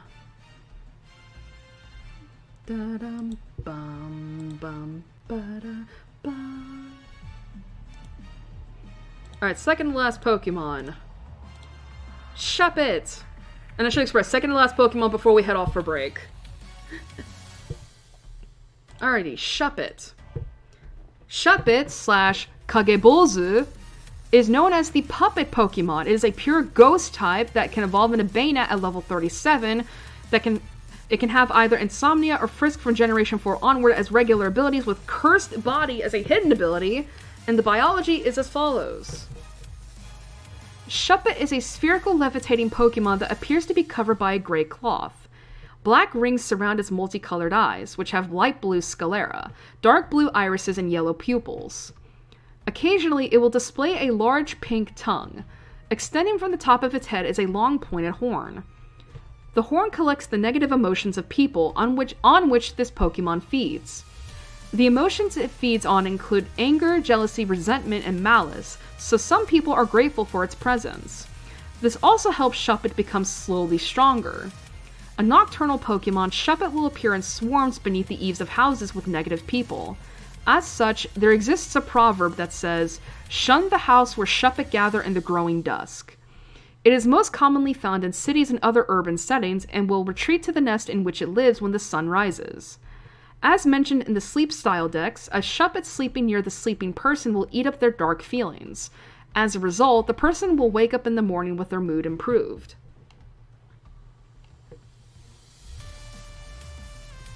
And the stats aren't great. I mean, it's astonishingly enough, the physical attack stat is as high as at 75, with special attack at 63, speed at 45, HP at 44, physical defense at 35, and special defense at 33. So, it's interesting how I looked at the Japanese name for Shuppet, and it's Kagebozu, and I immediately think of Teruterubozu. Which honestly, this is pretty similar, it just doesn't have the horn, and it would have like a little rope tied around its neck. But other than that, admittedly, this is a lazy design for a Pokemon. It is literally just a cloth. It is literally just a rag thrown on something. Like a sentient rag. To me, it's a lazy design. I mean, it's simple to the point of laziness. I'm sorry, it's just...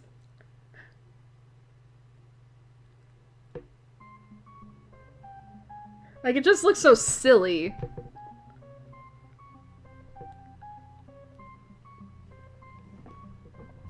But yeah, it just looks so silly. I mean, I remember, I think, isn't there like an item? It's wait, what am I thinking of that needs Reaper Cloth? Is it this? Because I remember there's, by the way, I'm putting this in the C tier because it's so silly.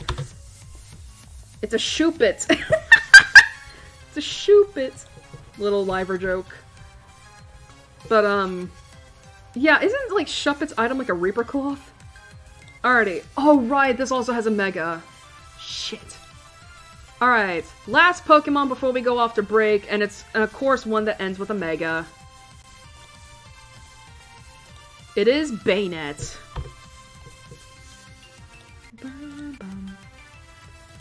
And admittedly, Mega Banette's design is sick. Look at that. Alrighty. Alright, so Banette. Banette / Jupetta is known as the Marionette Pokemon. It retains its pure ghost typing, along with its abilities. However, when it Mega Evolves, it gains Prankster. And the biology is as follows. Banette is a dark gray, doll-like Pokemon that is possessed by pure hatred. It has 3 short spikes on its head and a long zigzagging ribbon falling off the back of its head. A zipper acts as its mouth, and it has purplish pink eyes with slit pupils. Its long, flat arms have 3-fingered hands, while its legs are short and stubby. It has a yellow brush-like tail. Being driven to life by a powerful grudge, it keeps its life force safely in its body by the means of its zipped-up mouth. If unzipped, it would lose its energy. It lays curses on others by using its body as a voodoo doll and sticking pins into itself. It lives in garbage dumps and dark alleys, where it searches for the person that threw it away before it became a Pokemon. It is said that treating it with enough care will satisfy its grudge and will turn it back into a stuffed toy. As mentioned in the Sleep Style decks, Banette apparently laughs happily while sleeping. It is believed a sleeping Banette is remembering a time where it was loved and cared for. Alright, and as for the Mega Banette, Mega form. As Mega Banette, this Pokemon gains several additional zippers. One running diagonally across its face, one on each hand, and another on its body. The first zipper runs from its left eye to the tip of its central spike. The other 3 are all unzipped, revealing parts of Mega Banette's cursed purple body. Its 3 long purple fingers and body, revealing 2 pointed purple legs, are visible. Its zigzagging ribbon becomes somewhat erect. Okay. It now has 2 zipper rings around it and a short zipper on the end. It gains 4 further spikes, one on the top and bottom of each hand and one on each hip. However, it loses its brush-like tail. When it Mega Evolves, it is filled with so much power and vindictiveness it cannot help cursing its trainer. Damn. And as for the stats... Alright, so regular Banette has... Its highest stat is crazy at like 115, with special attack at 83, physical defense and speed both at 65, HP at 64, and special defense at 63. And when a Mega evolves, physical attack obviously goes way the fuck up at 165, which is crazy. Physical defense also goes up by 10 points to 75, as does special attack at 93, special defense at 83, and speed at 75. HP is the only stat that doesn't change. So, admittedly, I will say, the concept of this is pretty sick. Like, the idea that, like, Banette is basically, like, a toy a living toy that is filled with such a grudge. I mean, it's basically... it's basically like Toy Story if, like, you treated your toys like shit. They just grow so vindictive and hate you so much that they'll literally go after you. Like, it's such a scary concept, and I think about it, it makes me want to treat my stuffies a little better. Even though, like, I don't beat them or anything, they just sit up on my closet and bed for, like, ages. And the Mega Bayonet, though, like, it's pretty sick. It reminds me of Oogie Boogie from The Nightmare Before Christmas. You know, actually, I mean, I know Oogie Boogie doesn't have zippers. What similar thing am I thinking of that does have zippers? I feel like it was another, like... I feel like it was another horror antagonist that had zippers.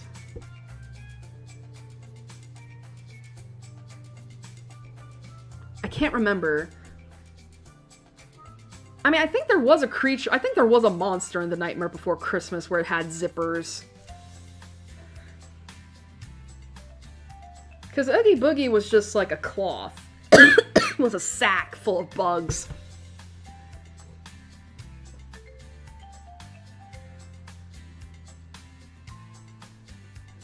I don't remember. But yeah, like, it does remind me of Oogie Boogie if, like, Oogie Boogie was a toy. But yeah, I do honestly like this. I don't think I've ever had the chance to use a bayonet before. I really should, though, because I do think the concept of it is sick. And I love the Mega Evos. Honestly, actually, you know what it reminds me of more than that? It's like a prototype Mimikyu. I mean, I know Mimikyu is not a toy, but, like... I don't know. I think it is just because of the cloth. Honestly, I think I would put this in a high B tier. Because again, I don't know how good it would be overall, but I am very curious to try it out. Whoops. Alrighty. And that's the third quarter. That's the third quarter done. Alright, so let's do a quick recap of all the rankings we've done so far. So, in the S tier, we have Gardevoir, Altaria, and Milotic. A tier, we have Blaziken, Swellow, Ralts, Kirlia, Whismur, Makuhita, Azurill, Nosepass, Skitty, Mawile, Aeron, Aggron, Roselia, Torkoal, Spinda, Flygon, and Swablu. High B tier, Grovyle, Sceptile, Torchic, Combuskin, Poochyena, Mightyena, Beautifly, Masquerain, Breloom, Hariyama, Delcatty, Lairon, Plusle, Minun, Sharpedo, Wailmer, Numel, Spoink, Trapinch, Cacturne, Seviper, Lunatone, Solrock, Barboach, Whiscash, Crawdaunt, and Bayonet. Lower B tier, Trico, Mudkip, Marshtomp, Zigzagoon, Dustox, Ludicolo, Shiftry, Talos, Surskit, Shroomish, Slacking, Ninjask, Shedinjas, Loudred, Sableye, Meditite, Medicham, Electrike, Illumise, Swallow, Carvana, Wailord, Camerupt, Grumpig, Vibrava, Cacnea, Zangoose, Corphish, Armaldo, and Kecleon. C tier, Swampert, Linoon, Wurmple, Silcoon, Cascoon, Lotad, Lombre, Seedot, Nuzleaf, Wingull, Pelipper, Slackoth, Vigoroth, Nincada, Explode, Manectric, Volbeat, Gulpin, Baltoy, Claydol, Lileaf, Credilly, Anorith, Phoebus, Castform, and Shuppet. Alrighty.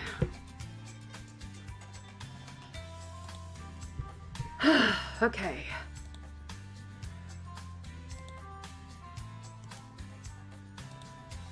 Alright, now I gotta get everything ready.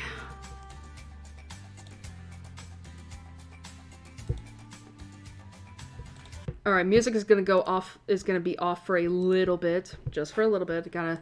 I gotta refresh stuff, obviously. So, chottomate.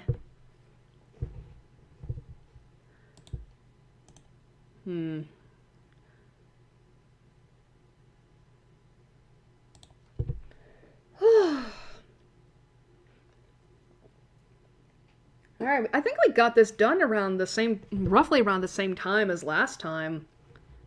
Like, it's almost 3.5 hours.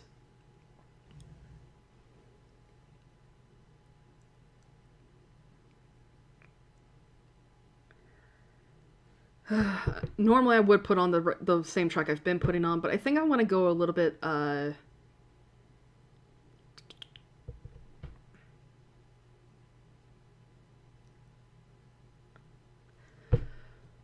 shit, I forgot what the track title is called. Am I really doing this?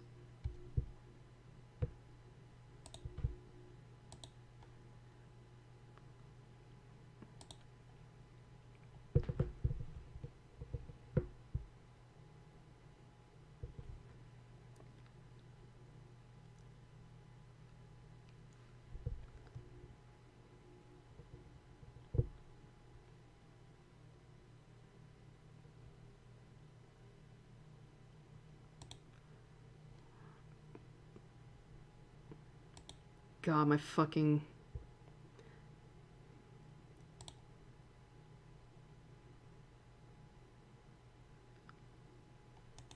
Yeah, I like this song. Okay. I was thinking to myself, like, what song do I want to have playing?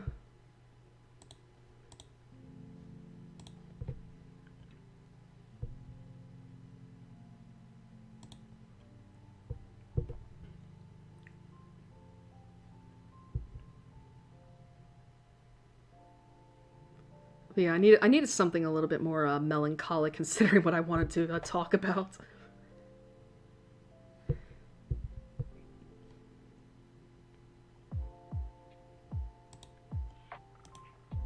Which I know some people might be a little cringy, but it's like, again, this is something that like I do want to talk about, because I feel like I want to have something to kind of like just put my feelings out there, if that makes sense. Because, you know, I mean, this is something that like,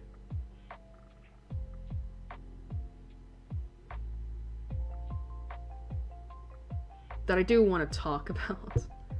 But before then, obviously it is time for break, which means you can go get something to eat, something to drink, go to the bathroom, basically do whatever it is you want, because they're going to be taking a 30 to 40 minute break. And yeah, and then we'll hop right back into it and finish off Hoenn. But yeah, until then, I'm gonna go to the bathroom real quick. I'm honestly not in the mood for food right now, but who knows, I'll change my mind. But yeah, I'll be right back.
Alright, I'm back.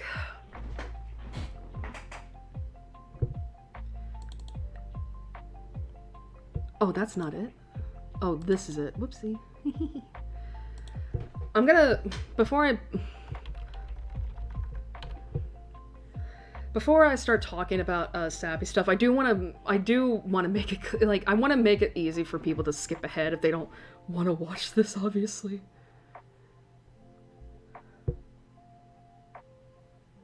So, yeah, just chotomate. I gotta figure out what to write.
Does that even show up right? No. It's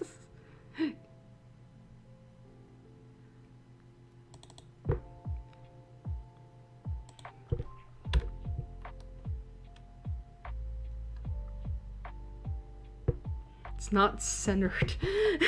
Sorry, it's not centered. Is there should be a way I can, like... Here we go.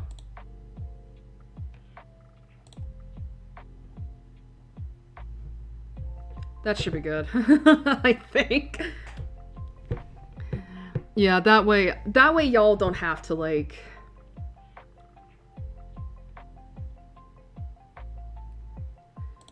You know, that way, you know, for people who aren't interested.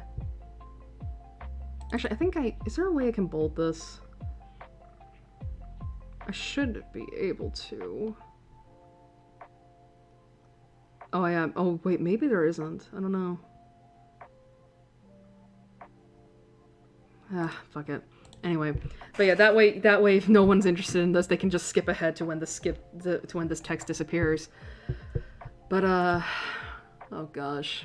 Yeah, so here we go. So a week ago now, on the 19th, which is crazy that I remember this day. I think it's because, like, it was so close to 420, so. But as I was saying, you know,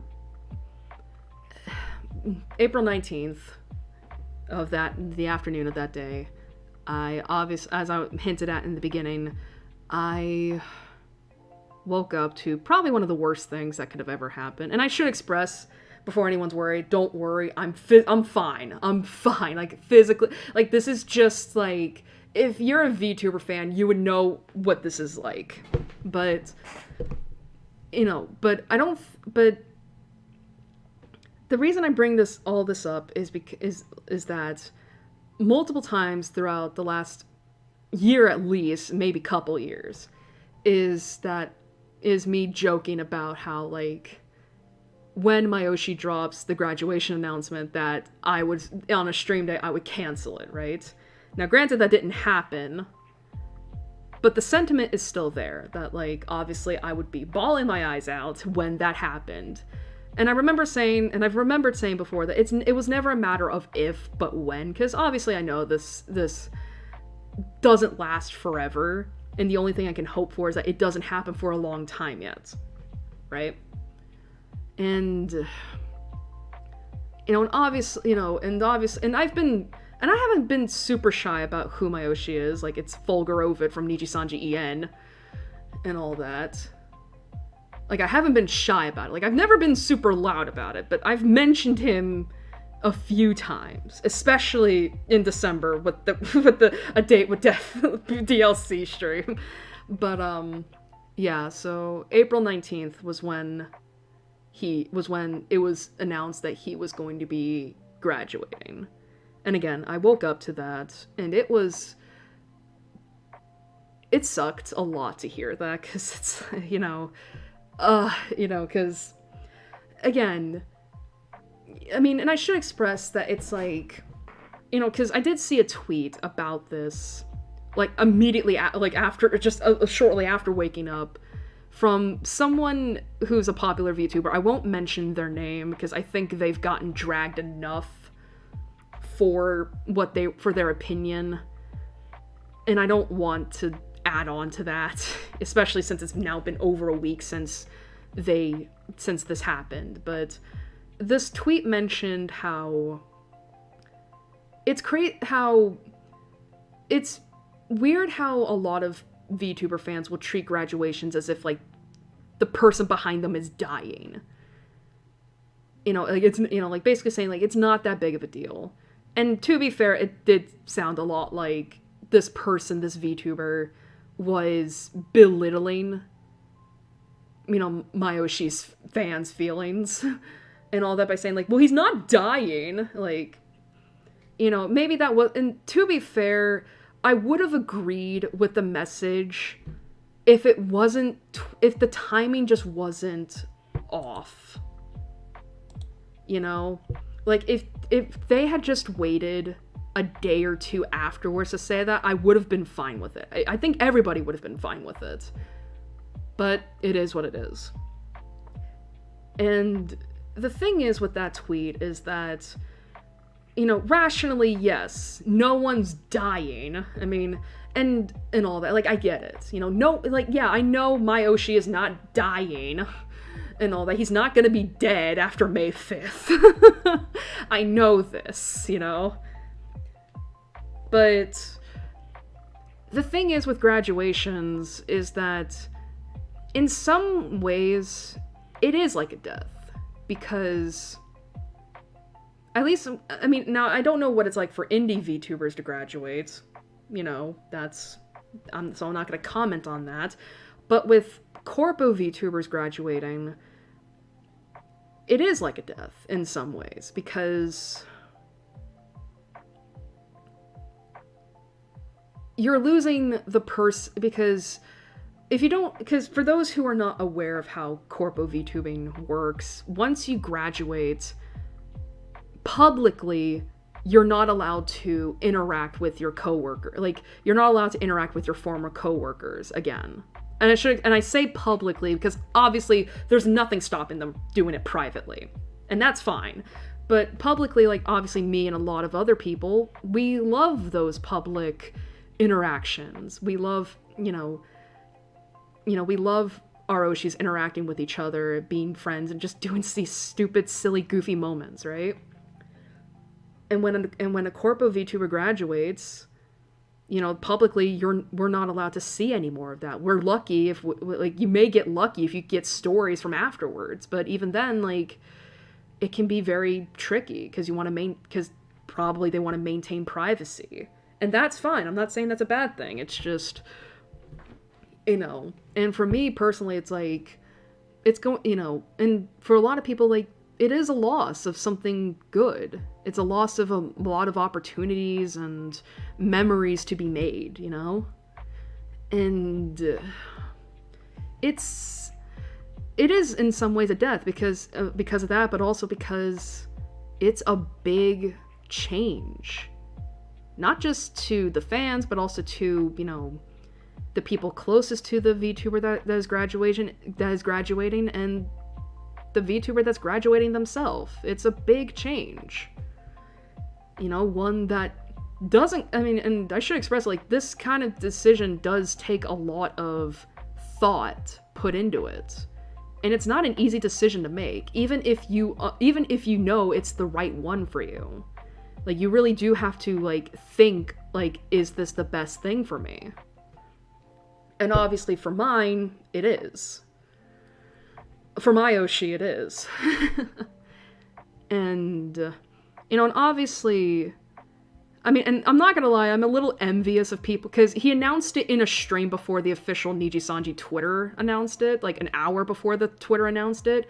And I feel so envious for the people who were in that stream who got to hear it first, because they were, because they at least got to reconcile with the news. They got to settle with it before the Twitter just blew up.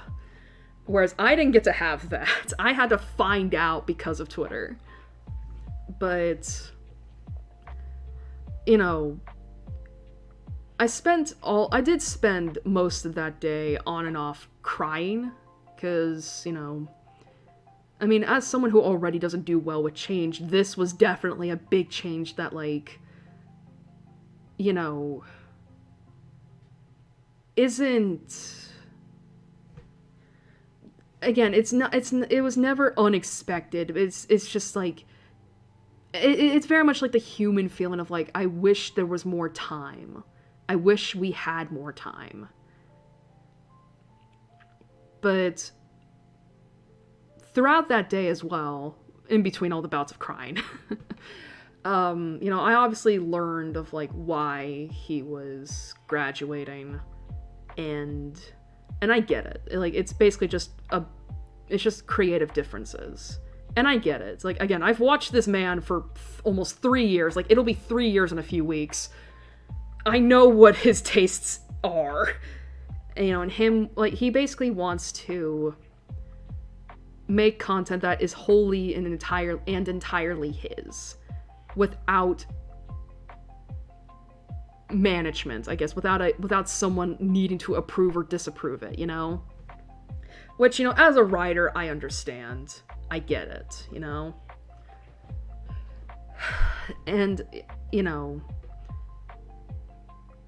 and he, and obviously, and he's also made it clear that it's only because of that. Like, it's not because he is starting to hate working there, or... Like, it's not because of any bad stuff that's happened. It's just creative differences, which is a very... I mean, I don't want to say common reason, but it's very much like, I want to do things without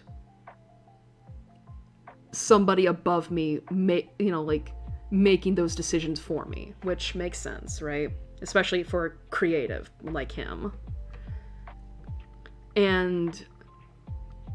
I mean, and part of the reason why I was crying so much was because, obviously people, it was because, I mean, first of all, I saw so many people coming out in, I don't want to say in droves, but, it very much felt like that, just talking about how much he had changed their lives, how honestly blessed they are to have him in their lives, whether it was as a fan or a fellow content creator.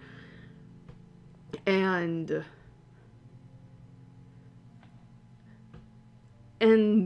obviously fans and livers alike were just sharing all this, I mean, not only fan art but also clips that were made of him throughout the years, and I think that was kind of what made me really cry a little bit, was just reliving those memories and realizing bitterly that this was all that this was gonna be it after next Monday.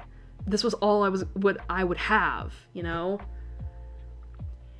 I think that's another way of seeing this as a death in some ways. It's just because it is very much looking back at photos and videos and memories and all of that, and realizing that you may not ever have something like that again. And I think that was part of what made me cry so much, but the more that I kept telling myself that it's it's okay to cry, it's okay to be sad over this. But throughout that day and over the next few days afterwards, I started to reach that acceptance Like I fucking like the 5 stages of grief. I went from sadness all the way to acceptance in like a day. I wish it was that easy. But I very much reached the acceptance stage. But even during that day, the 19th, and just seeing what I had missed, although I was sad, it was also like, oh, I did feel happy, which I know is weird, but when you think about it, I think the reason, because I honestly thought the news would hit me a lot harder than it did. Like, I thought I would be non-stop crying, right? But instead, while the initial drop did impact me a lot, I think what really helped soften the blow was the fact that, one, so many things happened in the lead up to that day, like over the course of months, that, you know, if they didn't happen, I think the graduation would have hit a lot harder, you know? There's that. And I think it also would have hit harder if it was earlier. Like, if this happened before April 19th, like maybe before this year, maybe. I can't really give a definitive time period, but just earlier. I think those two things really softened the blow of this.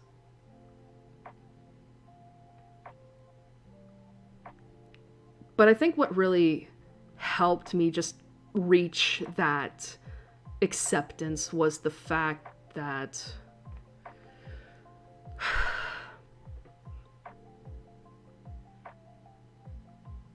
Mayoshi is leaving happier than how he was at debut. He's leaving fulfilled and satisfied with the legacy he is leaving behind.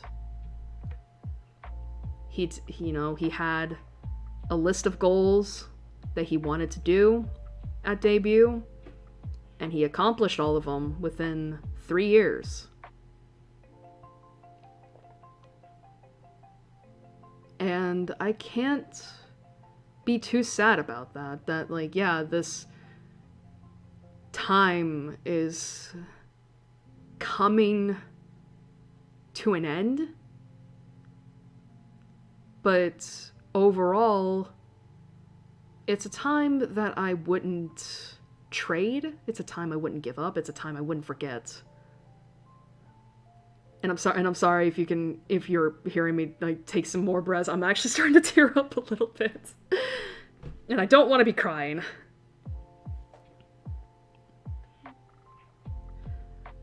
I mean the crazy thing is like I put on a stream of his, like, you know, and I saw the intro and I immediately started tearing up, which is a bad thing. But I'm gonna try my best to get through this without crying. Like, I don't want to cry on stream, at least. I'm already having to prepare myself to cry a lot next Monday, so... But, yeah, back to what I was saying, it's like, you know, it's just a bittersweet pill to swallow. The fact that, like, this, you know, that the 3 years are gonna be coming to a close next week, but I'm also happy that at least it's ending the way it is. Like, we're going out on a high note, which is good. And I think, if anything, this has also kind of made me... I mean, I will say that this whole thing made me, like, decide to stop kind of hiding my love of VTubers from people. Because obviously I've always been kind of shy when it comes to expressing myself through those interests. Like, it's one thing to express interest in anime and video games and all that, but this was something I've been particularly, like, nervous to share about, especially considering, like, being a Niji En fan in the year 2025, considering what happened last year. But I wanted to change that because of this. You know? Because, I mean, I understand, you know, because obviously I was a lurker. I'm still a lurker, because, you know, I don't... You know, and I know that's perfectly fine. Like, you know, it's not like VTubers expect you to be, like, attentive and punctual and all that. You know, like, they don't want you to do anything outside of your comfort zone, you know, but yeah, this whole thing kind of made me realize, like, I don't want to keep hiding that, so I'm kind of slowly trying to open myself up in that regard.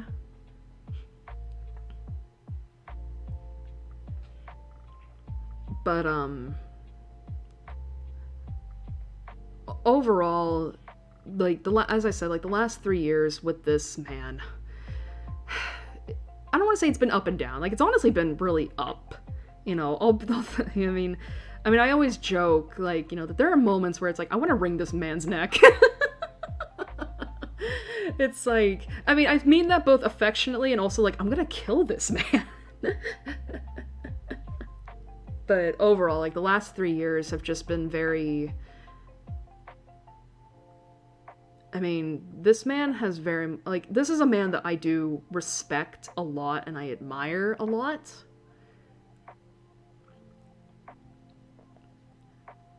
And I think in some ways, like, him, like, being in my life, albeit as a faraway figure, it has influenced me a little bit, because, I mean, I feel like if it weren't for him, I wouldn't be as, like, I don't want to say critical, but, like, kind of, like, more analyzing of, like, the visual novels that I play, and just, you know, it's hard to explain, it's difficult to describe, but I definitely feel like he's had an influence on how I want to do my streams, right? Or at least in regards to how I approach things. And yeah, it's just a lot. But I remember putting up on, and I remember, like, when I first heard the news, I was going on Twitter basically saying, like, I'm fucking crying, I'm devastated, blah, blah, blah, blah, blah. And again, like, I know it's weird to outsiders who probably don't understand VTubers. Like, you know, like, why is it, like, why does it seem like you're mourning over this? They're not dying. And it's as I explained before, it's not so much like the death, it's more so like the loss, you know, and the fact that, like, things are going to be different, you know? But it's as I've said earlier. And I will say that I think what also helps, what's going to help the transition from this a little easier is the fact that, you know, is that honestly, I feel like over the last week, I've kind of really started considering myself lucky. In that, you know, one, I got to discover him a couple months after debut, which was in February of 2022. I discovered him in May of 2022, so literally a few months. And I continually watched him for almost 3 years. Some people can't say that they've had their Oshi for that long. So that's one point. A second point is that he's also made it clear that he's not going to stop streaming. He's going to be going back to becoming an indie. And I'm not gonna, and I know what the PL is, but I'm not gonna say it out of respect and etiquette.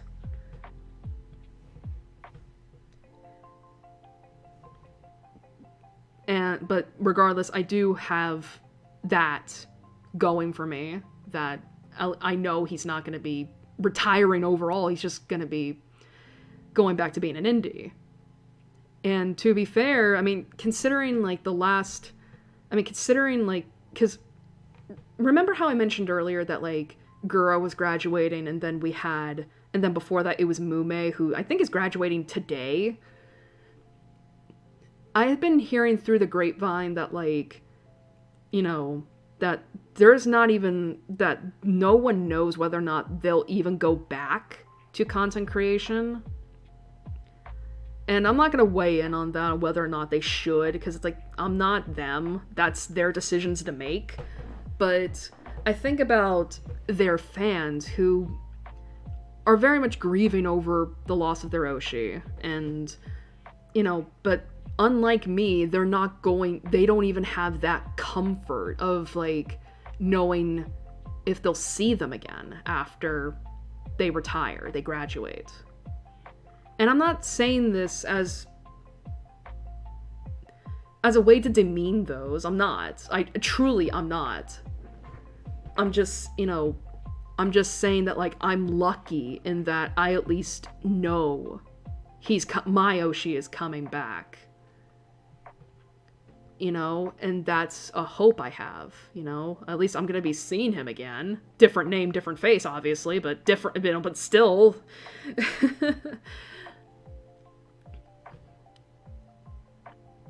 and at the, in point 3, as I said earlier, I know he's leaving Niji happier than how he was in the beginning. Mume and Gura, I mean, yeah, they may be happier, but they're ultimately having to retire because of health issues, from what I've heard. And I'm not saying that's not a valid reason. It's totally valid. I'm just saying. Like there is like that tinge of like bittersweet, there is like that tinge of sadness to their graduations, knowing that they just can't do this anymore. Whereas for my Oshi, I'm lucky enough that he still can. And I think that's gonna be what makes the transition a lot easier for me overall. Because I did tell myself way early that when he does go, that if he ever decides to go back to an indie, I'm following him, And I know there were some people and I know that there have been people or, fans of former livers who've said that they tried following them to their next live, but the vibes were just completely different, and it was just so different that it didn't feel right anymore. And I'm not, I'm not dismissing those feelings either. I mean, I don't, I'm just, but I think for me, it's just I don't know what it's going to be like. I don't know what it's going to be like. But still, at the very least, I want to try. Is it really going to be that different? And if it is going to be super different, will I be able to learn to adapt to it? That's my thing. I mean, as I said, I'm someone that is very stubborn, someone that doesn't like a change. But, I also want to learn how to adapt, and see if is this going to be, and see if following him to wherever he goes next. God, I say that, God, it's so awkward saying this as if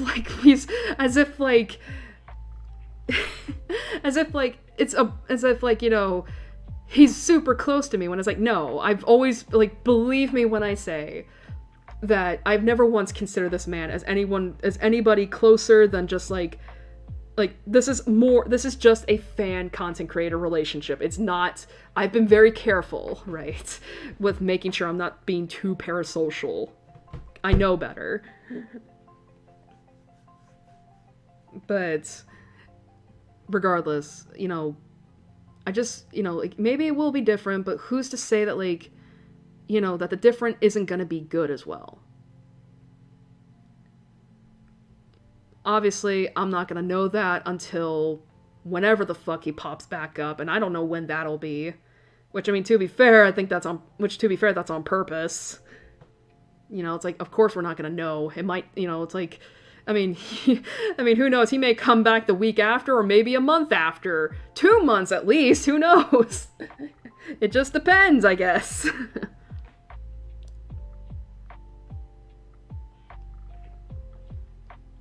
But, yeah, it's just...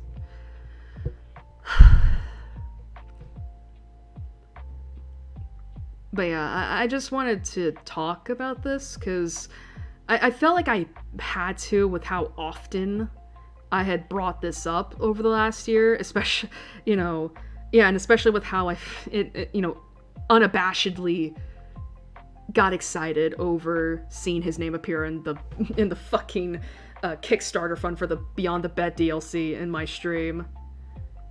And I also feel like people might have been curious about that. And maybe would have been like, oh my god, I hope she's okay, because I know, like, imagine they're watching the Beyond the Bed DLC, and they're like, oh my god, I hope she's okay, because I did see the announcement, like, a few months later. And it's like, yeah, I'm fine. But yeah, like, I should express, like, I'm fine. I know at the very least I'm going to be alright. I'm going to be fine. I may cry, but, it happened, and I'm going to move forward with it, with everything. I just know that, like, next Monday I'm gonna be crying a lot. Like, probably to the point I'm gonna get a headache, who knows. Although with the way that I will say, like, this is one of those moments where it's like, I want to wring this man's neck. I understand why he chose May 5th. It's a fucking nod to his lore, but you really had to choose Atushi's birthday to do it. It's like, you really had to do that to me. And because it's in the beginning of the month, like, I could end up having my period, because that's how it's been lately. End of 1 month, beginning of another, I have it, and it's May 5th, so it's like, I could be even more emotional. Who knows? Ah!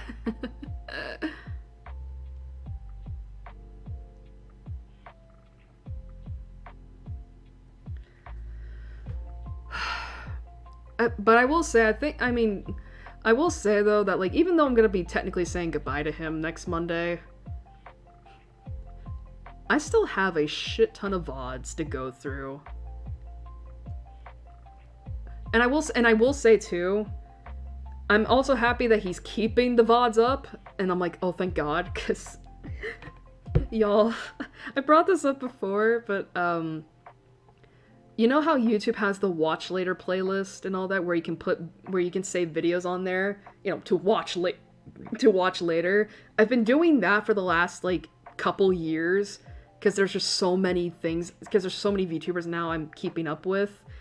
It's like, I'm so far behind with certain VODs, like, we're talking, like, 9 months. And Fulgur's one of them. I have VODs from, like, August. I have VODs from up to August of last year to go through. And this is not keeping track of collabs either, so it's like, I feel like it's gonna be around this time next year that I'm probably gonna finally have him out of my life. It's like, basically, it's like, it's like, those VODs are the victory tour. Those VODs are the victory tour that's gonna last for, like, 8 months. Well, I say 8 months, it's more like, probably, like, 12. Depends on how fast I get through them. Because, I want to, because obviously I'm not gonna rush them. I'm not gonna rush them. I'm not gonna like, I want to savor them because I'm gonna savor them with all I can.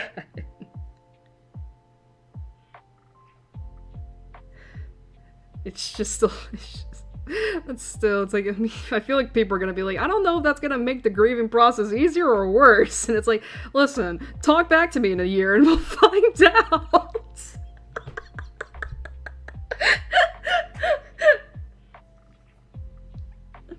We'll see. Actually, I'm trying to think, because I did take off a VOD today. I think that's on the 18th, so in a few more weeks it'll be 9 months. Long enough to carry a baby. Actually, you know what's funny too? May 5th is also 2 weeks exactly from my birthday. It's like, I can't. It's like, May really is just out for, like, this is what I mean when I say, like, this man is out for my blood. I say jokingly. I say jokingly. I feel like I have to point out that it's like, I mean this either affectionately or jokingly because people might think I'm serious. And you wouldn't think that people would be like, that naive. But it's happened. It has happened.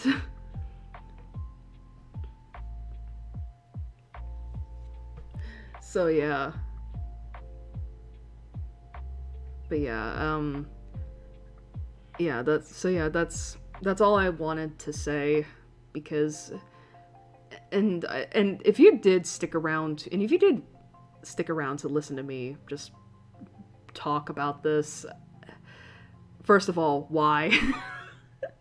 But secondly, thank you, I guess, for doing that, because even if you weren't interested in this, or if you think I'm cringe, I guess, but I don't know. I mean, who knows? I might get hate commented. Who knows? Because that could happen. Because again, Nija EN fan in 2025 after 2024. Yeah, people might think I condone suicide. It's like, bitch, I attempted twice.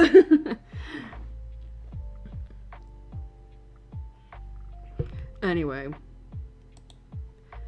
Now we can take that text off. I cannot believe I spoke for like a half hour about this.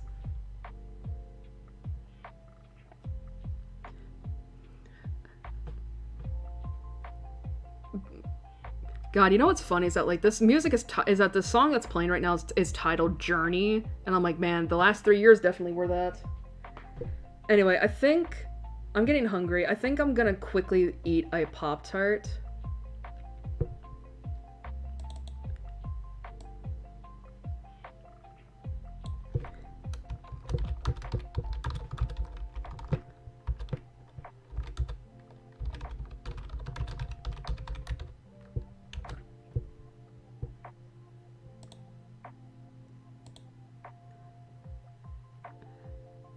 Okay, just making sure that is, but yeah, I'm gonna have my mic muted while I'm eating, obviously, so, yeah, but after that, we'll quickly get back into it, so, I'll be right back.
Okay.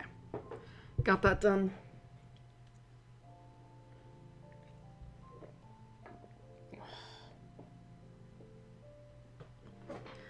Alright, let me get Twitter back up real quick.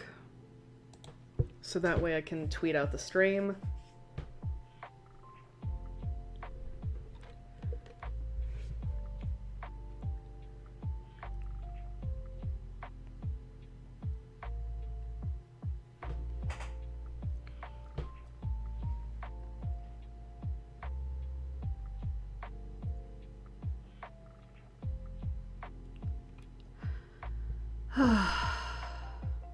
Oh. Oh, you're fucked for that, Twitter. You're so fucked for that. You are so fucked for that. That's so mean.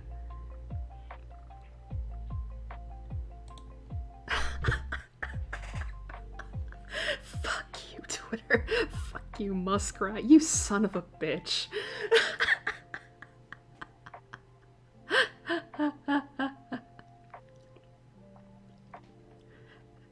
Sorry, I opened up Twitter.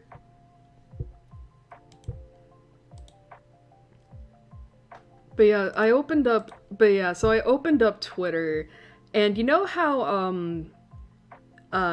you'll have like a little side box, a little box off to the side where it tells you, like, you know, here's who we, you know, it's like based on, you know, what you like, you know, here's who you can follow, right? Like who to follow.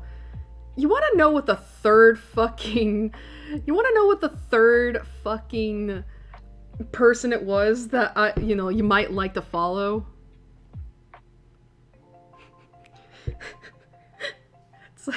It's like, damn, I think, was Muskrat listening to me? It's my Yoshi's PL. Again, I'm not gonna say what it is out of respect and out of etiquette. You know, I'm gonna be, you know, gonna be keeping it on the DL, right?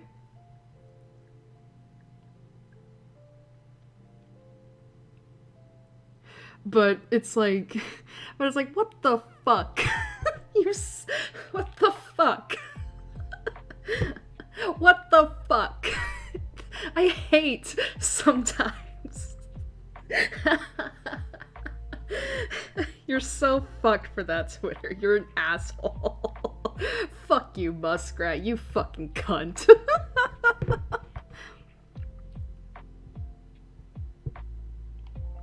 That's so fucked.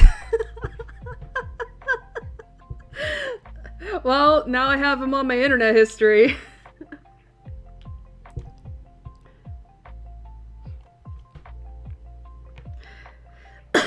Excuse me. Anyway, let's retweet. That's still so funny.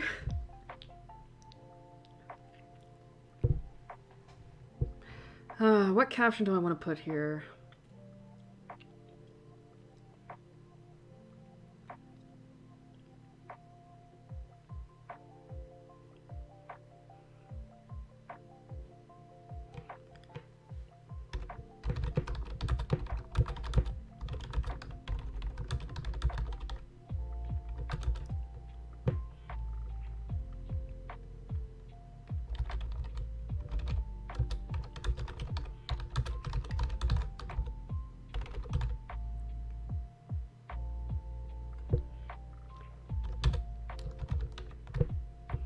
I don't know.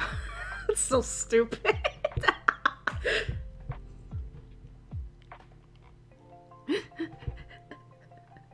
The caption was basically, I don't know what it's called, but there's a meme of, like, you know, where it's like you have two guys pointing at what's behind them. Like, it's basically like a couple of soy jacks, I guess, and going like, oh! Me with the fucking ranking system. Anyway. Let's get the playlist back up and loaded. Ah!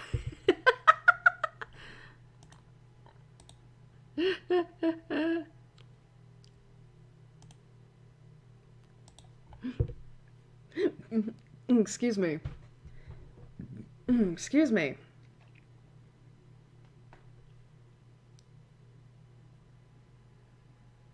Meanwhile, my PC is screaming from the rooftops of like, turn us off! I feel like I'm going insane. Then again, Ira, you were pretty emotional back then. You were getting pretty emotional, so we need to insert humor into this. We need to insert levity. Otherwise, you're gonna be crying.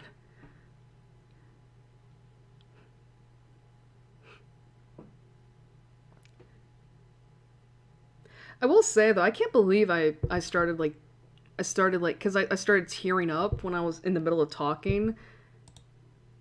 I mean, I think you could tell because it was a very subtle voice crack. And I'm like, man, I thought I finished my crying, at least for the time being.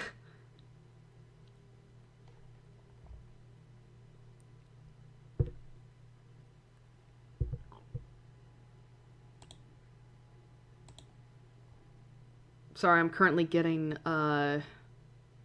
music set up here.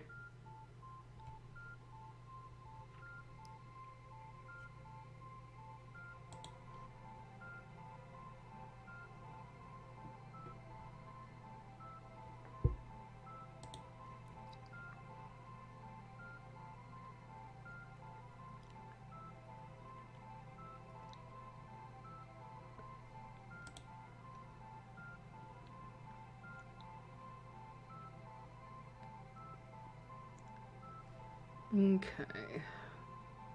Make sure the playlist is on shuffle. Oh, it was?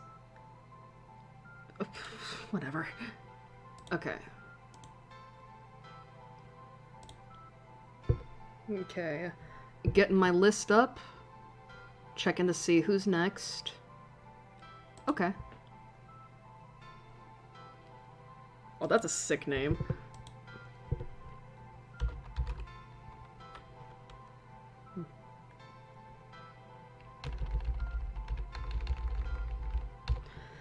Alrighty.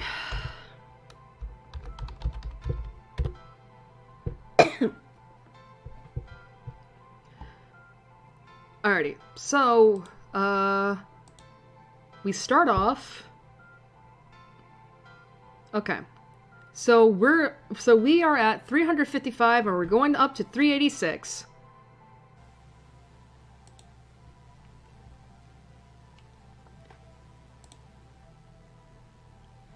Alright, getting everything set back up.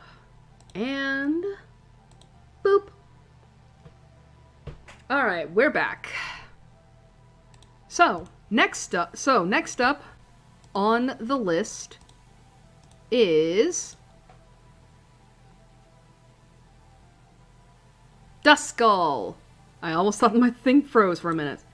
Alrighty, so Duskull / Yamawaru is known as the Requiem Pokemon. It is a pure ghost type that evolves into Dusclops at level 37, which then evolves into Dusknoir when traded while holding a Reaper Cloth. Oh, so you're the Reaper Cloth! I thought it was Shuppet! It has Levitate as a regular ability and Frisk from Generation 6 onwards as a hidden ability. And the biology is as follows.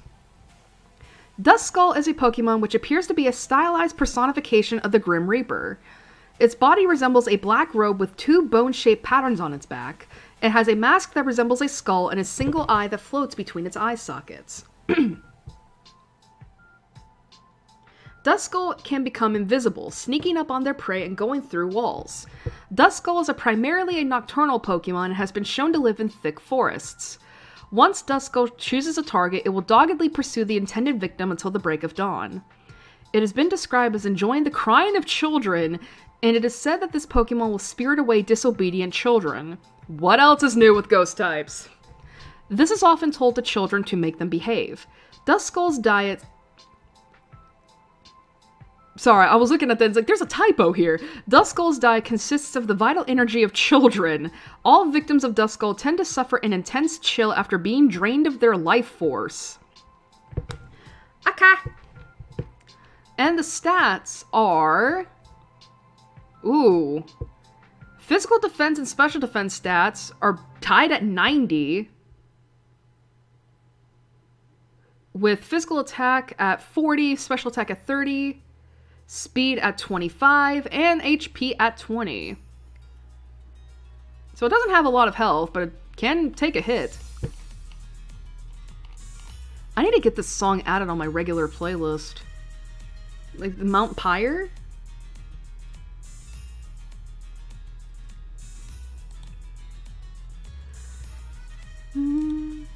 Okay, so I didn't think that, like, this was a personification of the Grim Reaper. I thought it was just a skull wrapped up in cloth.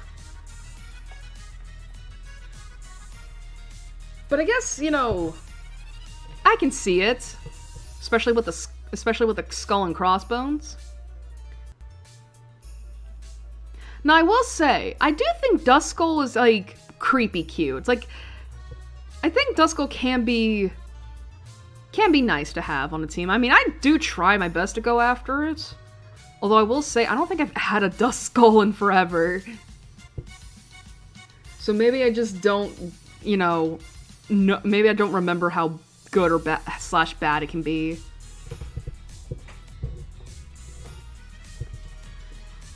But yeah, I think it's a good, I think it's fine. Where would we put this though? I mean, definitely not C tier. I'm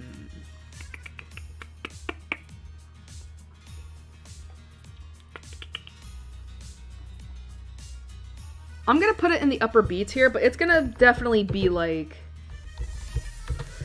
Excuse me. But it's definitely gonna be like Crawdon, where it's like, it's gonna be on the middling high B tier. Oh, whoops, I forgot to change out the picture. Bum-ba-da-dum. Alright, next up. What is Dusk Noir? Is that Sinnoh?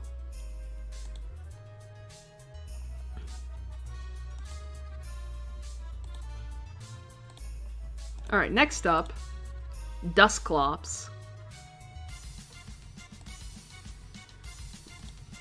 Alright, so Dusclops slash Samayoru is known as the Beckon Pokemon, retaining its pure ghost typing. However, its regular ability is switched out for pressure, but it keeps Frisk as a hidden ability. Biology is as follows. Dusclops is a Pokemon with a roundish gray body with 2 stubby legs. Its body is hollow and wrapped in bandages. Hold up, this is bandages?! Huh. It has a single red eye and 3 tooth-like projections. The red eye is said to be the true form of Dusclops, but no one has yet to see this claim. It has 2 wispy light gray growths coming out of its shoulders and 1 on top of its head. Its light gray hands are almost always depicted as being directly attached to its body. Although in... what is that? I don't know what that is. PK-15, don't know what that means. And in several panels of Pokemon Adventures, I'm guessing that's the manga, they can be seen floating independently. Its body can absorb anything much like a black hole, pulling through the gaps between the bandages and wrapping it. It is unknown what happens when something is absorbed in Dusclops, as nothing ever comes back out. Is this Deoxys again? Yeah, it is. It will wave its hands and eyes to hypnotize opponents, and then force them to do as it desires. Dusclops preys on drifting will-o-wisps, sucking them into its body. It usually lives in thick forests and is generally active during nighttime. And as for the stats... holy shit, okay. So, defense and special defense are both tied at 130, which is crazy, with physical attack at 70, special attack at 60, HP at 40, and speed at 25. Interesting.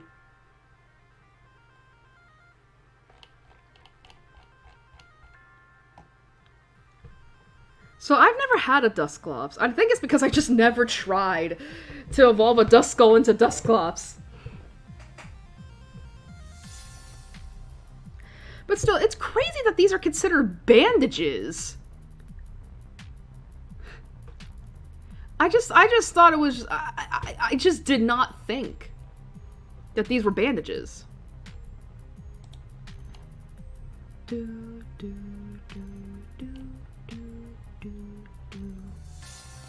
But yeah, I mean, this is kind of crazy.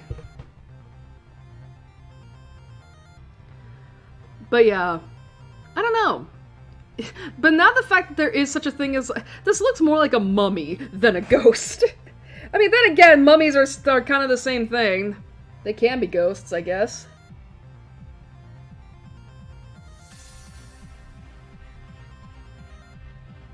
Although I will say that those defense stats are crazy. And to think that you have Dusk Noir after this. But that's probably a Sinnoh Pokemon, so we're not gonna get to that until like later.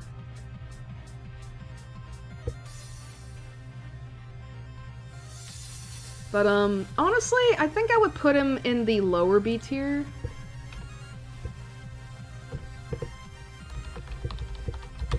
God, there's so many. I dread to think of like what the final ranking of this is gonna be. But yeah, that's crazy.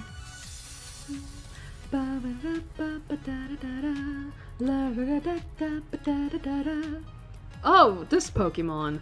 The one that I feel like is a bit of a dark horse.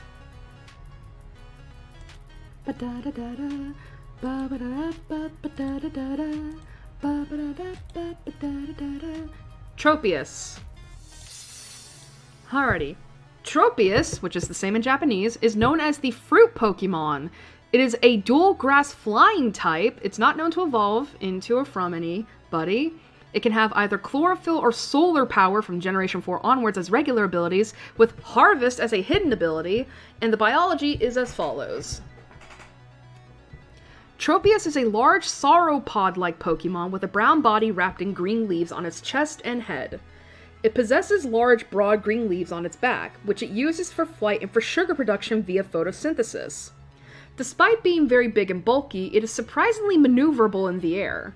It has a long neck with a thin black line around it. It uses its neck for reaching treetops to gorge on its most favored fruit. Since it ate only this kind of fruit continuously, the fruit began to grow around its neck. These yellow banana-like fruits can be picked and consumed by other Pokemon or humans, and grow twice a year because of the rapid production of sugar in Tropius's leaves. Its feet have toenails the same color as its fruit. In warm areas, there are ranches that raise Tropius. In Alola, its fruit is especially sweet compared to those of other regions. It lives in tropical jungles. In the TCG, Tropius was shown existing before the time fossil Pokemon went extinct. That's interesting. So you can... So it is... Oh, I can catch this actually in Ultra Moon. Maybe. I don't know. I can! Yes! Okay, good. Alright, so... HP is its highest stat at 99, with special defense at 87, physical defense at 83, special attack at 72, physical attack at 68, and speed at 51. Oddly numbered. But yeah, it's interesting. I feel like I don't... Okay. I say a dark horse, right? I'm very curious to see, like, how good is this Pokemon? Because I'm not gonna lie, I genuinely thought it was a dragon. I'm not gonna lie. I kept thinking this was a dragon when I was younger. It's like, look at this dragon Pokemon! And I think a lot of people just looked at me and be like, you stupid bitch, you stupid brat. That is a grass flying type. I don't know, but still, I want to try it out, honestly. I don't know. And also, like, there's something about the leaf formation here that I'm just like, why is this so cool to me? I don't know. It's kind of like, I think it reminds me of Meganium if its neck was longer and the petals of its flower were just leaves. This is Littlefoot, basically. Although, to be fair, I named my Auroras a Littlefoot as opposed to Tropius. I don't know. Obviously, I know this also has like 4 times weakness to ice. Like, it feels like a lot of these things do nowadays. But like, I don't know. There's something about, like, I will say a grass flying type is interesting because, like, well, there goes one of the weaknesses right there. I don't know.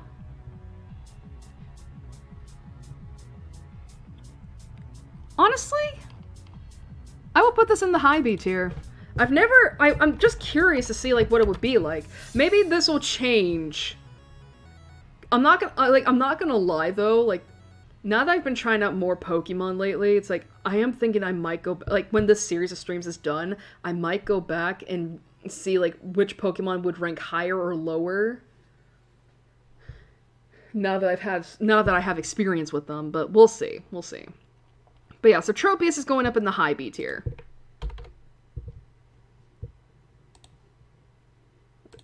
Excuse me. Alright, next up.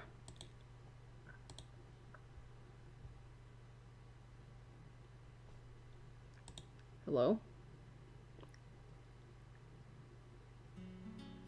Hi, Zinnia.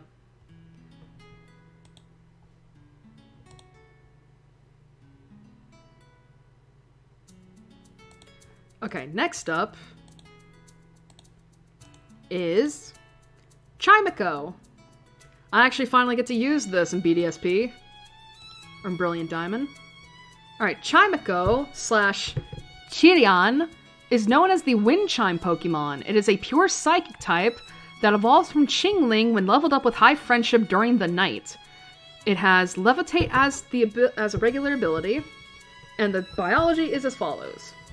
Chimico is a small, round Pokemon with a mainly bluish-white body shaped like a fluting wind chime. It has beady yellow eyes and 3 stubby limbs. Its body has a horizontal amaranth-colored pattern. Underneath its body extends a long tag-like tail that has amaranth patterning at the bottom. A yellow globular growth, there we go, referred to as a suction cup or a sucker, is connected to the top of its body. Chimico can create ultrasonic sound waves and other noises. It uses 7 different echoing cries to communicate with others. It is nocturnal and usually lives in grasslands and woods, but some are found in mountainous regions. An omnivorous species, it eats berries that it plucks with its tail and can knock out large prey using powerful waves of air, which are thought to be created by Chimico, amplifying the faint sound of wind inside its body. And as for the stats... Oh, it has 2 stat blocks. Let's see. Oh, it got a little bit of an upgrade, honestly. Alright, so special attack is its highest stat at 95, with speed at 65, and physical attack at 50. However, from Generation 7 onward, physical defense is up to 80, and special defense is up to 90. HP is up to 75. So yeah, that's interesting. So became a little more viable, as they say. So it became a little more viable after Gen 7. Cool. So I will say, I do like Chimico. Like, there's something about, like, the idea of a sentient wind chime that I like. Especially because wind chimes can make really pretty music. I'm not gonna lie, it makes me want to get a wind chime, although, like, where would we stick it? There's nowhere. But yeah, you know what's... But yeah, I never thought that this was considered, like, a suction cup. I thought it was a bell. Especially because, like, when you look at Chingling, and that's a bell! Like, if anything, Chingling resembles the, resembles, like, those bells that you would see in Japan. Like, I don't know what they're called. Like, I know they're shrine bells, but, like, I'm not talking, like, the one that Bronzong is made out of. I'm talking, like, you know, the red and white rope around it. It's hard to explain. But we'll get to that when we get to Sinnoh. But yeah, I like Chimico. I think it's cool. And I like the coloring. I don't know, I just really like it. And I've also, like, and I will say this. Like, I've been using it in Brilliant Diamond, and I think it's fine. I mean, it's not, I mean, obviously I can understand, like, why it's not super great, but I think it's cool. I think it's fine. Honestly, I would probably put it, I'll probably put it in the high B tier.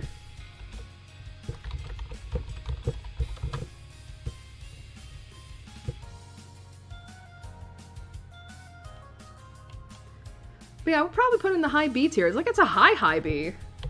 High B. Alrighty.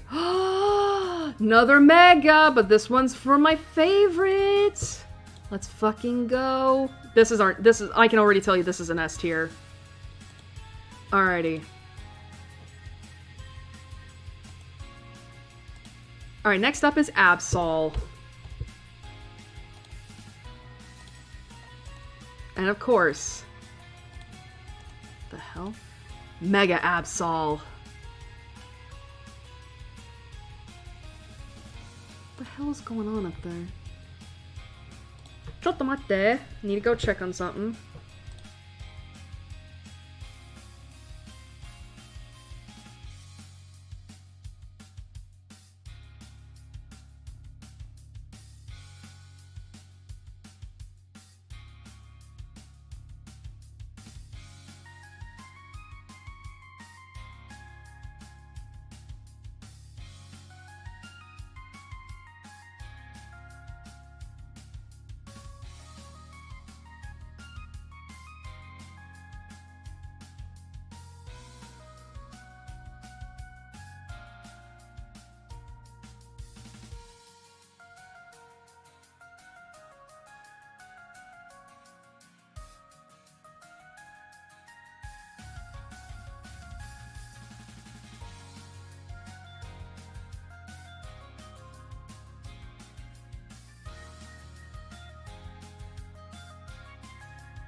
Alright, I'm back. I had to see what the dog was doing. Alrighty. Absol. Alright, so Absol, which is the same in Japanese, is a pure Dark-type Pokemon. It is not known to evolve into or from any other Pokemon. Oh, I forgot, it's also known as the Disaster Pokemon. It can have either Pressure or Super Luck from Generation 4 onwards as a regular ability, with Justified as a hidden ability, and when a Mega evolves, it gains Magic Bounce. And the biology for Absol is as follows. Absol is a quadrupedal mammalian Pokemon with a primarily white feline-like body with some dark blue coloration. It has a ruff around its neck and its chest and a tuft on the top of its head adorned with a single blue-black oval. Between the dark fur, the curvature of the white fur on its head, and the positioning of its horn, Absol's face vaguely resembles a Wu-Wei symbol. Wu-Wei. God, I need to buy more Danmei. It has a humanoid face with almond-shaped red eyes, a scythe-like tail, and a scythe-shaped horn on the side of its head. Its broad feet are equipped with 3 claws each, and dew claw-like spikes protrude from the heels of its hind legs and the elbows of its front legs. It walks with a pacing gait like that of a bear. Absol lives in the mountains far from civilization, and it rarely ventures down from its alpine home. Using its horn, Absol is able to sense even subtle changes in the sky and the land to predict when a disaster will occur and will try to warn people when one is approaching. Absol is also known to protect fields from natural disasters as well. This often has the unfortunate effect of Absol itself being blamed for the disaster, notably by the elderly. The hatred for Absol was started years ago by superstitions surrounding about it. About it? Shouldn't it be it? Just it? Despite this, others are interested in its ability to predict disaster. Absol has been referred to as a bringer of doom. Absol can move as swiftly as the wind. Absol is said to have a lifespan of up to 100 years. As mentioned in the sleep style decks, the powers of Absol's horn remains active even when it sleeps. Due to this, Absol can strongly detect danger even when not awake. And then we move on to Mega Absol. As Mega Absol, its fur is longer overall, and the increased energy coursing through its body makes the fur at the back of its mane stand on end so that it appears to have wings. The spikes on its heels and elbows grow larger, and the fur in these areas becomes longer as well. Its sickle-shaped horn widens, while an additional smaller horn appears on the opposite side of its head. Its tail now has a more saw-like shape, and the oval marking on its forehead is now a rounded triangle. Mega Absol emits a fearsome aura that has been known to kill faint-hearted people from shock. It directs this aura at its opponents by beating its wings, quote-unquote, which are not capable of flight. However, Absol apparently detests assuming this form, as it normally dislikes fighting in the first place. I did not know that. Okay, I forgot the stats. Whoops, I'm confuddled. Alrighty, so regular Absol. Physical attack stat is its highest at 130, with special attack and speed at 75, HP at 65, and physical defense and special defense both at 60. However, when it Mega evolves... Whoopsie, wrong thing. That physical attack stat jumps up to 150, special attack is 115 along with speed, but everything else pretty much remains the same.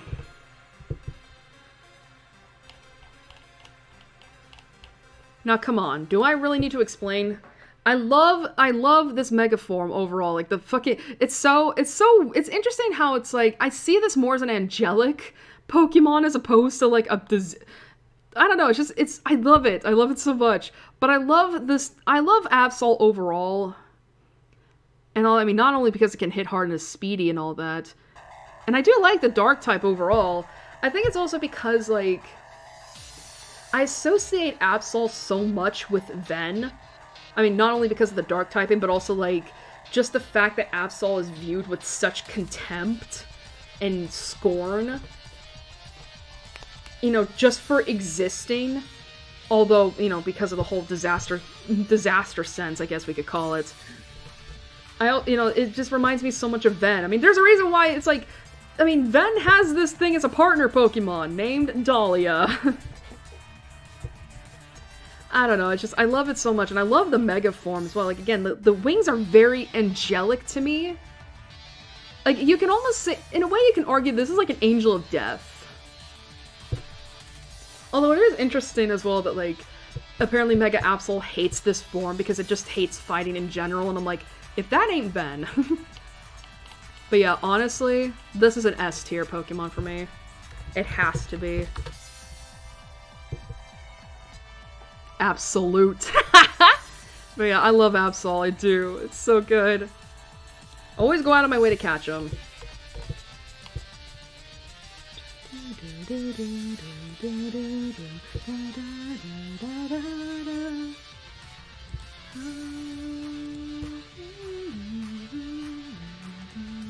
Alright, next up is Wynaut. Alright, Wynaut / Solnano is known as the Bright Pokemon. It is a pure Psychic type. It is a pure Psychic type Pokemon that evolves into Wobbuffet at level 15. Its regular ability is Shadow Tag with Telepathy as a hidden ability, and the biology is as follows. Wynaut is a small bipedal Pokemon covered in blue fur. Its head is spherical with ear-like fingerless arms on either side and a bulbous growth on its forehead. It has a wide mouth with a serrated upper jaw and a pink tongue. Its eyes appear closed, each curving upward to a point in the center. The fur on its body ends in a zigzag pattern, extending over its short legs. Wynot's tail is long and completely black, ending in a round, flattened tip with a white eye-like spot. Wynot tends to live in caves and travel in herds. It will test its endurance by squeezing up against other Wynot at night. In doing so, it strengthens itself, toughens its spirit, and learns to launch powerful counterattacks. When angered, it will slap the ground with its tail. As it loves to eat sweet fruit, it is also drawn to fruit gardens. As mentioned in the sleep style decks, Wynot maintains its smile even while sleeping. Slapping the ground with its black tail is a possible sign that Wynot is feeling restless and angry in its sleep. Prior to Generation 5, Wynot and its evolved form Wobbuffet were the only known Pokemon that could have Shadow Tag as an ability. And as for the stats... So here's the thing, I forgot to mention this, it's a baby Pokemon, so do not expect these stats to be grand. So HP is its highest stat at 95, with physical defense and special defense at 48, and physical attack, special attack, and speed all at 23. Bruh, I don't like this Pokemon at all. I really don't. Because I find it annoying. Never trust...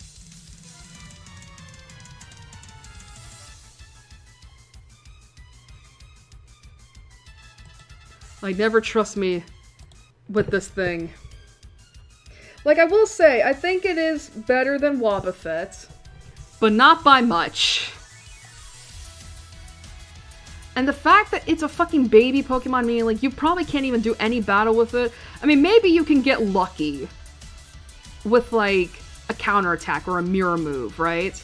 But other than that, it's like, no, this thing is a disaster.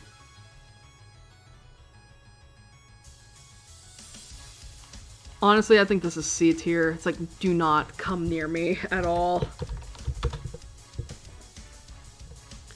God, our frickin' tier list is getting long. Alright, save.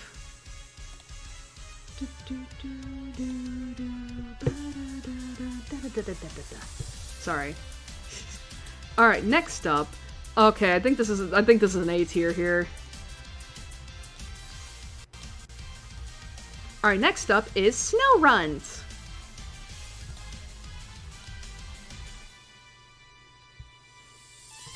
Alright, Snorunt slash Yukiwarashi is known as the Snow Hat Pokemon. It is a pure ice type that can evolve into either Glalie at level 42, or if it's female, Frostlass when exposed to a Dawnstone. It can have either Inner Focus or Ice Body from Generation 4 onwards as a regular ability, with Moody as a hidden ability, and the biology is as follows. Snorunt is a small black Pokemon with an ovoid body. It has circular light blue eyes, white teeth, and spherical hands and feet that lack digits. It is covered with a yellow cloak that gives it a triangular outline. The coat is rimmed with an orange stripe and has 3 orange diamond markings on the back. As its evolved form Glalie has a body of rock, Snorunt may also be made of rock. In Pokemon ScarVio, defeating a Snorunt Glalie of Frostlass will yield some Snorunt fur, suggesting the cloak is made of fur. Interesting. Well adapted to life in colder climates, it subsists on snow and ice and can survive temperatures as low as 150 degrees Fahrenheit or negative 100 degrees Celsius. Snorunt is also a social creature, living and traveling with other Snorunt in groups of 5. The group can live together in harmony while residing underneath giant leaves. It can be found in caves, particularly when the outside lacks snow or areas with heavy snowfall. Despite this, the Snorunt population in Alola shows it can survive in some places with warm weather. Additionally, it has been known to visit human dwellings. There is a legend that any home a Snorunt visits and lives near will prosper for generations. There is a tradition where houses would leave a lump of ice made from pure water for Snorunt to have when visiting. Playing with Snorunt is a favorite childhood memory for rich people who live in cold areas. It is believed that if Snorunt shows up during the night, they will cause heavy snow to appear in the morning. And as for the stats...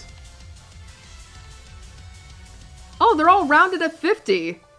Coming out to a total of 300.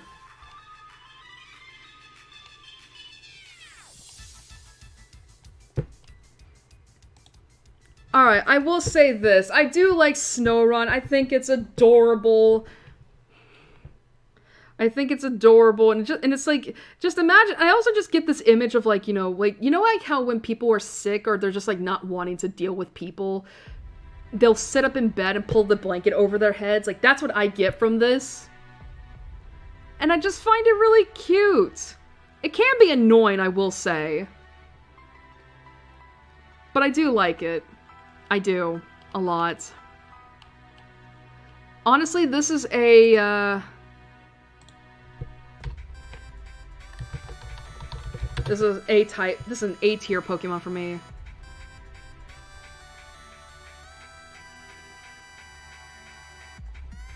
Alrighty. Next up.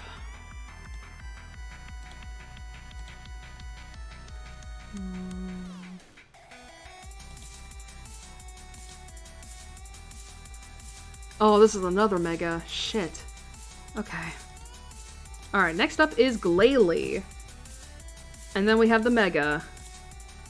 And this was one of the few ones I think that I was like, holy shit, the Mega Evo is gnarly.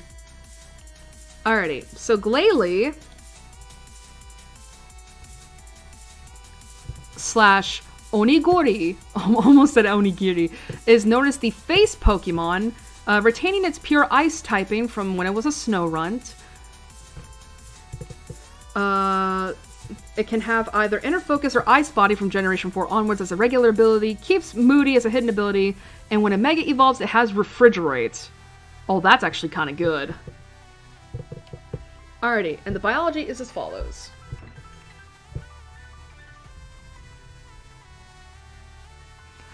Glalie is a spherical Pokemon that consists of a black rock core covered by ice. The icy covering has several holes and spaces across this Pokemon's body. Blue eyes and a mouth with flat teeth are visible through 3 of these holes. There are 2 large black conical horns on either side of Glalie's head. There is a legend that says Glalie was born from a boulder that has absorbed the distress and regrets from any mountaineers that got lost on icy mountains. Glalie's ice body is actually rock that is not particularly hard. When covered in ice, its body becomes harder than steel. It does not melt, and it can control ice by instantly freezing moisture in the air into any desirable shape. This ability is used to drape itself in ice armor and freeze its prey, which it then consumes whole. It prefers consuming Pokemon that are already frozen, such as Vanillite. It can be found in caves, particularly when the outside weather lacks snow.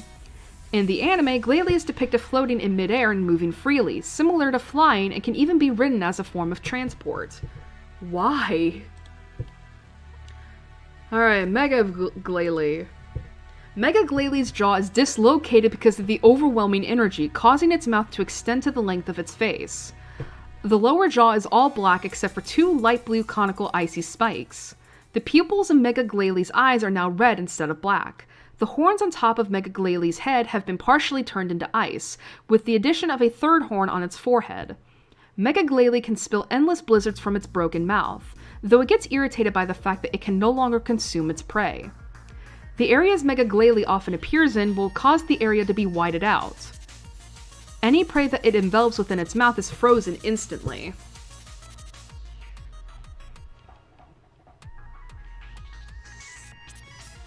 Okay, so Glalie regularly, its stats are pretty much like Snowrun. They're all rounded out except now to 80, with that stat total going to 480. However, Mega Glalie actually has some differences here. Mainly in that physical attack and special attack both get up to 120 with speed to 100, but HP, physical defense, and special defense remain the same at 80. So yeah, I will say this, I don't like Glalie. I don't think I've ever tried to go for a Glalie and all that. But I remember when I was looking at Mega Glalie's like description, like, this sumbitch has his jaw dislocated. And that to me is like, man, Mega Evolution can be fucking gnarly sometimes. It's like, what do you mean the Pokemon's in pain? What do you mean it can no longer eat? Holy shit, that's sick, y'all!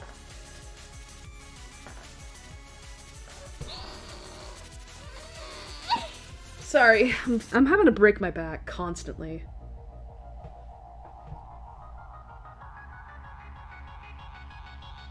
But yeah, like, it's kind of crazy.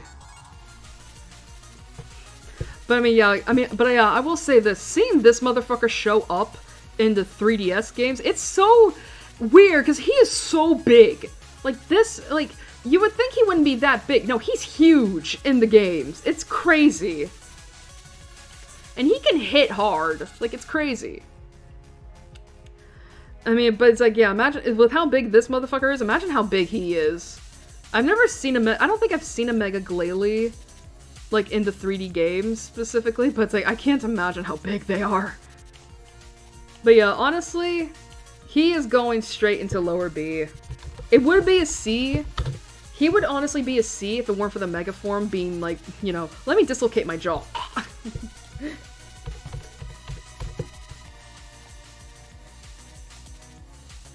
Oh no. This is, oh dear. Oh dear. Oh dear.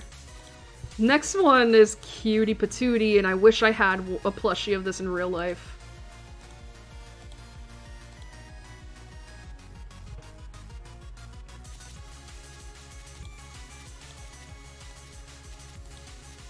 Spheal. Spheal. This little adorable thing. Alright, so Spheal slash Tamazarashi is known as the Clap Pokemon. It is a dual ice-water type Pokemon that evolves into Celio at level 32, which then evolves into Walrein at level 44. It can have either Thick Fat or Ice Body from Generation 4 onwards as a regular ability, with Oblivious as a hidden ability, and the biology is as follows. Spheal is a chubby, spherical, seal-like Pokemon with a short, flat tail. Its plushy fur is light blue with several white spots of various sizes on its back. This covering of fluffy fur, combined with a layer of blubber underneath, retains heat and protects Spheal from the cold. It has black circular eyes, small tusks protruding from its upper jaw, and small rounded ears. Its stubby fins and its underside are both beige. When it is happy or cheerful, such as when eating in a group, this Pokemon will clap its fins. The meal times of Spheal have been described as noisy as a result. Because its body is poorly shaped for swimming and can only walk slowly, it moves primarily by rolling across ice floes. This Pokemon lives in and around the sea. Spheal also lives on any drift ice that comes near the shore in order to avoid predators. Spheal are often juggled by its evolved form Celio, which does so to check the former's health. When a Spheal finds prey while drifting at sea, it will inform the Walrein leader of its herd on where to find the prey. As mentioned in the sleep style decks, Spheal has been seen clapping its fins merrily while asleep on its back. It has led to those being curious about what happy things Spheal's dreaming about once it awakens. Prior to Generation 6, Ice Ball was its signature move, but other Pokemon could still inherit it via breeding. And as for the stats, so HP is its highest at 70, with special attack at 55, both physical defense and special defense at 50, physical attack at 40, and speed at 25. I'm sorry, like, I'm so in love with this thing. It's just so adorable and cute and fat. It's like, I just want to squeeze it. Like, I want to fucking squeeze it. I actually don't want to punt this. I want to squeeze it. I just want to, like, imagine having this thing just like, I mean, seals are always adorable. Don't get me wrong. And then you have this. Ah! It's just so cute. Honestly, this would honestly be an S tier for me. I know, and it's crazy how, like, Spheal is next to Gardevoir, Altaria, Milotic, and Absol, all evolved Pokemon, and yet Spheal's just in the S, and I'm like, and it's like, you just want it, you don't want to even use it, you just want to have it. And it's like, yeah, you're fucking right. Alrighty, next up.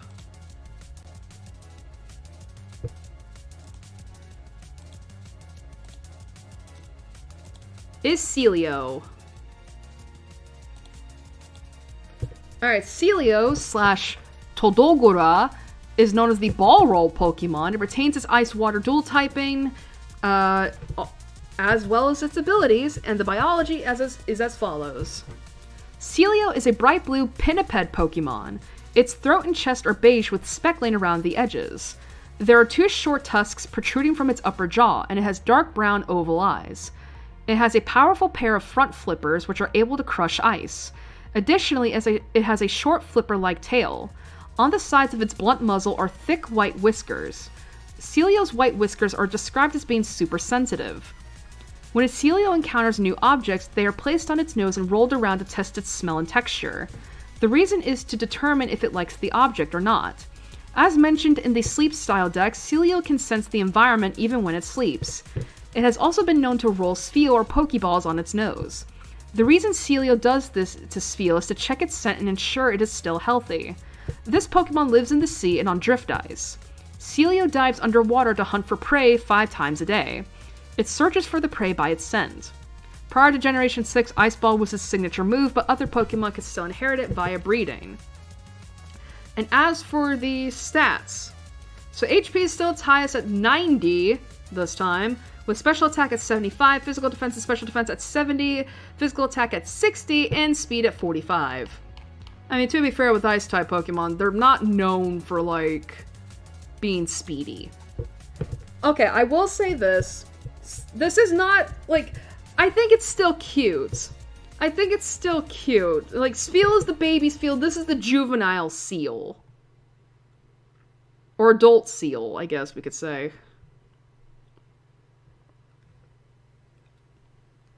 I mean, the stats are definitely different. But yeah, like, I love this thing. I mean, I don't want to say I love it, but, like, I do like it a lot. I think it's adorable. You know? And I could just picture, like, this lane in a zoo on its side with a flipper raised up and just flapping its titties, or its chest, its stomach. You know, just having the blast. Why did I think it was an otter? What the fuck? Where would I put this? I think it would go in the upper B tier. And I know people are gonna be like, so you'll put Spheal in the S tier and Basilio in the high B tier? And I'm like, yeah. What about it? I know it's a little fucked up, but still. Alrighty, next up.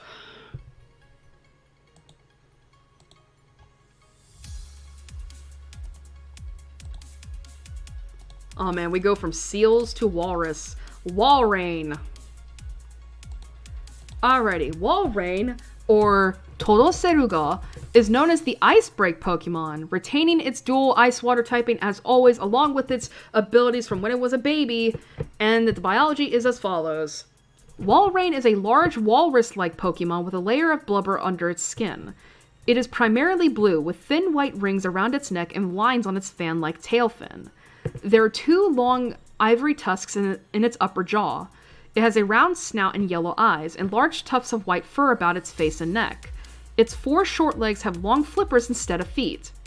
Walrein lives in and around icy seas, where it is insulated against the cold by its thick layer of blubber. This layer of fat also protects it from enemy attacks by causing them to bounce off. While its long tusks are capable of crushing ice up to 10 tons in one blow, they may break during battle. Walrein's tusks grow continuously throughout its life, and any broken ones will grow back by the following year.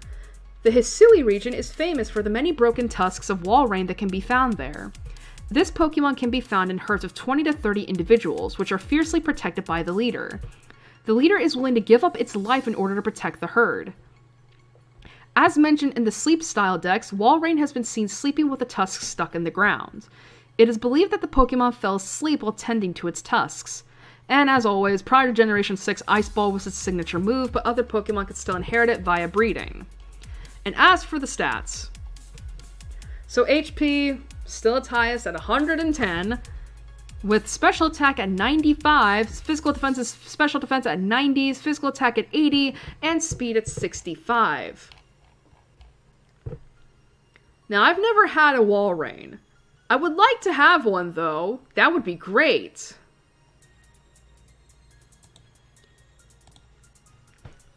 But, yeah, I'm not gonna lie. I'm not feeling it as strongly as Celio, and definitely not as Spiel. But I can't deny that it would probably be interesting to have. Especially because, as far as I'm aware, this is the only, like, walrus Pokemon I've ever seen. Like, we've had seals, but this is a fucking walrus.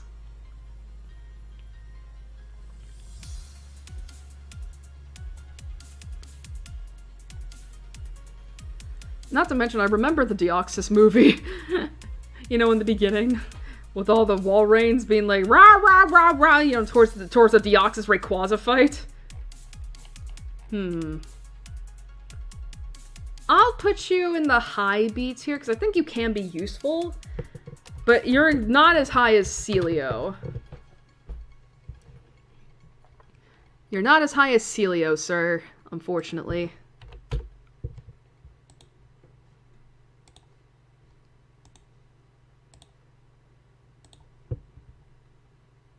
Okay. We have less than 20 Pokemon by now. Yeah, 386. I gotta remember that.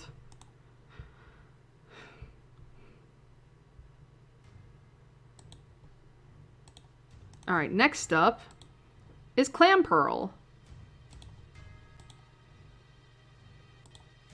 Alrighty, Clamperl slash Paruru is known as the bivalve Pokemon.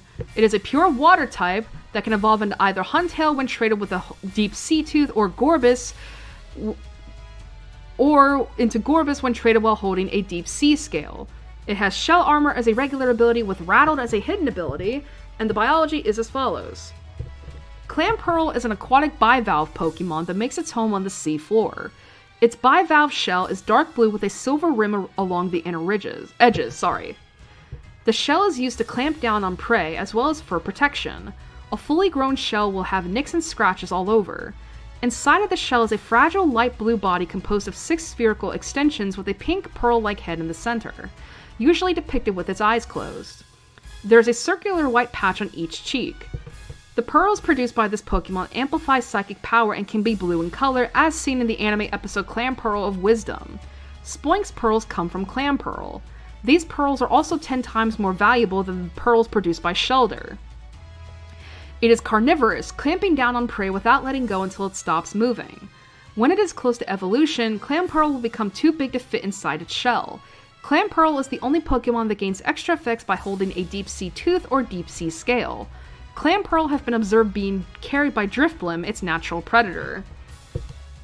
And as for the stats, so obviously because it's a shell, its physical defense stat is as high as at 85, with special attack at 74, physical attack at 64, special defense at 55, HP is at a measly 35, and speed is lower at 32.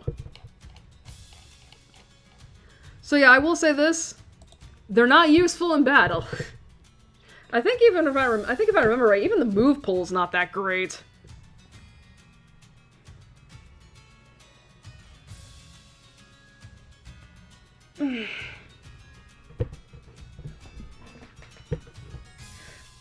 But yeah, like, I will say, I do think the concept is kind of interesting, like, basically, because, like, I'm assuming that because, yeah, like, the pearl is the Pokemon, the clamshell is just what it's attached to. You know, it's not like it's part of its body.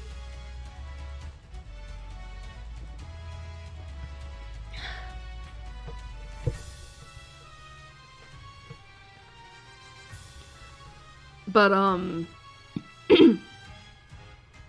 but yeah, I don't know. I don't know how I feel about this. Okay, I'm actually gonna put it in the low B tier, but only because, like... But only because of, like, you know, the fact that you can get 2 Pokemon from it, and all that. Like, I think that's what saves it from being in the C tier, honestly. But yeah, I don't know what to say about it, other than that.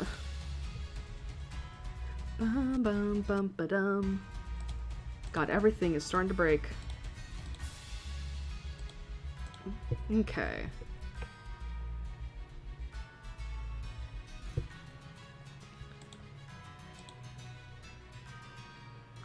Alrighty. Next up Bum, bum, bum, dum, dum, bum. Huntail. Alrighty. Huntail, which is the same in Japanese, is known as the deep sea Pokemon. It retains its pure water typing, but it gains the ability Swift Swim as a regular one, with Water Veil as a hidden ability, and the biology is as follows. Huntail is a light blue aquatic Pokemon with a serpentine body. Orange semicircular fins run the length of its spine, and there are 2 additional fins on the underside of its lower jaw.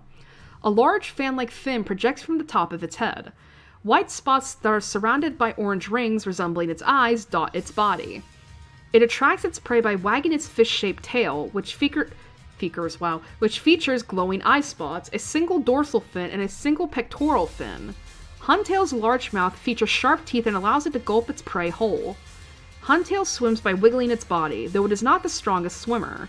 Its sturdy spine and large eyes allows it to survive in the high pressures and darkness of the deep sea. According to tradition, Huntail washing ashore is a sign that something unfortunate will happen. And the stats for this... Okay, so physical defense is its highest stat at 105, with physical attack literally 1 point below at 104. Special attack is at 94. However, special defense is at 75, HP is at 55, and speed is at 52. Now, I'm not gonna fucking lie, I don't like this. Like, here's the thing, I don't necessarily think the design itself is bad, it's just the coloring that I'm, like, a little about.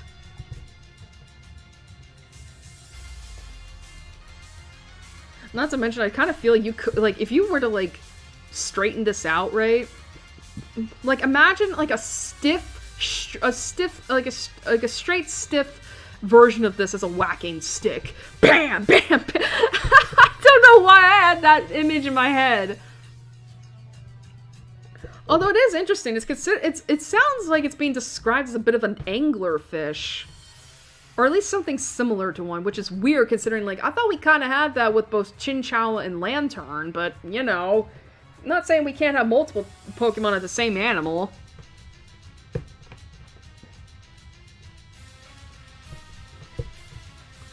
But, yeah, I don't know. But honestly, this is a C tier Pokemon for me. I don't think I could ever convince myself to, like, want one, you know? Yeah, I don't know about this.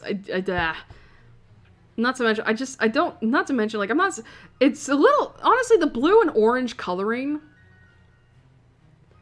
for some reason I was gonna say reminds me of Totodile, but I'm like, no, that's blue and red. What does blue and orange remind me of? Is it football? Because isn't there, like, a football team with that color scheme? Like the Florida Gators? Or am I I feel like there is a sports team that has this color scheme. I don't remember who it is, though. Ba-da-da-da-dum. Ba-da-da-da-da-dum. Ba-da-da-da-da-dum. Da-da-da-da-da-dum. Da-da-da-da-da-dum. Da-da-da-da-da-dum.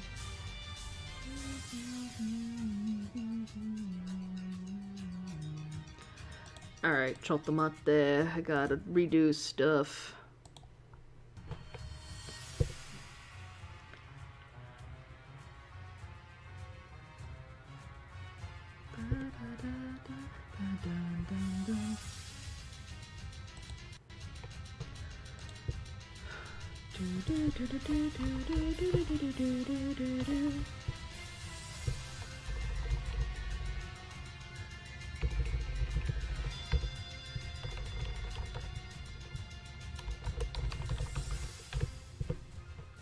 Okay, next up, I will say we are getting rather close to the legendaries, so that might be where more S-types come in. Anyway, Gorbis. Alrighty, so Gorbis / Sakurabis is known as the South Sea Pokemon, retains its pure water type and has this, keeps Swift Swim as a regular ability, but has Hydration as a hidden ability. Oh, hi, Sutopolis. And the biology is as follows. Gorbis is a pink serpentine Pokemon with a long, thin mouth. This pointed mouth is used to stab prey and drain their bodily fluids. However, it has also been known to feed on seaweed that grows between stones. Its pink skin becomes brighter in the spring after it has fed.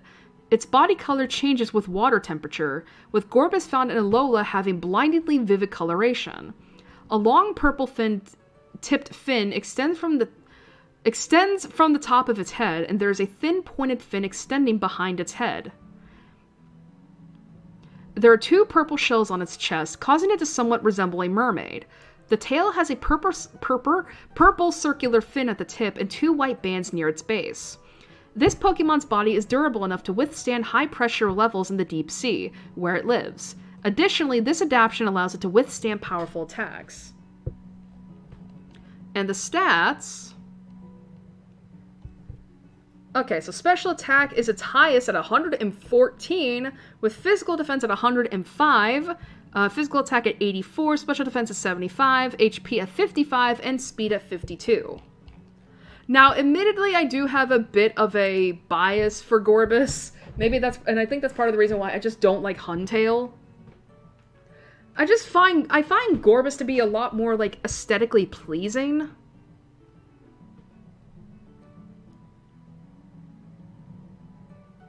But yeah, I just find the Gorbis to be a lot more aesthetically pleasing. And I love the color scheme as well, like the pink and purple. I mean, pink and purple is always like a good color scheme. Not to mention, you can imagine this also as a swordfish. Actually, do we have a swordfish Pokemon? I feel like we do, but it's in ScarVio. But yeah, it's also kind of interesting that it does have, like, the seashell titties, even though this fish should not have tits at all. But yeah, honestly, I would probably, if it wasn't such a bitch to get, I would probably put it in the A tier. But it's going in the B tier. But hey, at least it's a good B tier. It's a good B tier.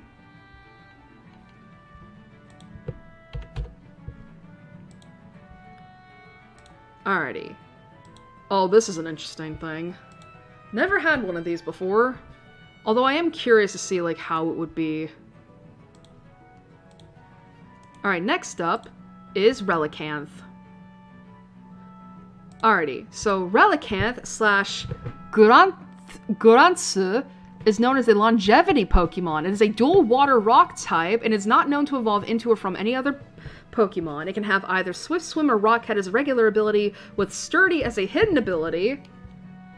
And the biology is as follows. Relicanth is a Pokemon that is heavily based on the Coelacanth. It is covered with hard brown scales that are similar to craggy rocks.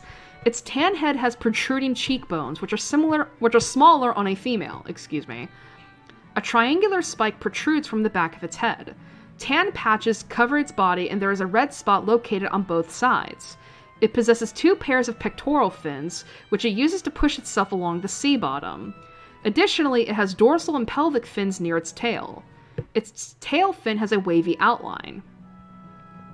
The composition of its scales, along with its fatty body and oil-filled swim bladders, allow it to withstand the intense pressure at the ocean depths.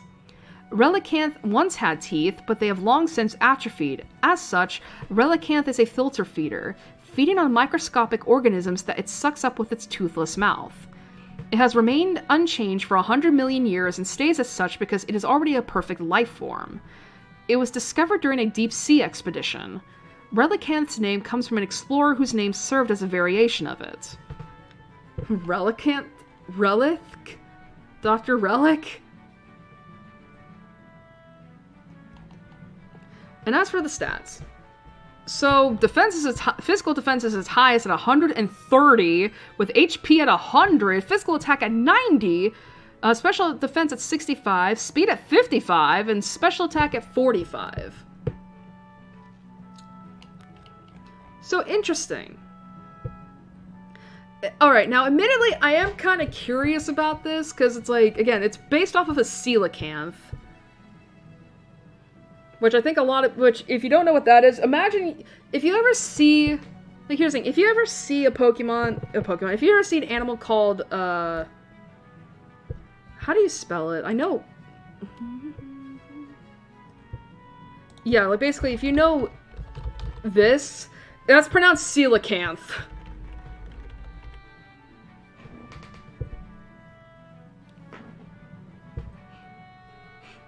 But honestly, I would like to have one of these. It's so funky looking. I mean, and obviously y'all know, like, listen, if Nosepass is in my A tier here because of how funky it is, like, why wouldn't I have a Relicanth? But yeah, I've never had a Relicanth. Maybe I should try getting one. I mean, not to mention, too, that it's also, like, I don't know, I think it's cool. I think it's neat. It would be interesting. Not to mention, like, the physical defense stat and HP. Jeez. I'm gonna put this in the high B tier. I think this is more Zinnia.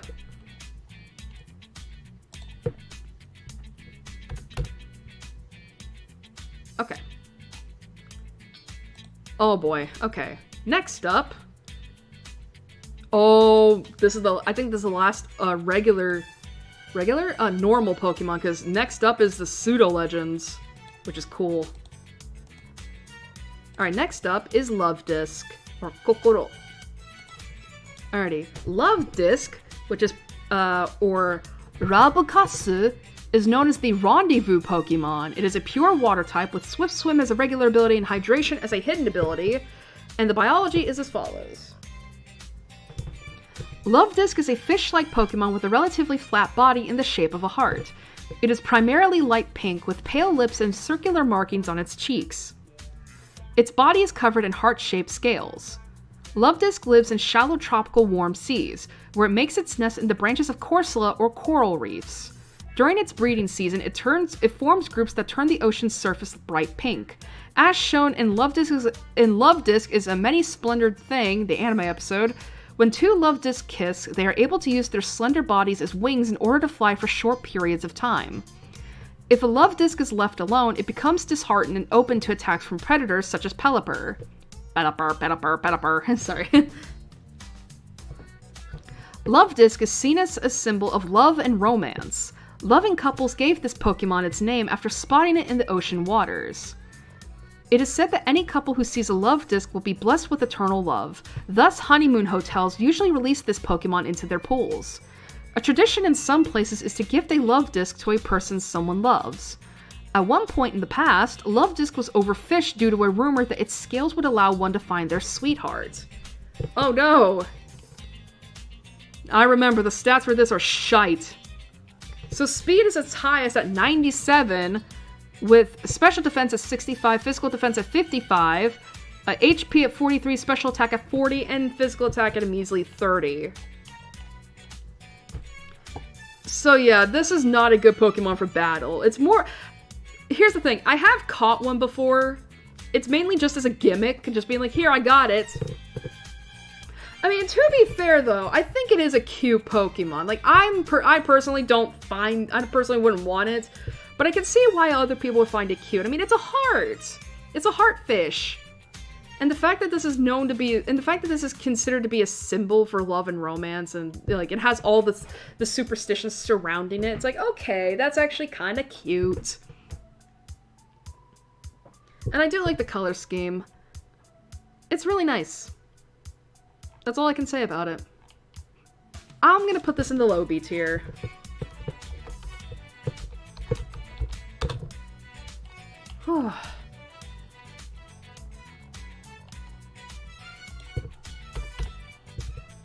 Okay. Next up, we're starting to head into our pseudos. Ba-da-da-da-da-dum. Ba-da-da-dum. Alrighty. Next up is Bagon. Alright, Bagon / Tatsubei is known as the Rockhead Pokemon. It is a pure dragon type that evolves into Shelgon at level 30, which then evolves into Salamence at level 50. It has Rockhead as a regular ability with Sheer Force as a hidden ability, and the biology is as follows. Bagon is a bipedal blue reptilian Pokemon vaguely representing... How the fuck am I supposed to pronounce this? Bagon is a bipedal blue reptilian Pokemon vaguely resembling a Pachycephalosaurus. Pachycephalosaurus. I think that's how you pronounce it. It possesses a large round snout, triangular eyes, yellow circular ears similar to reptiles, and a yellow lower jaw with 2 teeth protruding upwards.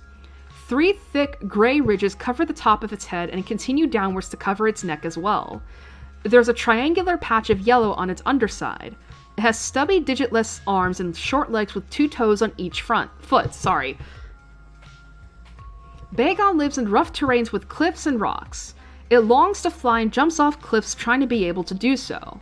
Frustrated with its inability to fly, it leaps off cliffs and smashes its head against large rocks indiscriminately. This process of continually bashing its head causes it to become as hard as steel. Well-developed neck muscles support its hard head. This, combined with its powerful body, allows it to shatter rocks with its head.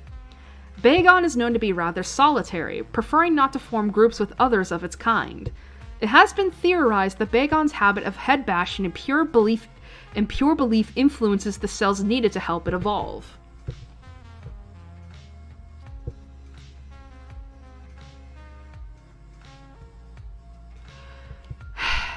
Sorry, I'm just tired. And the stats... Alright, so physical attack is its highest at 75, with physical defense at 60, speed at 50, HP at 45, special attack at 40, and special defense at 30.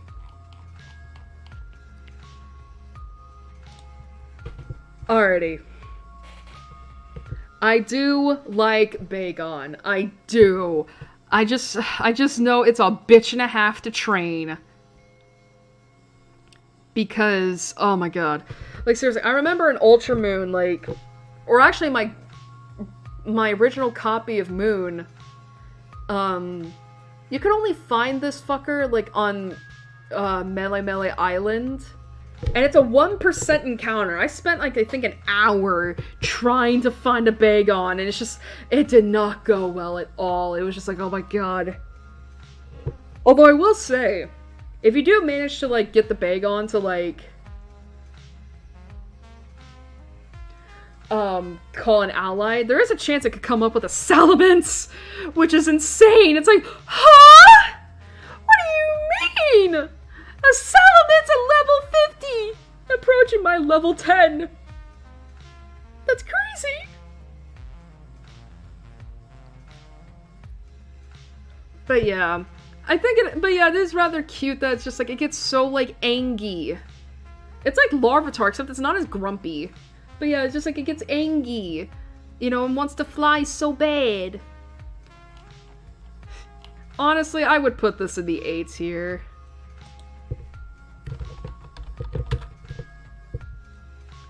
It's a A tier.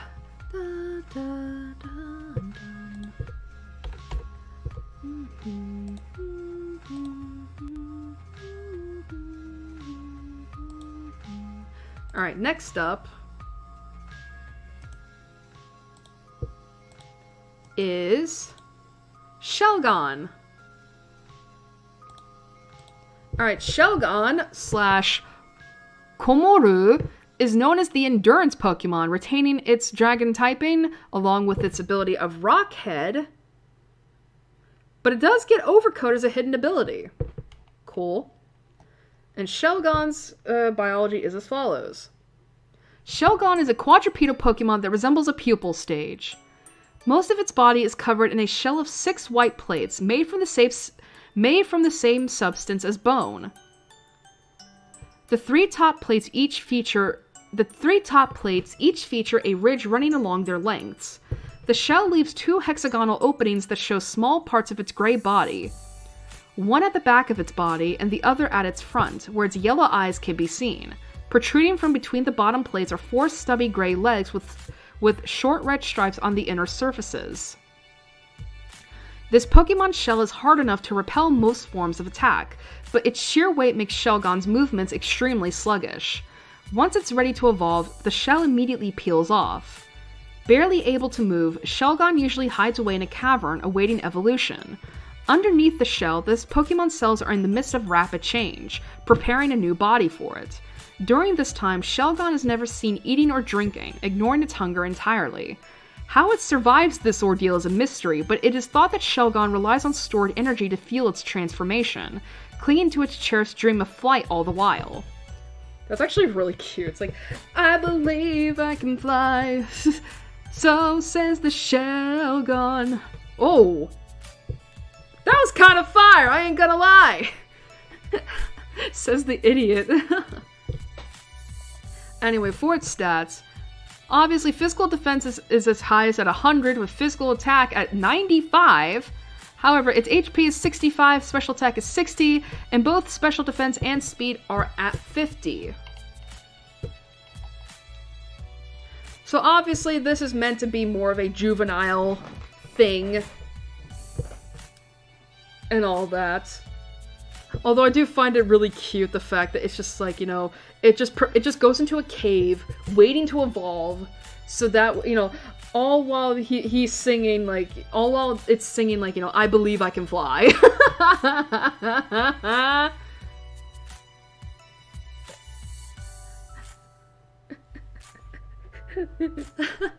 Shelgon's... Actually, what would a Shelgon... Like, I don't know what a Shelgon's cry sounds like in the anime, but it's like, I can just imagine, like... Let's see. Shelgon, I don't know how to... Fuck, I don't know how to do that. Like, I don't know how to do that. But yeah, it's just... But yeah, admittedly, I don't ever see myself using a Shelgon all that much. Like, in battle. Like, I just stick it in my team to evolve it. Because Bagon's fine. Salamence is great. But Shelgon...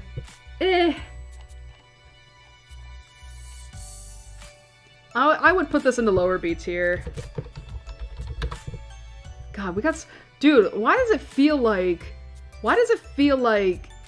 the B and C... Like, why does it seem like the B tiers are, like, both equal? Alrighty. Next up. Oh, that's right. This is a Mega. Oh man, I have a story to share with this. Alrighty, next up is Salamence.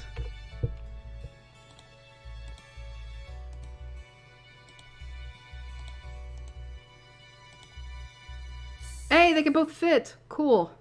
Alrighty. Salamence, or, you know, slash Bolmanda, is known as the Dragon Pokemon. It retains its Dragon type. It remains its Dragon type, but it gains Flying in this point. It can have Intimidate as a regular ability with Moxie as a hidden ability, and when a Mega evolves, it gains Aerialate. And the biology is as follows. Salamence is a quadrupedal draconic Pokemon with a long tapering tail. It is primarily blue with a gray lower jaw and thickly scaled underside. There are red markings on its front, the underside of its tail, and stripes on the inner surface of its legs. Additionally, there are raised red ridges above its eyes. 3 flat fins protrude from either side of its head, possibly acting in the same manner that a canard would on an aircraft. What the fuck is a can? Oh, okay.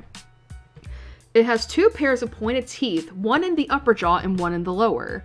Each of its short legs has 3 claws. Salamence is considered an unusual Pokemon due to the circumstances of its evolution. Its fervent desire to fly triggered a cellular mutation that allowed it to suddenly grow large red wings.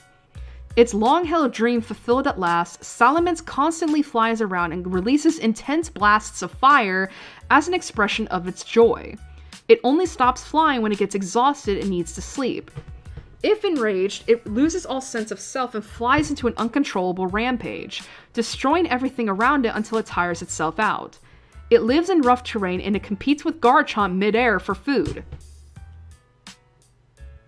What do you mean mid-air? Wait, Garchomp's a land-based. It doesn't have wings, does it? And as for Mega Salamence, its wings meld together into a single huge crescent-shaped wing. Its face, neck, and body and tail are narrower, and its tail is noticeably shorter in length. The ridges above its eyes are now far less prominent, and it no longer possesses the thick gray scaling over its lower jaw. Instead, the smooth red flesh underneath has been left exposed, increasing its streamlined appearance. The upper pair of fins resting on the sides of its head are now elongated and tapered. The lower pair has not changed much. However, the middle set now takes the form of quarter arches, spanning towards the bridge of the nose. The remnants of its shelled underbelly have been drastically transformed into a segmented, more aerodynamic, vest-like armored frame. This frame encases its chest and shoulders, with the pieces interlocking whenever Mega Salamence tucks in its front forelegs. According to the Mega Evolution Special 2, that's an anime, isn't it? The hard yet very flexible properties of its wings allow them to be used as blades in mid-air battles. The stress of Salamence's vaunted wings becoming misshapen in its Mega Evolution aggravates it to the point of rampaging. This fuels its already brutal nature and makes it likely to turn against the trainer who raised it. Because of this, Mega Salamence is feared as the quote, the blood-soaked crescent, end quote. Anything and anyone in Salamence's path gets sliced in two by its blade-like wings, posing no interruption to its flight. That's insane.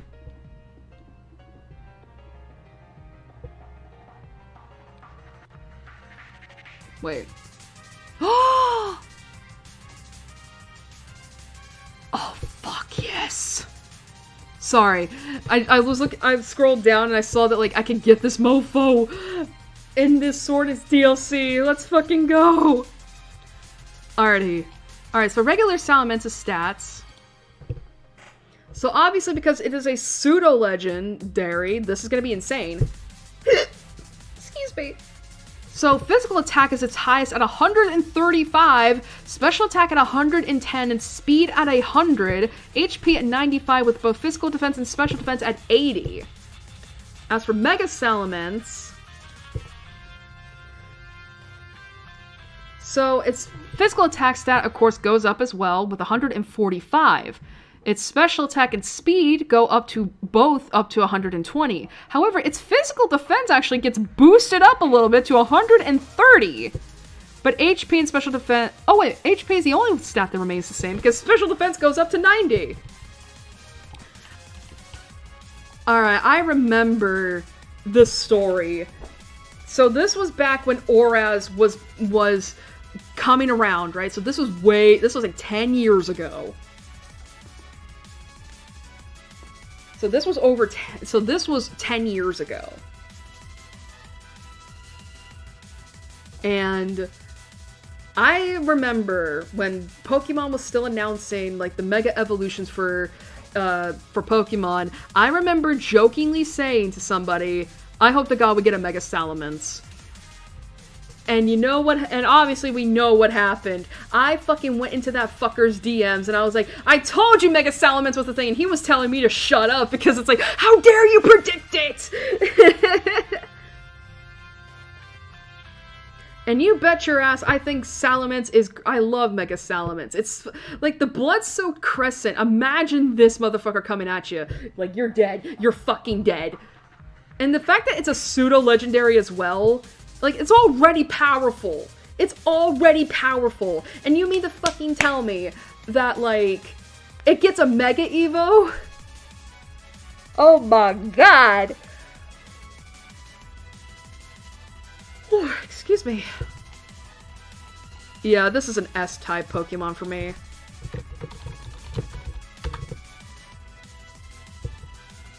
But yeah, this is an S-type for me. Yeah, but yeah, and I think it's because of the blood-soaked crescent thing that I always name my Bagons Crescent. Wait a minute, I'm trying to think, wasn't there, like...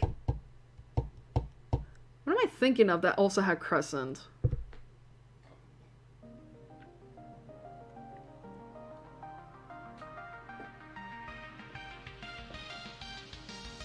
I actually can't remember. Alrighty.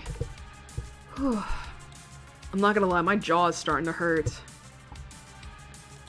But thankfully we're at 374, so we have just 12 more to go.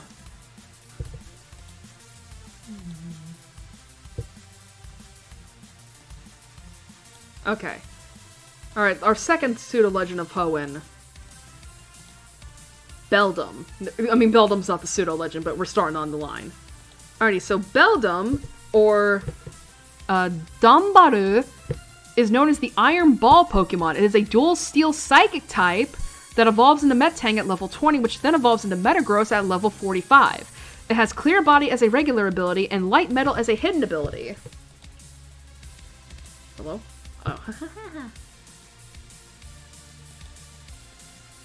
Alright, and the biology is as follows. Beldum is a robotic Pokemon that has a long body with a set of claws sticking out of its rear end. Why'd you say it like that? It has one large red eye in the center of its nearly spherical head, which is set into a ball and socket joint at its front end. A short crest projects from its body and extends over its head. Even though Beldum is mechanical, it still has emotions, the need to eat, and a way of reproducing. Beldum's body lacks blood. It is instead made of cells that are all magnets. It uses magnetism to move, communicate, and control its attacks. Beldum sometimes gathers in swarms, communicating with each other telepathically and magnetically and moving in sync. When enraged, it can cause nearby machines to break from its strong magnetism. Beldum can also use its magnetic force to rapidly pull in enemies and then use its sharp claws to harm them. Beldum is scarce in the wild, but it does tend to inhabit areas with rugged terrain. It anchors itself to a cliff using its hooks when it sleeps. And as for the stats... Alright, obviously because this is part steel, physical defense is its highest stat at 80, with special defense at 60, physical attack at 55, HP at 40, special attack at 35, and speed at 30.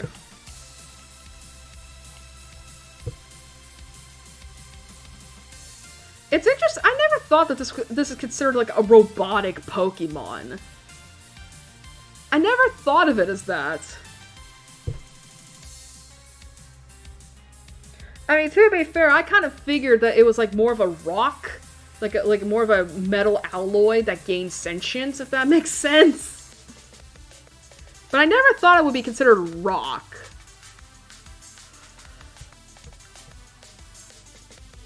No, not rock, robotic.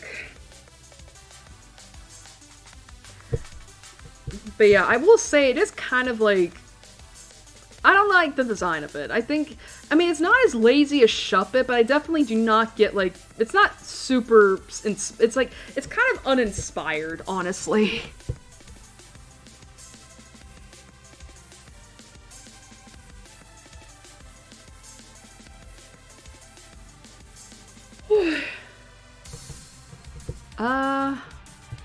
I don't know. But yeah, it's like... It is kind of interesting with the Japanese name. It's like, I thought it was Dumbbell, and I'm like, is it a dumbbell, though? Honestly, I think I would put this in the C tier.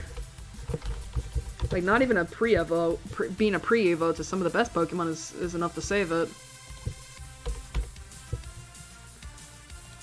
Okay. Next up.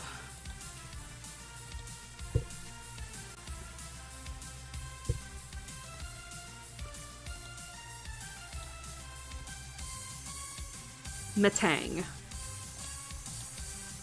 Alright, Metang, which is the same in Japanese, is known as the Iron Claw Pokemon. It retains its dual Steel Psychic typing, along with its abilities, and the biology is as follows. God. Metang is a robotic Pokemon with teal metallic skin. It has a It has a disc-shaped body with a pair of flat gray spikes on either side toward the rear. A jet cannot scratch Metang due to its strong body. There's a gray spike in the middle of its face, similar to a nose.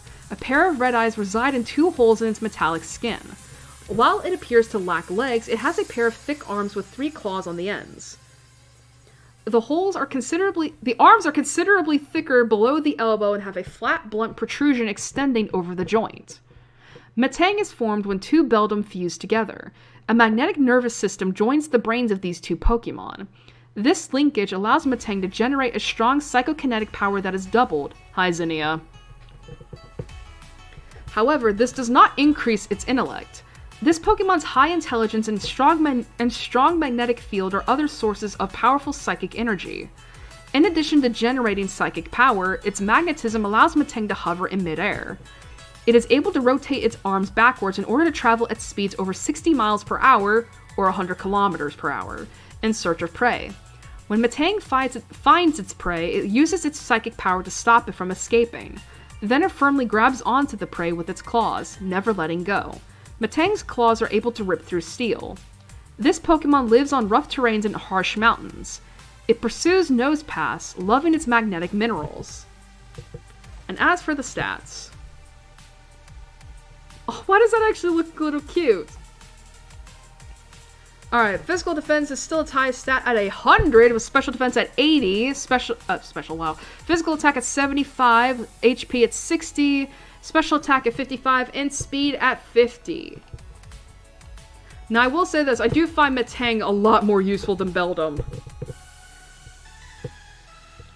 I mean, to be fair, I've used this I remember I caught a Beldum in my copy of Moon, and I named it Diamond, because it's like, well, it's a metal alloy.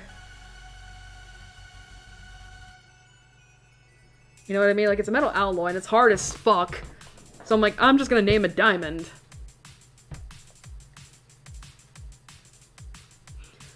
But yeah, I think it's definitely nice.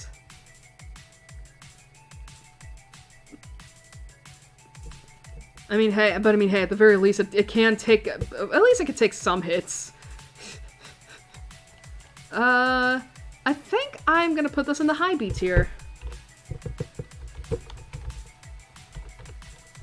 Whoops. I was like, I think I put on caps lock. Man, this tier list is getting long. Alright. Now we've got the second pseudo. And then after that, yeah, and this is the final Pokemon before we get into legendaries, which is cool. And this one obviously has a Mega. So last but not least in terms of this is Metagross.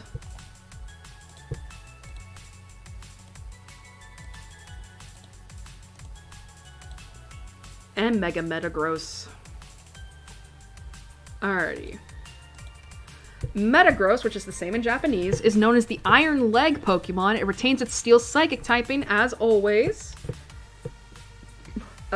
Keeps its abilities as well. However, when it Mega Evolves, it gains Tough Claws. And the biology is as follows. Oh my god, that's amazing. Metagross is a massive robotic Pokemon with a turquoise disc-shaped body and 4 legs. The main body appears to serve as both head and body, and this Pokemon's overall construction gives it the appearance of a mechanized arachnid. It uses its heavy body to pin down its prey before consuming them with its large mouth. A large metallic cross is situated in the center of its face. On either side of the cross, a red eye peers out from a space in Metagross's metallic armor. Its 4 legs are joined to the main body by ball and socket joints. While the upper portion of the legs is relatively thin, they are considerably thicker below the knee. Each leg has 3 short claws on the end and a flat, blunt protrusion extending over the knee. The legs can be tucked in, allowing Metagross to float in the air. And that's hilarious. Metagross is the result of 2 Metang fusing together.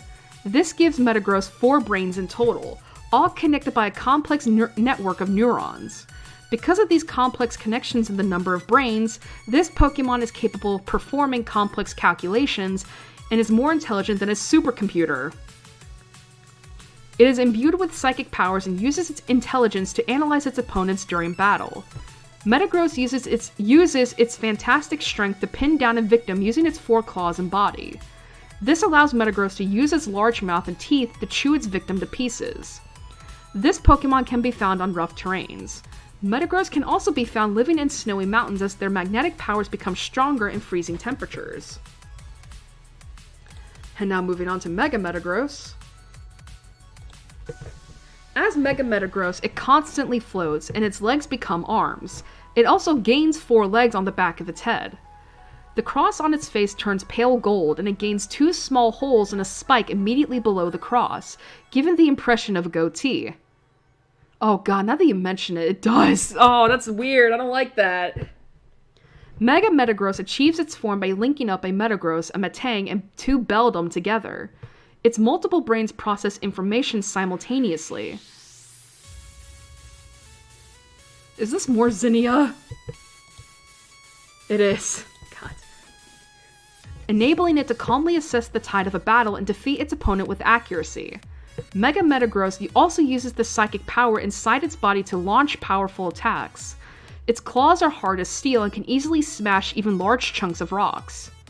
Because Mega Evolution stimulates its multiple brains and increases its intelligence, Mega Metagross becomes a ruthless combatant that will clutch at victory by absolutely any means, no matter how horrifyingly cruel. If victory is deemed impossible, Metagross will attempt to dig its claws into its opponent and prepare to explode! What?! What?! That is terrifying. What is the stats? Alright, regular Metagross. So physical attack and physical defense are both pretty high at 135 and 130 respectively, with special attack at 95, special defense at 90, HP at 80, and speed at 70. However, Mega Metagross... So physical defense actually gets higher at 150 than physical attack at 145, but a special defense and speed are both at 110 with special attack at 105. HP is only the really stat that remains the same at 80. So, I do have a soft spot in my heart for Metagross. I do think it is a very cool Pokemon, and I do like the design of this right here. Though it is funny, I never thought it could explode.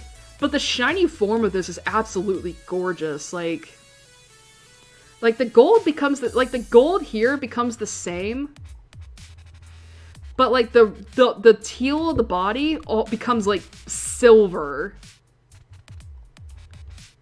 Like it's such a gorgeous design, honestly, in terms of like the shiny coloration.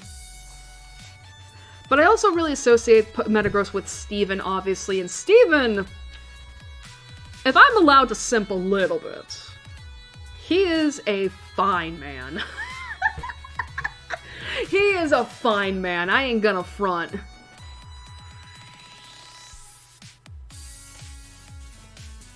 You know? But yeah, I have used a Metagross before. I think did I use Diamond in my champion battle for Kukui? I don't remember. But yeah, it's like, I wish I had the chance to use a Mega Metagross. But still, it is interesting that it's considered like a ball. Yeah, it's considered robotic. I'm like, is it? Again, to me, it just looks like rocks. Not rocks, but like, it looks like, you know, metal alloys. Which I guess in a way could be robotic. But, you know, y'all know I usually assume robots with, like, I don't know. It's just, I never imagined this was a robot. Neither of these are robots to me. Anyway. Yeah, motherfucker's gonna be in here.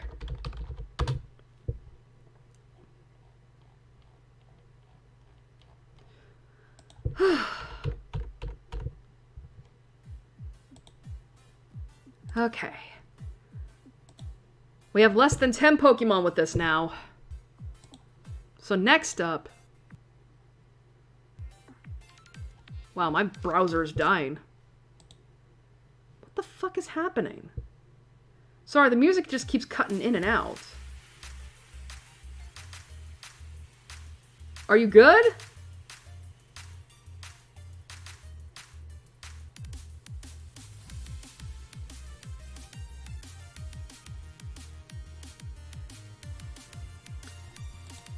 Can I get on with this?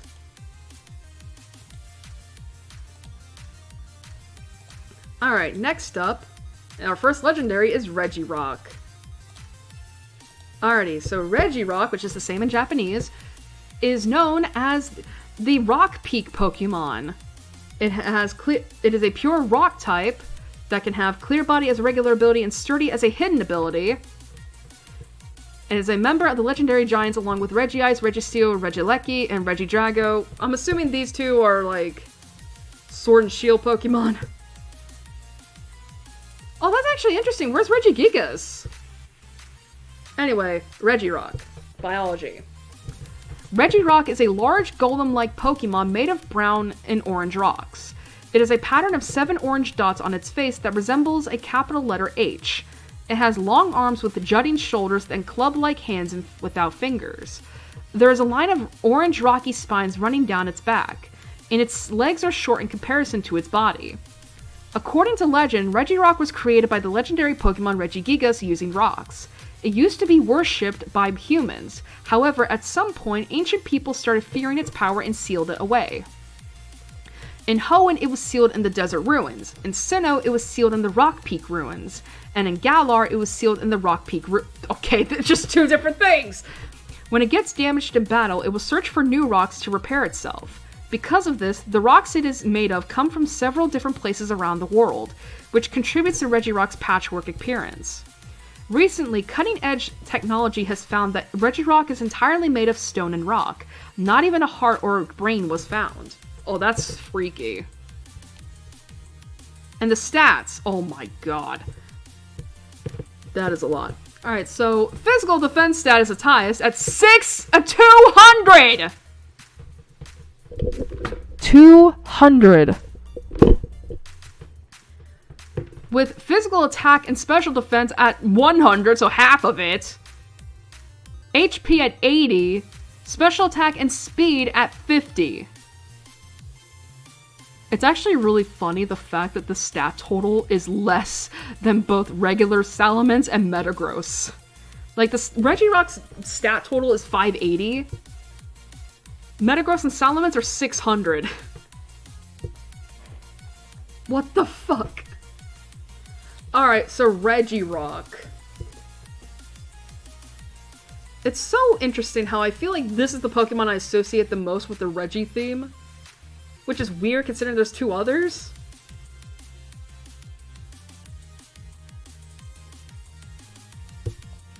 But yeah, and god, that's actually really freaky, the fact that like...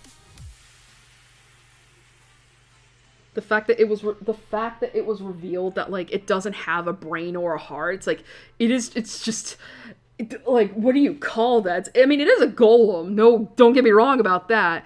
But like, Jesus. Oh, speaking of Regis.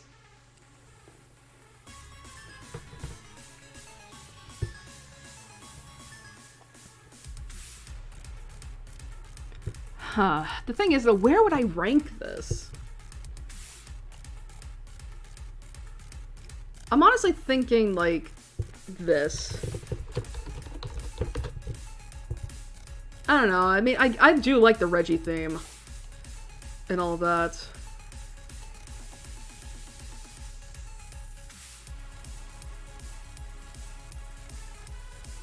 So yeah, I think that's where it goes.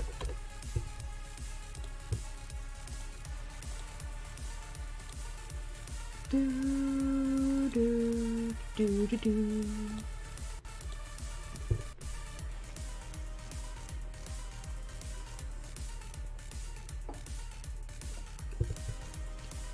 Alrighty. Alright, next up is... God, we've been going for almost 6 hours. Jeez. Alright, next up is Regice. Alright, Regice, which is the same in Japanese, is known as the Iceberg Pokemon. This one is a pure ice type, with Clear Body as a regular ability and Ice Body as a hidden ability. And the biology is as follows. Regice is a large blue Pokemon composed of solid Antarctic ice. Its body is composed of angular crystal-like shapes, and its face has an unusual pattern consisting of 7 yellow dots in a plus formation. It has 4 spikes on its back, and its 2 legs are conical, and it balances its entire body on their points. There are 3 fingers on each of its pentagonal arms. According to legend, Regice was created by Regigigas using ice. It used to be worshipped by humans, however, at some point ancient people started fearing its power and sealed it away. In Hoenn, it was sealed in the island cave, and in both Sinnoh and Galar, it was sealed in the iceberg ruins. Regice moves around by floating in the air. Regice cloaks itself in air that is negative 328 degrees Fahrenheit, which is negative 200 degrees Celsius, and anything near Regice will become frozen solid. Its deep frozen body can't be melted, even surviving when submerged in molten lava. It is made of ice from the Ice Age. It is said that it has sat in a glacier for thousands of years, okay? And the stats. Oh my god. Special defense is 200, with physical defense and special attack at 100, HP at 80, and both physical attack and speed at 50. Now, Regice is a little more, like, oh god, you know, to me, because I always think about, like, the Lucario and the Mystery Mew movie, where it's like, you had, like, Registeel, Regirock, and Regice, like, all chasing Ash and his friends down this fucking tree, and I specifically remember the Regice's, like, cry before it fires off the Hyper Beam, and that to me is a little scary. Like, I find that scary.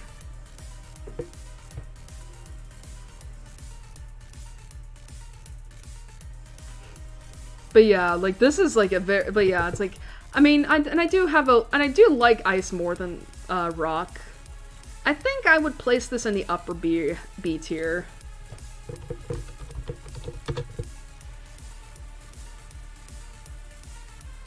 Regice. Actually, it probably is pronounced as Regice. I think it's just because I'm so used to Regirock and Registeel that it's like, can you blame me if I pronounce it as Regice? It's probably Regice.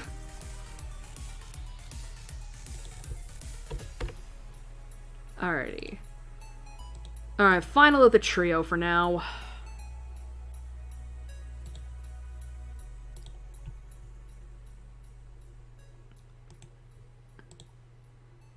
And that is Registeel. Registeel. Alrighty, Registeel, which is the same in Japanese, is known as the Iron Pokemon. It is a pure Steel type with Clear Body as a regular ability and Light Metal as a hidden ability. And the biology is as follows. Registeel is a large robotic Pokemon. Most of Registeel's body is spherical and gray, while the middle of its face has the appearance of being exposed, as it shows black, quote, skin and is surrounded by raised metal. Registeel's lower half is disc-like in shape and has 2 cylindrical legs without toes. Its face consists of 7 red dots in a hexagonal formation, and it has black arms with 3 fingers each that are connected to its upper half by gray hemispherical shoulders. The backs of its hands have 3 red triangles pointing away from the fingers. According to legend, Registeel was created by Regigigas using magma. It used to be worshipped by humans, however, at some point ancient people started fearing its power and sealed it away. In Hoenn, it was sealed in the ancient tomb, whereas in Sinnoh and Galar, it was sealed in the iron ruins. Its body is hollow and made of a material that is harder than any known metal. However, this material stretches and shrinks despite its hardness. The metal composing its body is thought to be a curious substance that is not of this earth. Tempered by pressure underground over tens of thousands of years, its body cannot be scratched. It is also rumored that Registeel was born deep underground in the planet's mantle, and that it emerged onto the surface 10,000 years ago. It is unknown what it can eat. That's scary. Oh wow, this is a little bit more balanced, okay. So both its physical and special defense stats are at 150, with attack and special attack at 75, HP at 80, and speed at 50. So the HP remains the same throughout all these iterations. And maybe the speed as well? It's usually just the attack and defense stats get swapped about.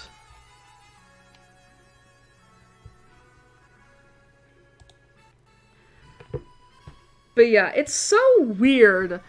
I know Registeel mostly is the explosion Pokemon. Like, I feel like this motherfucker knows self-destruct and explosion more than, like, even a Graveler or a Golem.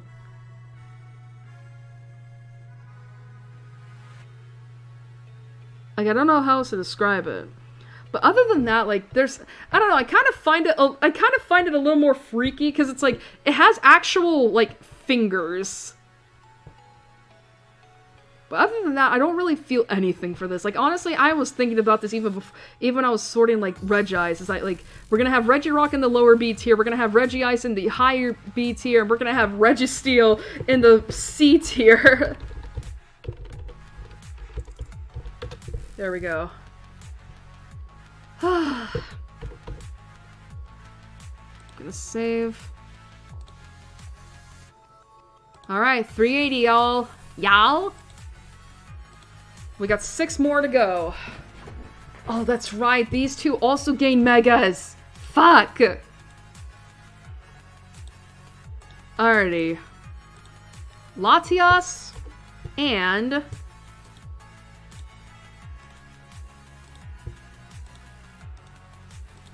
Mega Latias. We got the Eon duo. Alrighty, so Latias, which is the same in Japanese, is known as the Eon Pokemon. It is a dual dragon psychic type, and it has Levitate as an ability, and the biology is as follows. Oh, is that from the movie?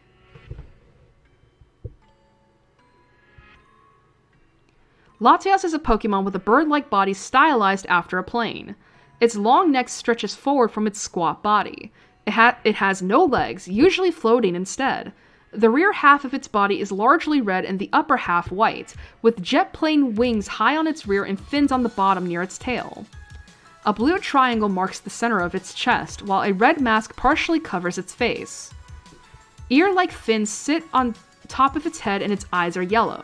It has short 3-fingered arms with a red covering on the outer side of the lower arms. Latias is a female-only species, with Latios being its male counterpart. Latias ruffles its feathers and cries loudly when there is hostility toward it. Its glass-like downy feathers can enfold its body and refract light, which allows it to become invisible or alter its appearance. It is highly intelligent and can understand human speech. It is capable of using telepathy to communicate with others. In the 5th movie, which I imagine is the not Pokemon Forever, I forget what it's called. I know what movie they're talking about though, because I watched it. Latias had the ability Sight Sharing, which allowed Latias and people around it to see exactly what Latios was seeing. It normally does not make contact with humans or other Pokemon and disappears when an enemy is nearby. It forms herds with several members and is usually found near water. As seen in Pokemon Horizons, like other legendary Pokemon, Latias can be found in the Pokemon Paradise Laqua. What? Latias loves Latias treats made by Snacksworth, who once encountered it in the past. Latias can be summoned by the Eon Flute. Latias is the only known Pokemon capable of learning the move Mist Ball. God, I'm thinking of the Vocaloid song! Like, Eon Ticket.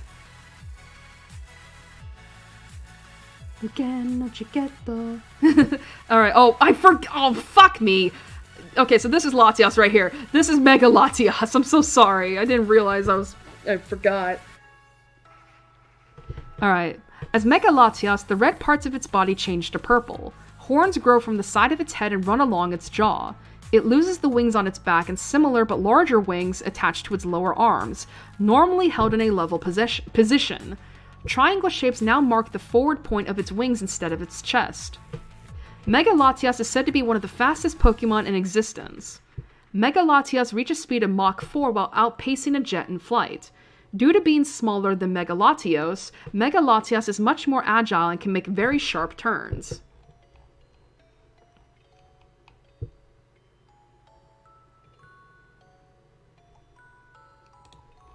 Alrighty, so regular Latias' stats is special defense is its highest at 130 with special attack at 110, and speed is at 110 as well, excuse me. Physical defense is at 90 with HP and physical attack at 80. However, as Mega Latias, excuse me, special defense is boosted up to 150 with special attack at 140 and physical defense at 120. And physical attack also gets boosted up to 100. Speed and HP remain the same.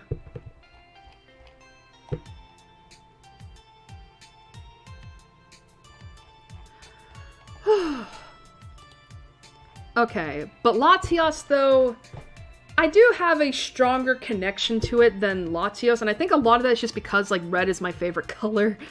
And I do like it. It's so cute. It's cute, and I always think, and I do think about, like, the movie, you know, with Latios and Latias.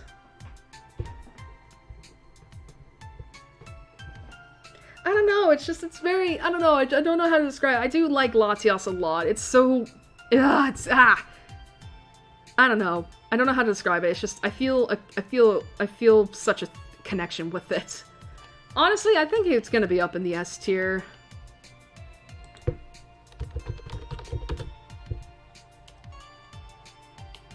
Alright, but yeah.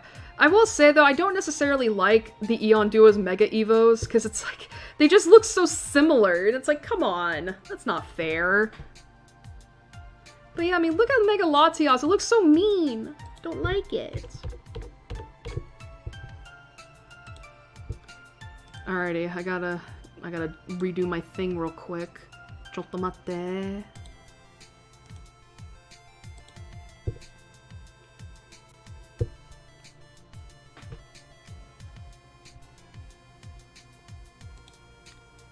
Man, if only we had the Eon Duo right now.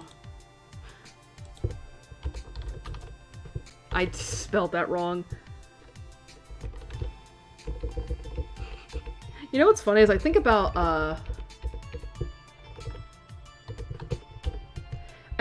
like, that, because someone made a joke. I don't know if this is like a right-wing joke or not, so please don't get offended. But I always think about, like, this one joke I heard about Latios and Latias, where, like, they just imagine, like, with Drum's history of mispronouncing shit, like, so many people, like, people were talking about how, like, he would probably mispronounce, Latinos and Latinas as Latios and Latias. And it's like, what? Anyway, here's Latios. Alright, Latios, which is the same in Japanese, is also known as the Eon Pokemon, is also a dual dragon psychic type. It also has Levitate as a regular ability. And the biology is as follows. Latios is a Pokemon with a bird-like body stylized after a plane. Its body flows slowly into a thick neck, giving it a bulky appearance. It has no legs, usually floating instead. Most of its body is blue, with white areas near its arms and a white stripe on its back that extend up to its head. Jet plane wings sit on top of its back, while two tall, jagged fins point behind it from its rear. A red triangle marks the center of its chest, while a blue mask partially covers its face. Long, ear-like fins extend from its jaw to over its head, and its eyes are red. It has three-fingered arms with a blue covering on the outer side of the lower arms. Latios is a male-only species, while Latias being its female counterpart. Latios has a gentle nature and will avoid fighting whenever possible. It can fly faster than a jet by tucking in its arms. In the fifth movie, Latios had the ability sight sharing, which allowed Latios and people around it to see exactly what Latios was seeing. Oakley also mentioned that it can shapeshift. It prefers compassionate trainers, to whom it opens its heart.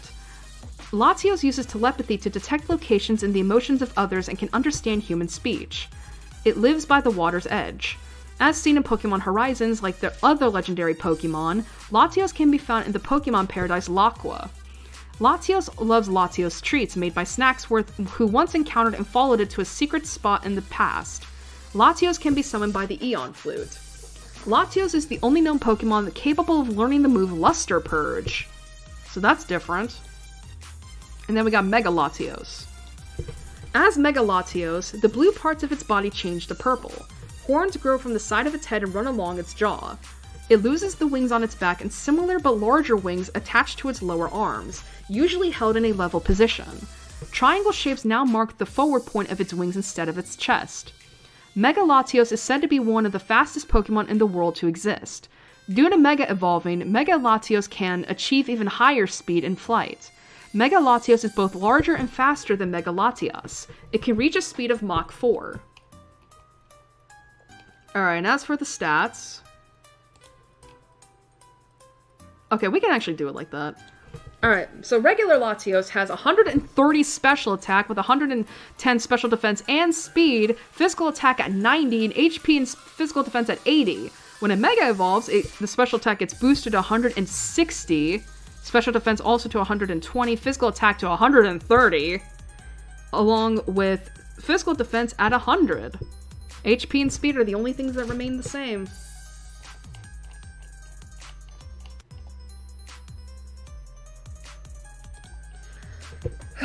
Alright. I remember the 5th movie, How You Died, Latios.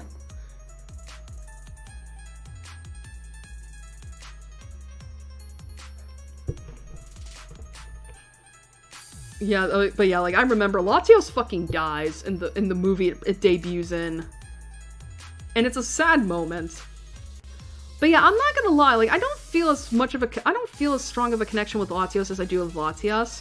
I don't know, maybe it's just because, like, I feel like I just have more stronger memories of Latias than I do with Latios.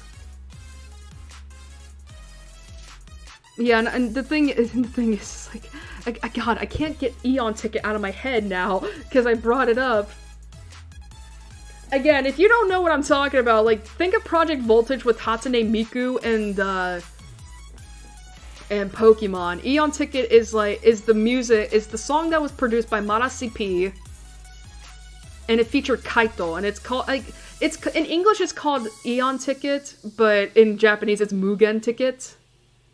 Or it's either, I mean, in the lyrics I always sing, it's always like sung like, you know, Mugen no Chiketo. God, my voice is cracking.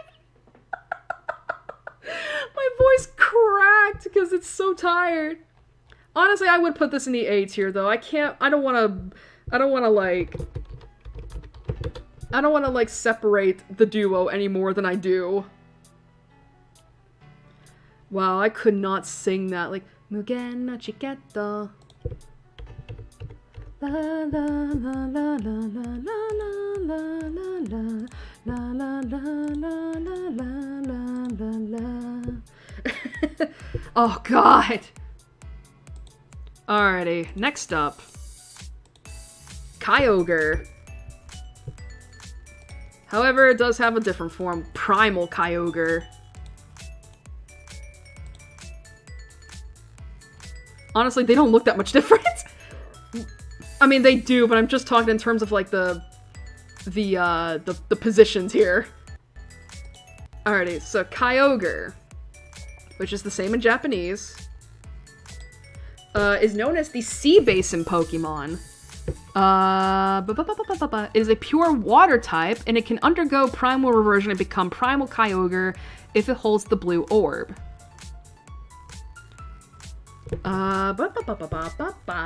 It has Drizzle. It has Drizzle as a regular ability, and when it is primal, it has Primordial Sea. Crazy. Alrighty, so Kyogre. Biology is as follows. Kyogre is a massive whale-like Pokemon with 2 big pectoral fins, each with 4 white square-shaped nails. It has a deep blue body and a white chin area with 2 small spikes protruding under it. Above each eye are 2 white oval-shaped spots. Kyogre has red stripes around its chin, eyes, dorsal fin, and torso. These stripes glow when Kyogre is brimming with power. The tail is tattered with 4 trailing parts, with the inner ones being smaller than the outer. Its eyes are small, yellow, and shadowed with black. Kyogre is believed to be the personification of the sea itself, and is also described in mythology as the creator of the world's ocean. Kyogre is an immensely powerful Pokemon, having control over the water and being capable of creating a huge rain cloud that is slowly spread out to the whole world, eventually drowning it completely. As Kyogre slumbers on the seafloor cavern, it is encased in a layer of rock that will be shattered away if it is awakened by the blue or red orb. It is said to have expanded the seas by summoning heavy rainstorms and massive tidal waves to raise the sea levels.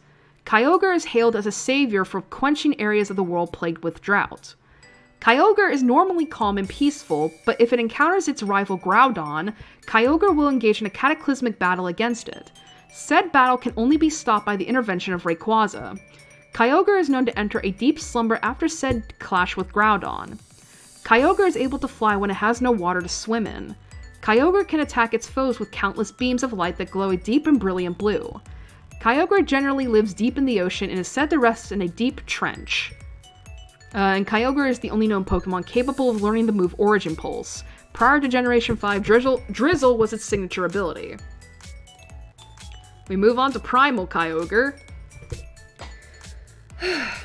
Primal Kyogre retains its general body structure but grows to more than double the size of its base form. Its main skin color becomes a darker shade of blue, the red markings along its body become light blue, and its eyes glow yellow with orange irises and orange-red pupils. The markings on its pectoral fins slightly change to form alpha symbol, which connect to its outer nails with red markings connecting the inner nails. Every part of its skin that was white in its base form becomes clear and translucent, with the large ovals on its head now connected to clear markings stretching from its tail to its forehead, where another alpha symbol is formed. The trailing parts of its tail grow longer and gain translucent webbing, and the areas between its pectoral fin markings also become clear. The translucent parts of its body reveal organ-like structures that glow with a mysterious light.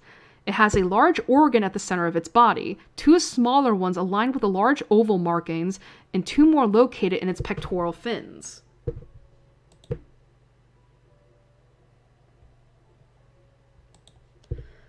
Gosh. The primal form of Kyogre is said to be Kyogre's true and original form and is at its full power when in the primal state. Primal Kyogre received its name from the ancient people of Hoenn who it tormented in the past. Primal Kyogre's ability to expand the sea is increased by the full power of nature. In the Mega Evolution Pokédex Shore, Primal Kyogre is said to have widened the seas by a large margin simply by taking a swim. Its body matches the composition of seawater, while its skin glows similarly to that of a sapphire. With its weather manipulating powers, it can nullify fire-type moves. Primal Kyogre was formed from the natural primal energy that existed in Hoenn's ancient past. It feeds on that same energy so it can maintain its primal form in the present day, after it was undone in the past by Mega Rayquaza.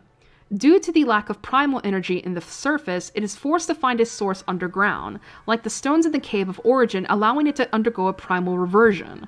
Primal Kyogre, along with Primal Groudon, have the power to disrupt the planet's balance, with the risk of it being destroyed. Primal Kyogre is the only known Pokemon with Primordial Sea as its ability. And in terms of stats. So regular Kyogre has 150 special attack stat with special defense at 140, both HP and physical attack at 100, and physical defense and speed at 90. However, Primal Kyogre, that special attack stat gets boosted to 180, special defense at 160, and physical attack at 150. However, HP, physical defense, and speed all remain the same at their respective things.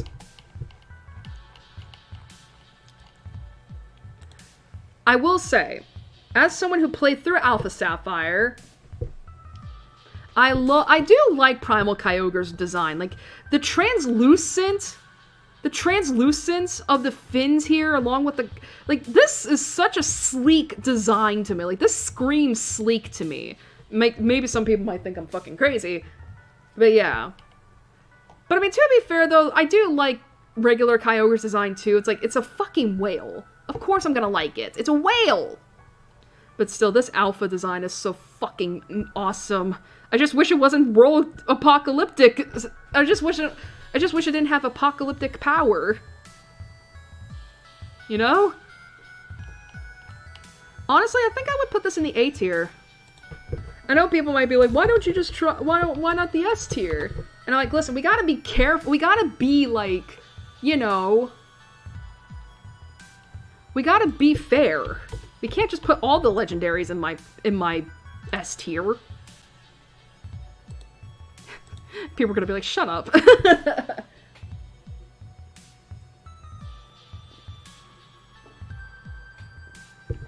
Alrighty. Next up is obviously Groudon. Now I will say this. That primal form is pretty sick.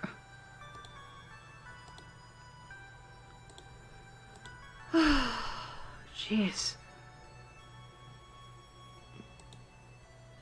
Alrighty. Groudon, which is the same in Japanese, is known as the continent Pokemon. Although it is not known to evolve into or from any other Pokemon, it can undergo primal reversion and become Primal Groudon if it holds the red orb. Regular Groudon is a pure ground type, however in Primal it is ground fire. So that's interesting. It usually has drought as its regular ability, and when a primal reverts, it has desolate land. Alrighty, so regular Groudon's biology is... Groudon is a massive bipedal dinosaur-like Pokemon covered in red segmented plates of thick, lava-resistant skin that act as armor. It has a gray underside and large white spikes that run along the sides of its head, body, and tail. Groudon has 4 claws on each hand, 4 dozer-like blades on the end of its large tail, and 3 claws on each foot with gray markings under its feet. It also has blue stripes inside the seams of its armor plating, which can only be seen when Groudon is glowing with power. Groudon is believed to be the personification of the land itself, and is also described in mythology as the creator of world's continents. Groudon is an immensely powerful Pokemon, having control over the land and being capable of creating a sweltering heat wave that it spread out to the whole world, eventually burning it up completely. Groudon is capable of dispelling rain clouds with its light and evaporating water with its raging heat. This heat allows Groudon to expand the landmass in the process. As Groudon slumbers on the seafloor cavern, it is encased in a layer of rock that will be shattered away if it is awakened by the red or blue orb. Groudon was hailed as a savior for evaporating flooded areas of the world. Whenever Groudon awakens, it causes volcanoes to erupt. Groudon is normally calm and helpful, but if it encounters its rival Kyogre, Groudon will engage in a cataclysmic battle against it. Said battle can only be stopped by the intervention of Rayquaza. Groudon is known to enter a deep slumber after said clash with Kyogre. Groudon can travel on water by using its magma to form a path beneath its feet. Groudon can attack its foes by manifesting the power of the land in fearsome blades of stone. It sleeps underground in large magma chambers. Groudon is the only known Pokemon capable of learning the move Precipice Blades. Prior to Generation 5, Drought was its signature ability. Alright, Primal Groudon.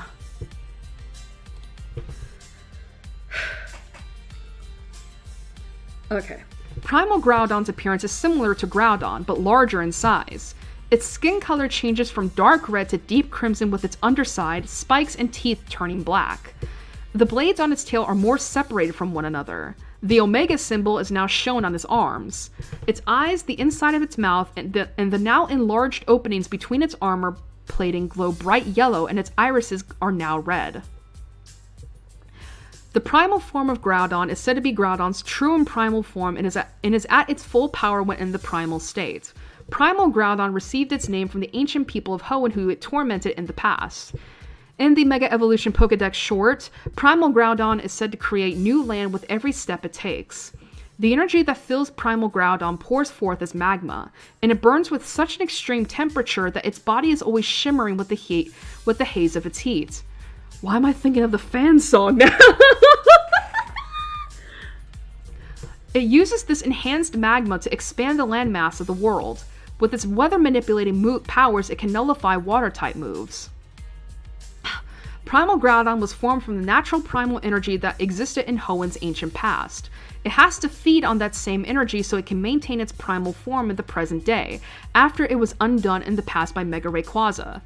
Due to the lack of primal energy in the surface, it is forced to find a source underground, such as the stones in the Cave of Origin, allowing it to undergo a primal reversion.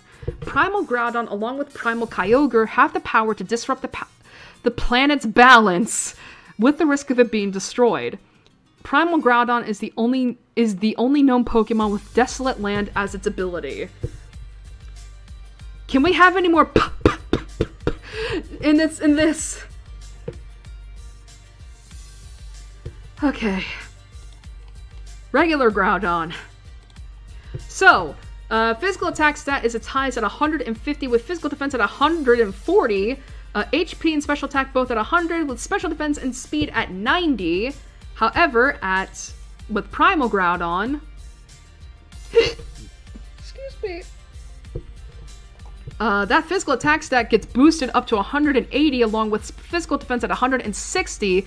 Special attack actually gets a huge boost to 150. But HP, special defense, and speed all remain the same at their respective stats. Now I will say this.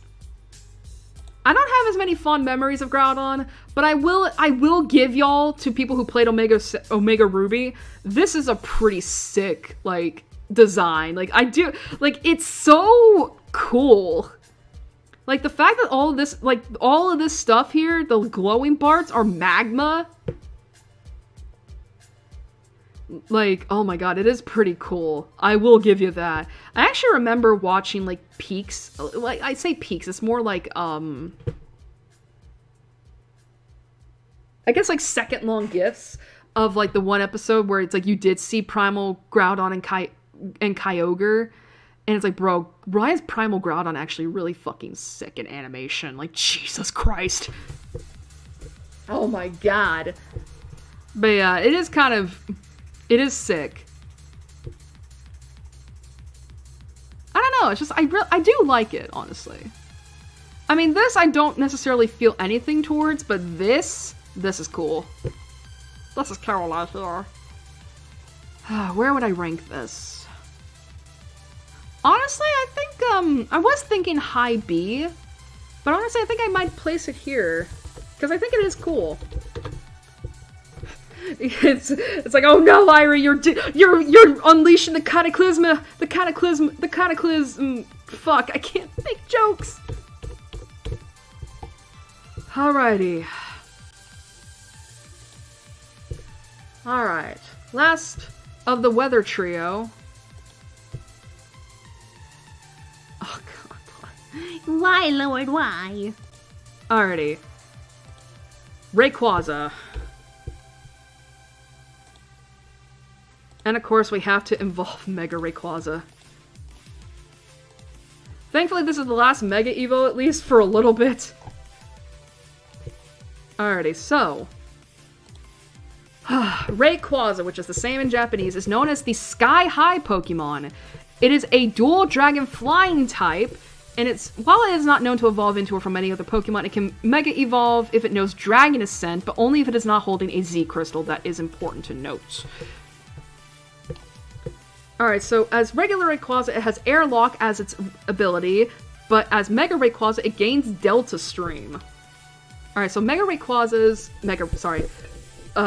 Rayquaza's, biology is as follows. Rayquaza is a large green serpentine Pokemon that also resembles a missile. It has red-tipped, rudder-like wings on its shoulders and down its body, and similarly patterned fins on the tip of its tail. Yellow ring-like symbols run across the length of Rayquaza's body, and it has an additional yellow ring on top of its head. Rayquaza has 2 limbs with 3 clawed hands, and 2 long, flat horn-like structures on its head, with 2 shorter horns along its jawline. It has small yellow eyes with black pupils, prominent pink gums, and 2 discernible fangs in its upper jaw.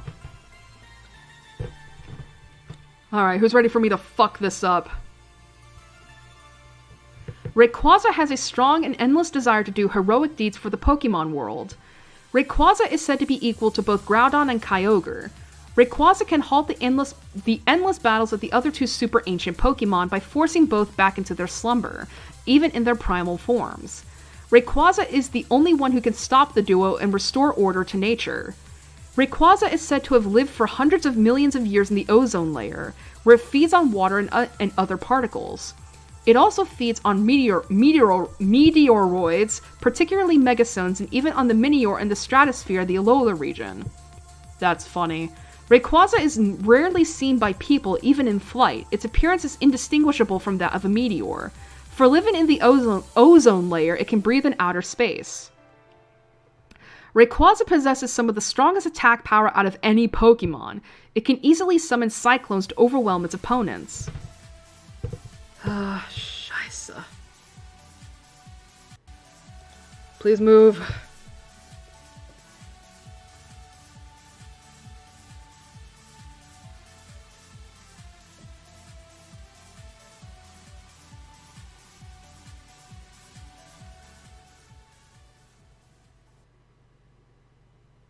Well, I was trying to move the music forward. That didn't work.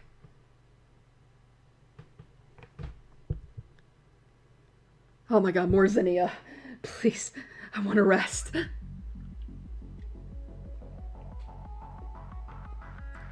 Y'all, I'm getting so tired. Encoding? What are you talking about? All because... Fuck off. Alrighty. It can easily summon cyclones to overwhelm its opponents.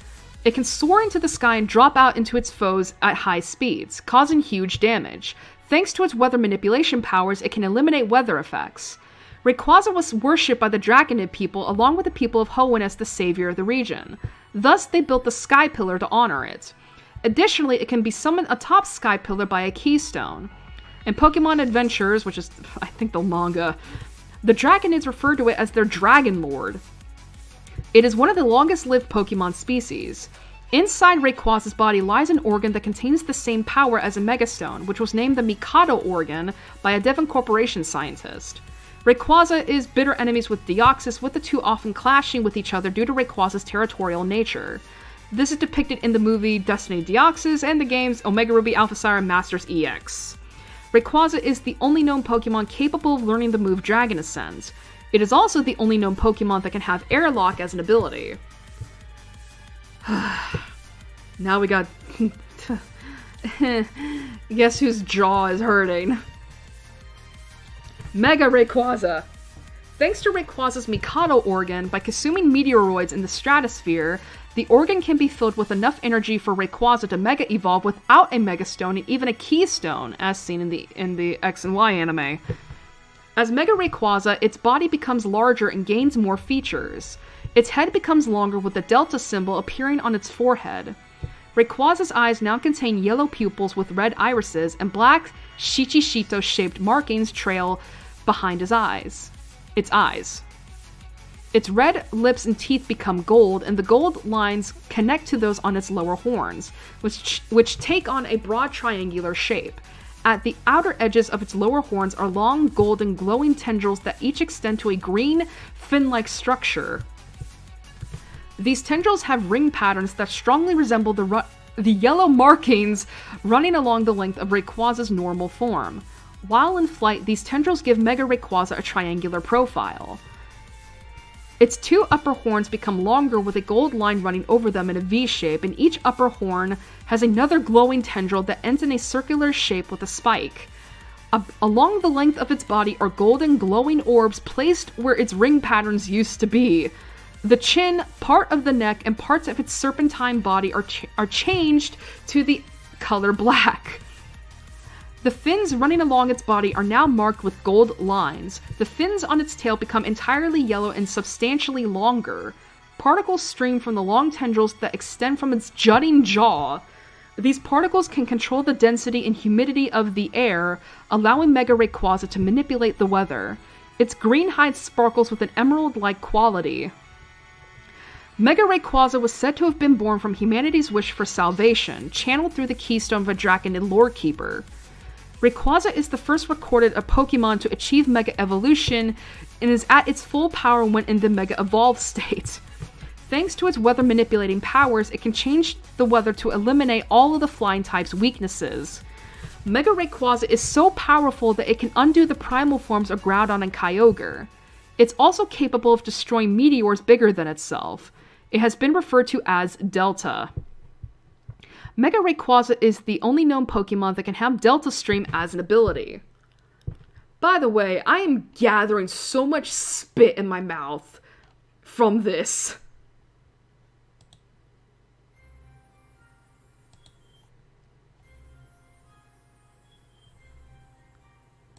Okay.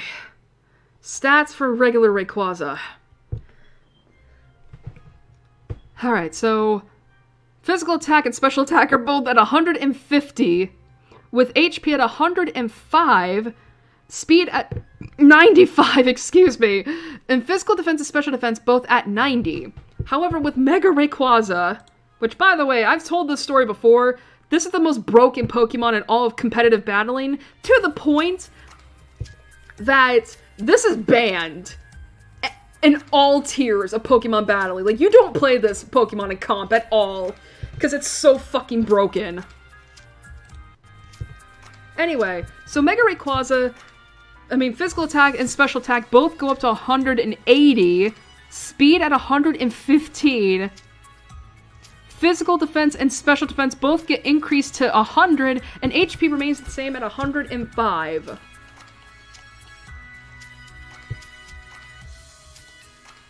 I will say, I do love Mega Rayquaza's design. It's so extra, and I love it so much. It's so great. And I didn't even notice, that is the Shichishito. If anybody remembers way back to the final case of Phoenix Wright Trials and Tribulations, this was the weapon that we had to prove wasn't the murder weapon. Bridge to the Turnabout. Yeah, the Shichishito. But yeah, I will admit, there's something freaky about regular Rayquaza. I didn't even know it was considered to be the savior of humanity. I didn't even know it was meant to be a heroic Pokemon. This motherfucker is scary. Like, I remember, in Super Smash Bros. Brawl, like, in the story mode, how this mofo just fucking, like, destroys Fox's, like, jet and kidnaps Diddy Kong. It's like, this thing is kind of scary, but this Delta form is sick. But yeah, as I said, like, I don't think I need to go back over why this thing is banned in battles. But honestly, it is pretty cool. It is pretty nice. I think I would actually go in the A tier with Kyogre and Groudon as well. Is that how you spell Rayquaza? I'm, like, wanting to die right now, because it's over 2:30. This is gonna be a 7-hour stream. Thankfully we're almost done. We just have 2 more to go after this. But still, it's just like, oh my god, I feel like the Weather Trio themselves took like 40 minutes. Alright, second to last Pokemon of the Hoenn region. Let's go!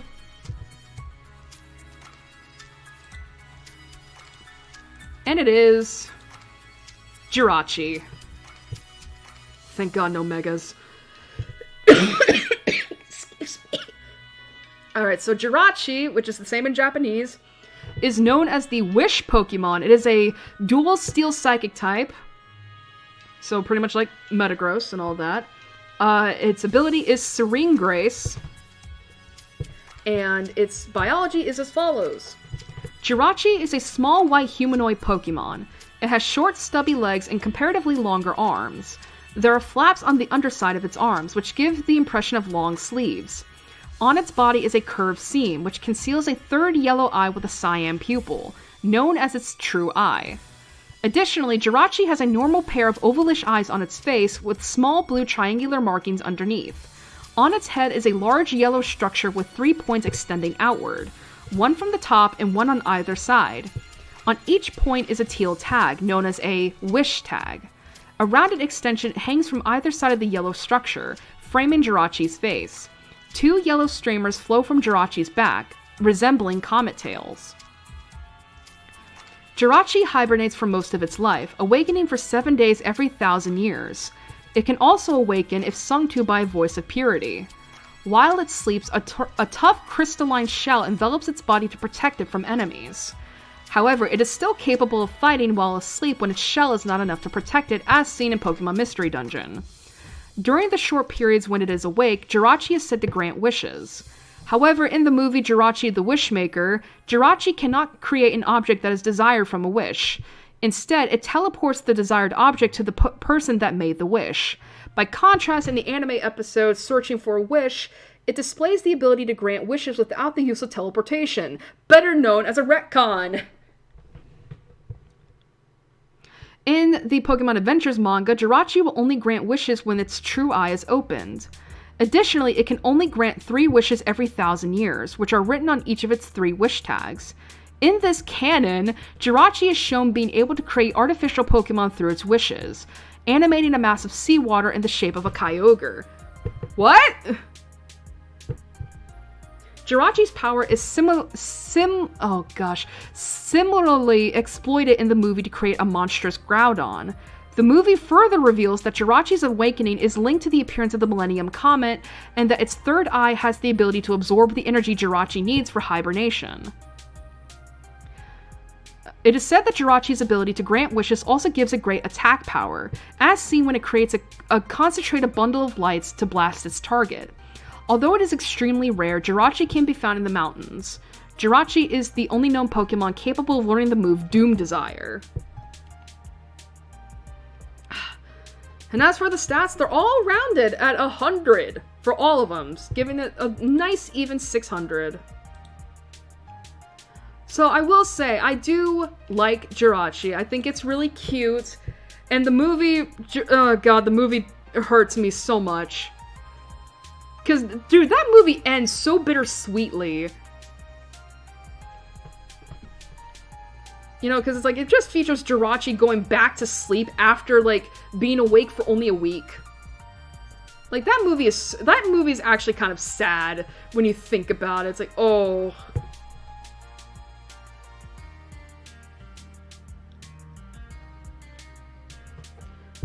But it's interesting, too, that it's like, it's interesting because it's like, and maybe I'm kind of crazy. I know it's considered like the wish Pokemon, but I also kind of feel like this is Tanabata as well. Like, we went over, like, remember when we went over the Tanabata thing? When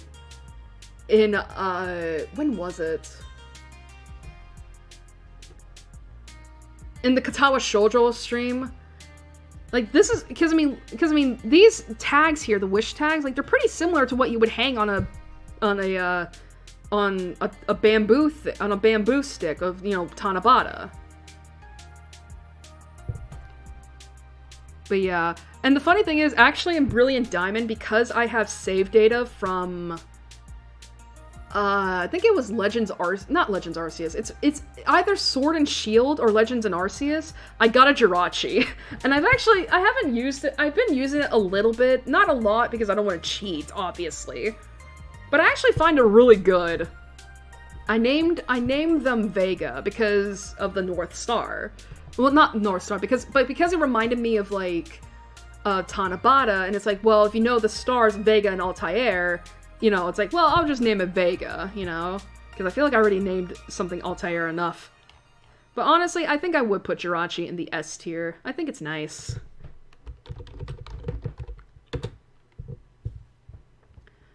But yeah, I do genuinely like Jirachi.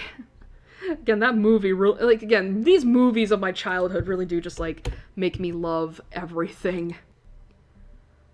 Alrighty. Last Pokemon of the Hoenn Dex. And of course it has to have multiple forms because fuck you, Irie, you don't get to rest. And it is Deoxys. I have to show off the speed, I have to show off the forms. So, we have its attack form.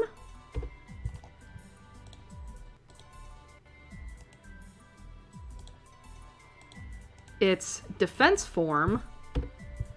And finally,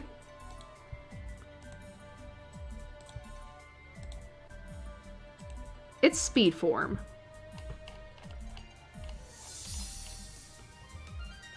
Alrighty. Deoxys, which is the same in Japanese, is a pure Psychic-type Pokemon that has 4 forms, which I just showed you.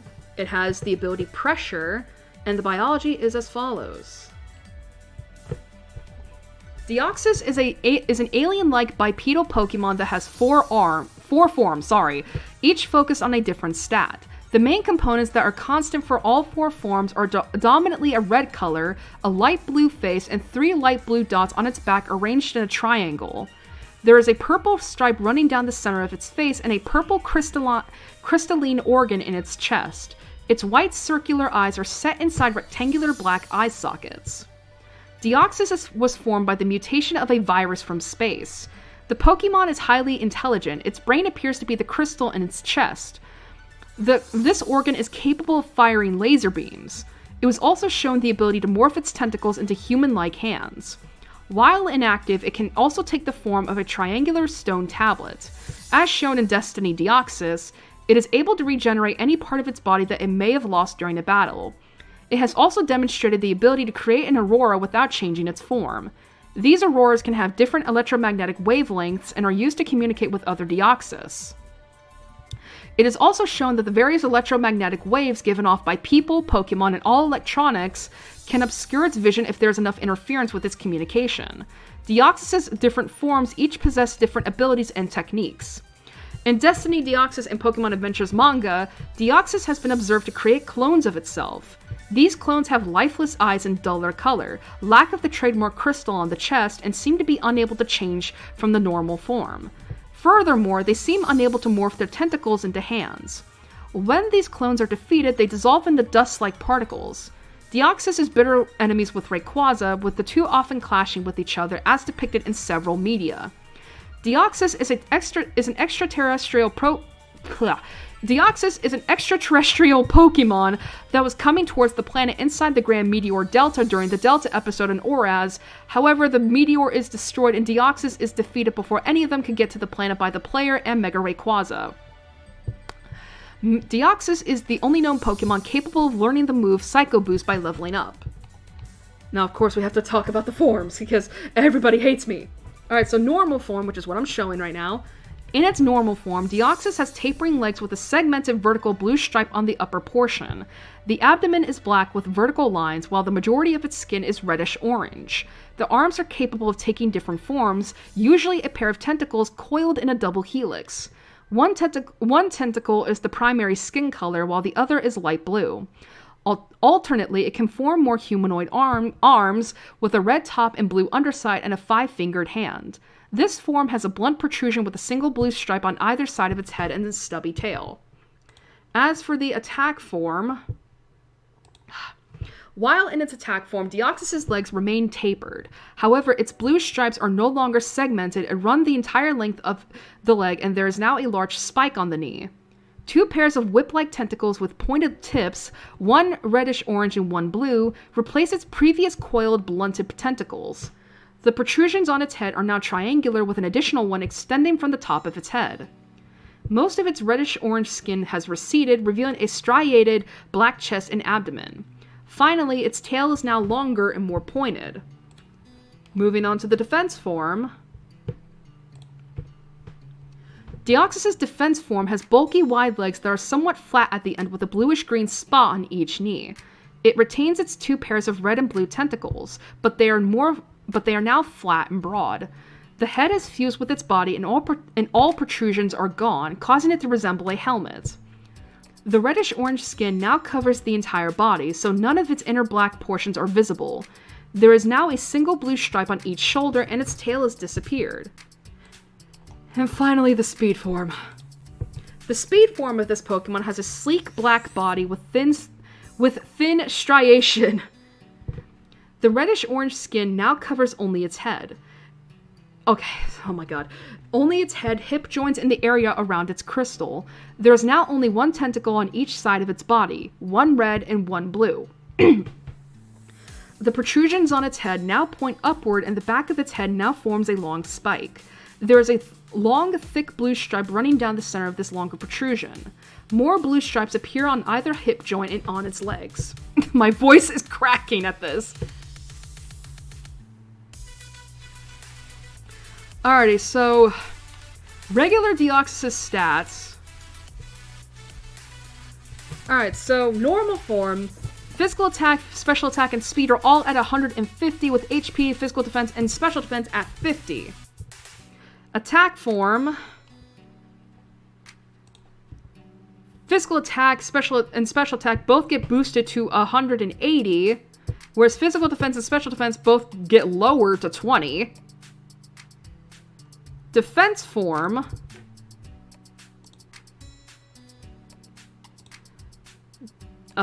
Physical defense and special defense get boosted up to 160 with I mean HP I should express remains the same all throughout. Physical attack actually gets down to physical attack and special attack get down to 70, and speed actually gets reduced to 90. And speaking of speed, speed is, of course, boosted to 180, with physical attack and special attack both at 95, and physical defense and special defense at 90. Where's my fucking tab? There it is. Alrighty. So, Deoxys. It is a very interesting Pokemon, and that I think this is, like, what? The only... Is this, like, the first confirmed Pokemon to be an alien? I also do remember that, like, this was a bitch and a half for, like, Emerald players. Well, actually, is it Emerald players or Fire Red Leaf Green players? Because I remember, like, there's something about the Sevi Islands, right? Where it's, like, you have to do, like, this task, this thing, right? In order to get Deoxys. And apparently from what I mean, to be fair, I remember with the Reggie stuff, apparently, so you had to rely on the internet back then in order to solve a puzzle to get, like, the Reggies, because apparently Game Freak thought that, like, we could read Braille on a screen, and it's like, what? We cannot, like, bruh, even blind people can't do that. They need to touch it. You can't just expect them to touch the screen, it's flat! But yeah, I remember Deoxys also had, like, a similar, like, bullshit way of getting it. Now, to be fair, I think Deoxys is cool, but I don't know if I would want it, honestly. I mean, because it's like, I mean, don't get me wrong, I think it is cool that it has, like, different forms, and all the forms, I think, look pretty nice in their own regard, but, like, I don't know, I don't know, it's interesting. It's very interesting. Honestly, I think I would put it in the high B tier. Holy shit. Alrighty, let's do the final recap. Let's do the final recap for all this. Because guess what? My throat is aching. My throat is aching, my jaw is aching, my voice is starting to go. Alright, so, last count. For the tier list of Hoenn, in the S tier, we have Gardevoir, Altaria, Milotic, Absol, Spheal, Salamence, Metagross, Latios, and Jirachi. A tier, Blaziken, Swellow, Ralts, Kirlia, Whismur, Makuhita, Azurill, Nosepass, Skitty, Mawile, Aeron, Aggron, Roselia, Torkoal, Spinda, Flygon, Swablu, Snorunt, Bagon, Latios, Kyogre, Groudon, and Rayquaza. High B tier, Grovyle, Sceptile, Torchic, Combuskin, Poochyena, Mightyena, Beautifly, Masquerain, Breloom, Hariyama, Delcatty, Lairon, Plusle, Minance, Sharpedo, Wailmer, Numel, Spoink, Trapinch, Cacturne, Seviper, Lunatone, Solrock, Barboach, Whiscash, Crawdon, Banette, Duskull, Tropius, Chimecho, Celia, Walrein, Gorbis, Relicanth, Metang, Regice, and Deoxys. Lower B tier, Trico, Mudkip, Marshtomp, Zigzagoon, Dustox, Ludicolo, Shiftry, Talos, Surskit, Shroomish, Slaking, Ninjask, Shedinja, Loudred, Sableye, Meditite, Medicham, Electrix, Illumise, Swallow, Cravana, Wailord, Camerupt, Grumpig, Vibrava, Cacnea, Zangoose, Corphish, Armaldo, Kecleon, Dusclops, Glalie, Clamperl, Lovedisc, Shelgon, and Regirock. Finally, C tier. Swampert, Linoon, Wurmple, Silcoon, Cascoon, Lotad, Lombre, Seedot, Nuzleaf, Wingull, Pelipper, Slackoff, Vigoroth, Nincada, Explode, Manectric, Volbeat, Gulpin, Baltoy, Claydol, Lily, Cradilly, Honorith, Phoebos, Castform, Shuppet, Wynot, Huntail, Beldum, and Registeel. Can I get that in a Pokerap, please?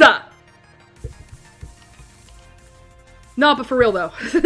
No Pokerap for me. I would not be able to do it.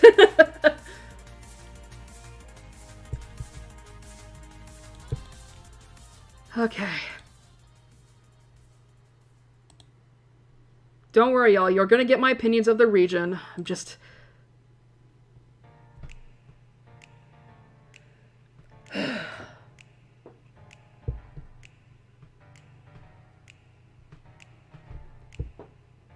Let's get off this.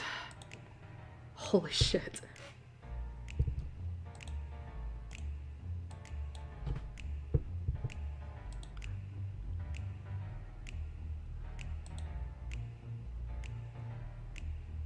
Okay.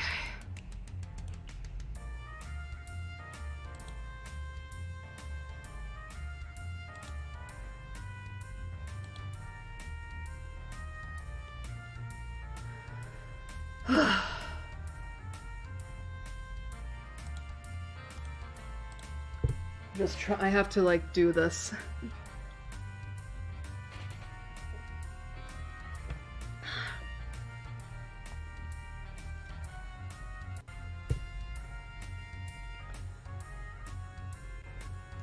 That was a lot. Oh god, even when I feel like I kept the rambling to a minimum, this still ended up being 7 hours. But then again, it's like... Well, then again, I think a lot of people would be like, well, Ira, you had to read out, like, different forms of Mega Evos, and it's like, ugh. Whereas in the first form, you didn't really, whereas in the first half, you didn't really have to worry about that. But, Hoenn region. So, I never experienced the original Ruby Sapphire. I did experience a little bit of Emerald, but that was when I was a kid. But I think in terms of, like, auras, right? It's very interesting, because... I don't know, like, I feel like I don't have a lot of fond memories of traveling through auras, like, of Hoenn. It's funny, because it's like, I remember Steven, I remember Wallace, Brawley, Watson, Flannery, Wally, oh my god, Team Magma and Team Aqua. I'm never gonna forget, like, because I don't think Team Magma changed all that much from, because, like, because I remember when the two teams were revealed, and how different they were. Because, like, I mean, Team Magma I don't think changed all that much. It was Team Aqua that got the most changes, where it's like... Oh, speaking of,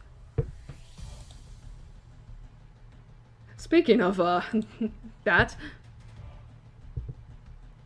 But yeah, it is interesting to think, like, Team Aqua was probably the ones that changed the most. I mean, I don't want to point it out, but I didn't want to be the one to point it out, but it's like, they went from being white to black.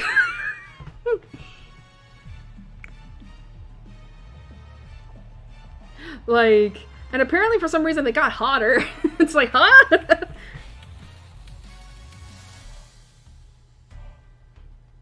But, I can't remember whether or not it was stated, like, why Maxie and Archie, like, why they wanted to do the things they wanted to do, like, Maxie, for, Team Magma wanting to summon Groudon, basically turn everybody into ash, and then for Archie, summoning Kyogre, basically drowning everybody. It's like, I don't remember if they ever stated what the goals were for that. That's like, what did you want to have happen? But I will say, I did think it was pretty cool, honestly. Like when Groudon / Kyogre are awakened, right? Like, how that truly, like, how I feel like that's honestly, like, the first true apocalyptic event to happen in Pokemon. Like basically, because it's like, right? I mean, even if it doesn't happen, like, that, like, if you don't stop Kyogre / Groudon, everybody is dead. Like, everybody in the whole world is dead. Not just in Hoenn, but everybody is dead. And Kyogre and Groudon each having, like, their own versions of, like, the apocalypse, I actually find that really interesting, really cool. And then the fact that you have Rayquaza, where it's like, that thing is the only one to stop both Groudon and Kyogre from, like, waging war, basically. It's like, okay. I mean, not to mention, too, you also think about, like, the music that plays where it's very somber and serious, and then you have, like, Maxie and or Archie getting chastised by the other team leader being like, what the fuck were you thinking? Which, it's just like, you know, I think if I remember right, isn't it, like, implied in, like, or at least in the original, like, Sapphire, that Archie, like, kind of, like, commits suicide or something like that? I could have sworn I read something about that, which is fucking insane to think, you know, because he feels so guilty over what he had almost caught, over the havoc he wreaked. And then if we're talking about Oraz, like, Delta episode, oh my god, dude, Delta episode was kind of sick, I'm not gonna lie, like, you know, like, where it's like, we have to deal with yet another apocalyptic event. It wasn't bad enough that we had to deal with, like, a drought or a flood. No, now we have to deal with, like, a meteor. And if we don't, you know, and how, like, Zinnia becomes such a huge part of that. Like, as I said, like, I love Zinnia as a character. I love her as a character. Like, I love her music. I mean, how many remixes have we heard of her freaking, you know, theme throughout both of these streams? But, you know, and the fact that, like, you know, and I think, and it was with Auras that I think, like, it really introduced the idea of other dimensions, right? I mean, because I know Pokemon Sun and Moon were, like, you know, the ones that just heavily featured, like, you know, alternate dimensions and all that. But I think Aura's Delta episode was very much like, because, I mean, Zinnia was the one that brought up, because, like, I remember that the plan to take care of the meteor that was proposed by Steven was that basically he was going to open up a portal to another dimension and let the meteor basically go through that and destroy what was on the other end of the portal, right? But Zinnia was like, oh, hell nah, and she destroyed the tool! And basically called Steven out for, like, basically pushing the problem onto someone else. And to be fair, she's not wrong. And, you know, and she obviously was like, yeah, I'm gonna get Rayquaza to, you know, solve this issue for us. We just gotta Mega Evolve it. Although I feel like, now thinking about it, I kind of feel like Zinnia doing that, is it weird of me to think that, like, she was hoping to die? Like, because, I mean, you're obviously having to go into outer space with Rayquaza and face off against the meteor. Like, that's pretty dangerous. You know? Especially you as a kid! I don't know, maybe I'm just misremembering, but I kind of feel like Zinnia, like, because she was so gung-ho about doing that part of the mission, it almost makes me wonder, considering, like, her, you know, her past, which she can only really, like, theorize and speculate on, like, is it weird to me to think, like, you know, that was a little bit Death Seeker, like, she kind of wants to die? Like, she's just such a, I don't know, I get that layer of tragedy to her, honestly. I mean, obviously you don't die, and maybe she learns to live after everything, but still, it's like, it's just crazy. I don't know, I was just thinking about that. And I will say, the music of the Hoenn region is actually pretty good. I mean, as I said, Zinnia's theme, we also have, like, you know, the Weather Trio remixes, the Team Magma and Aqua fights, the Dive theme. Dive theme is really great by Glitch City. It's so good. It just scratches that, like, that itch in me.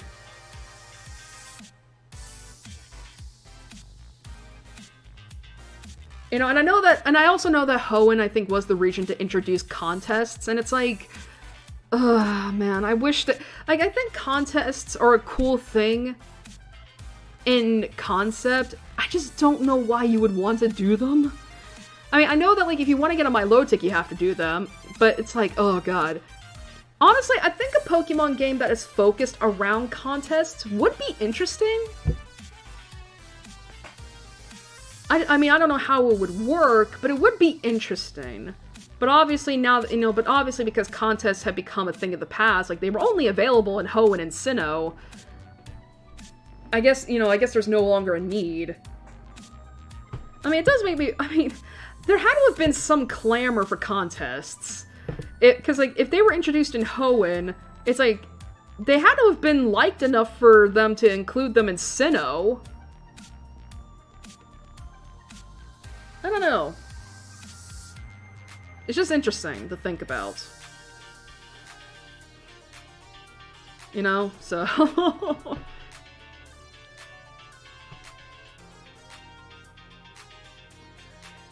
But, overall, unfortunately, I don't think super highly of Hoenn, and that's not because I think it's bad or anything, I think it's just because, like, I didn't grow up with many memories of it, you know, and even then, like, the ORAS memories I do have, it's like, I don't know, it doesn't stand out to me. I mean, outside of the memes that it created, like the too much water, you know what's actually funny is that, when I was tweeting out the stream for the first part, I put out the caption just too much water. Because I thought it was funny. I mean, to be fair, there is a lot of water. But I think that's kind of the point, because I know that, like, Kanto, Johto, Hoenn, and Sinnoh are all based off of the islands for Japan. Now, granted, I can't remember what lands are based off of what. I'm kind of curious. Let me see if Bulbapedia, like, does it have any information on Hoenn?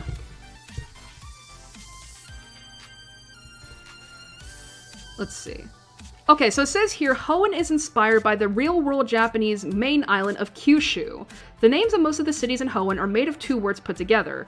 For example, Little Root, Fort Tree, Slate Port, Evergrande, etc., rather than colors or plants as Kanto and Johto had done. Okay, so so basically, Kyushu, isn't that where Tokyo is situated on? So that's like the main island.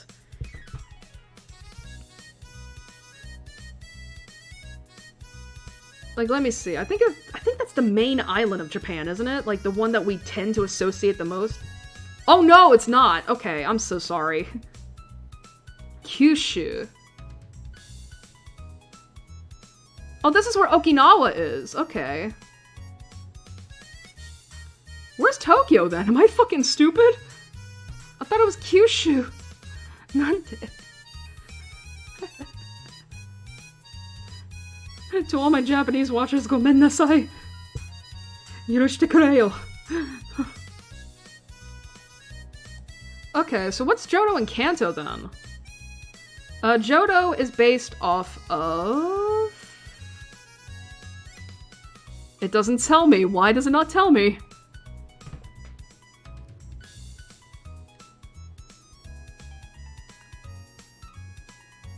The Kansai region. Oh, that's funny. That is so funny. It's based off of Kansai.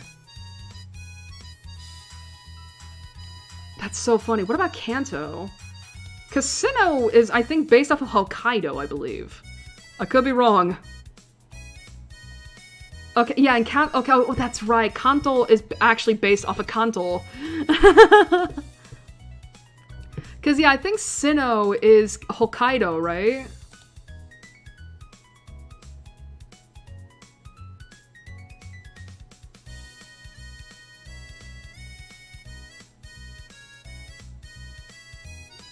Yeah, it's Hokkaido.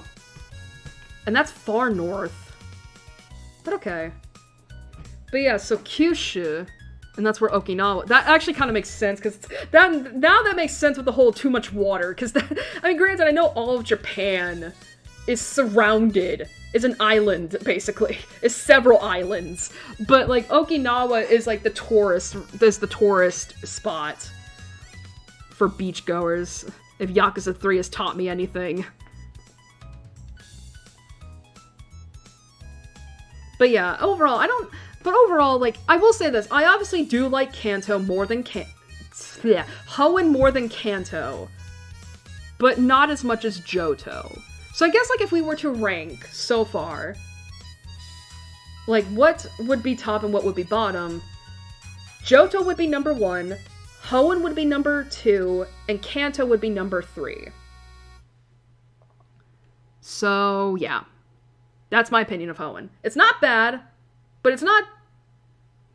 To me, it's not that memorable either. Hopefully that doesn't offend anybody who likes Hoenn. I mean, listen, you're entitled to your opinion, as am I. But yeah. So, Johto, Hoenn, Kanto. Although it is kind of interesting that it's like, I think I like Johto's Pokédex more. Like, I would have to, like, really look between all of the tier list rankings. But I swear Hoenn had, like, probably some of the more, probably had, like, the most middling, like, middle of the mid Pokemon ever. Because there was not as much S tier Pokemon in Hoenn. Like, we struggled.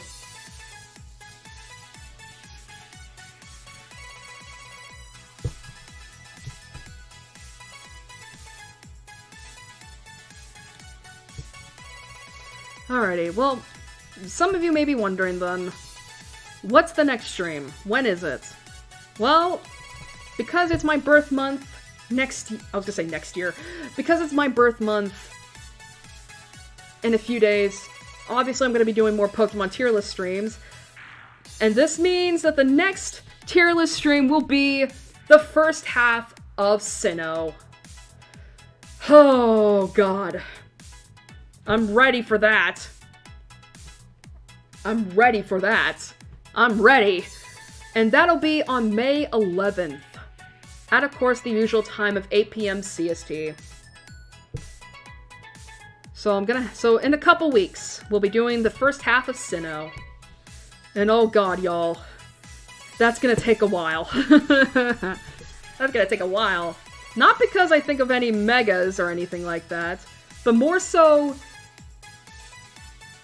It's more so... just... And y'all, you think, like...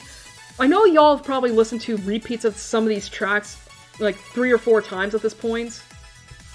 With these streams. But trust me. Sinnoh, I don't think will have much of any repeats, because it has so... Everybody loved the Sinnoh region for its music!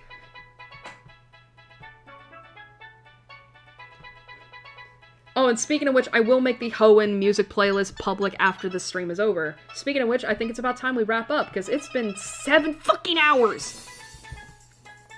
And I need to do stuff before I can think of going to bed. So, thank you all for joining me. I hope you all enjoyed it, and again, to those who stuck around during the intermission to hear me just talk about, you know, VTuber stuff, you know, thank you for listening to that. I hope it wasn't too cringy.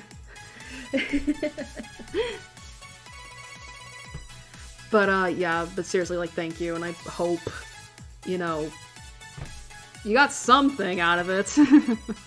But anyway, yeah, so... Thank you all for joining me, and I hope to see you all again for the next part of these tier list streams, where we'll be starting off with Sinnoh next time. Until then, stay safe, have a good night, good couple weeks, and I'll see you all later. Good night, everybody.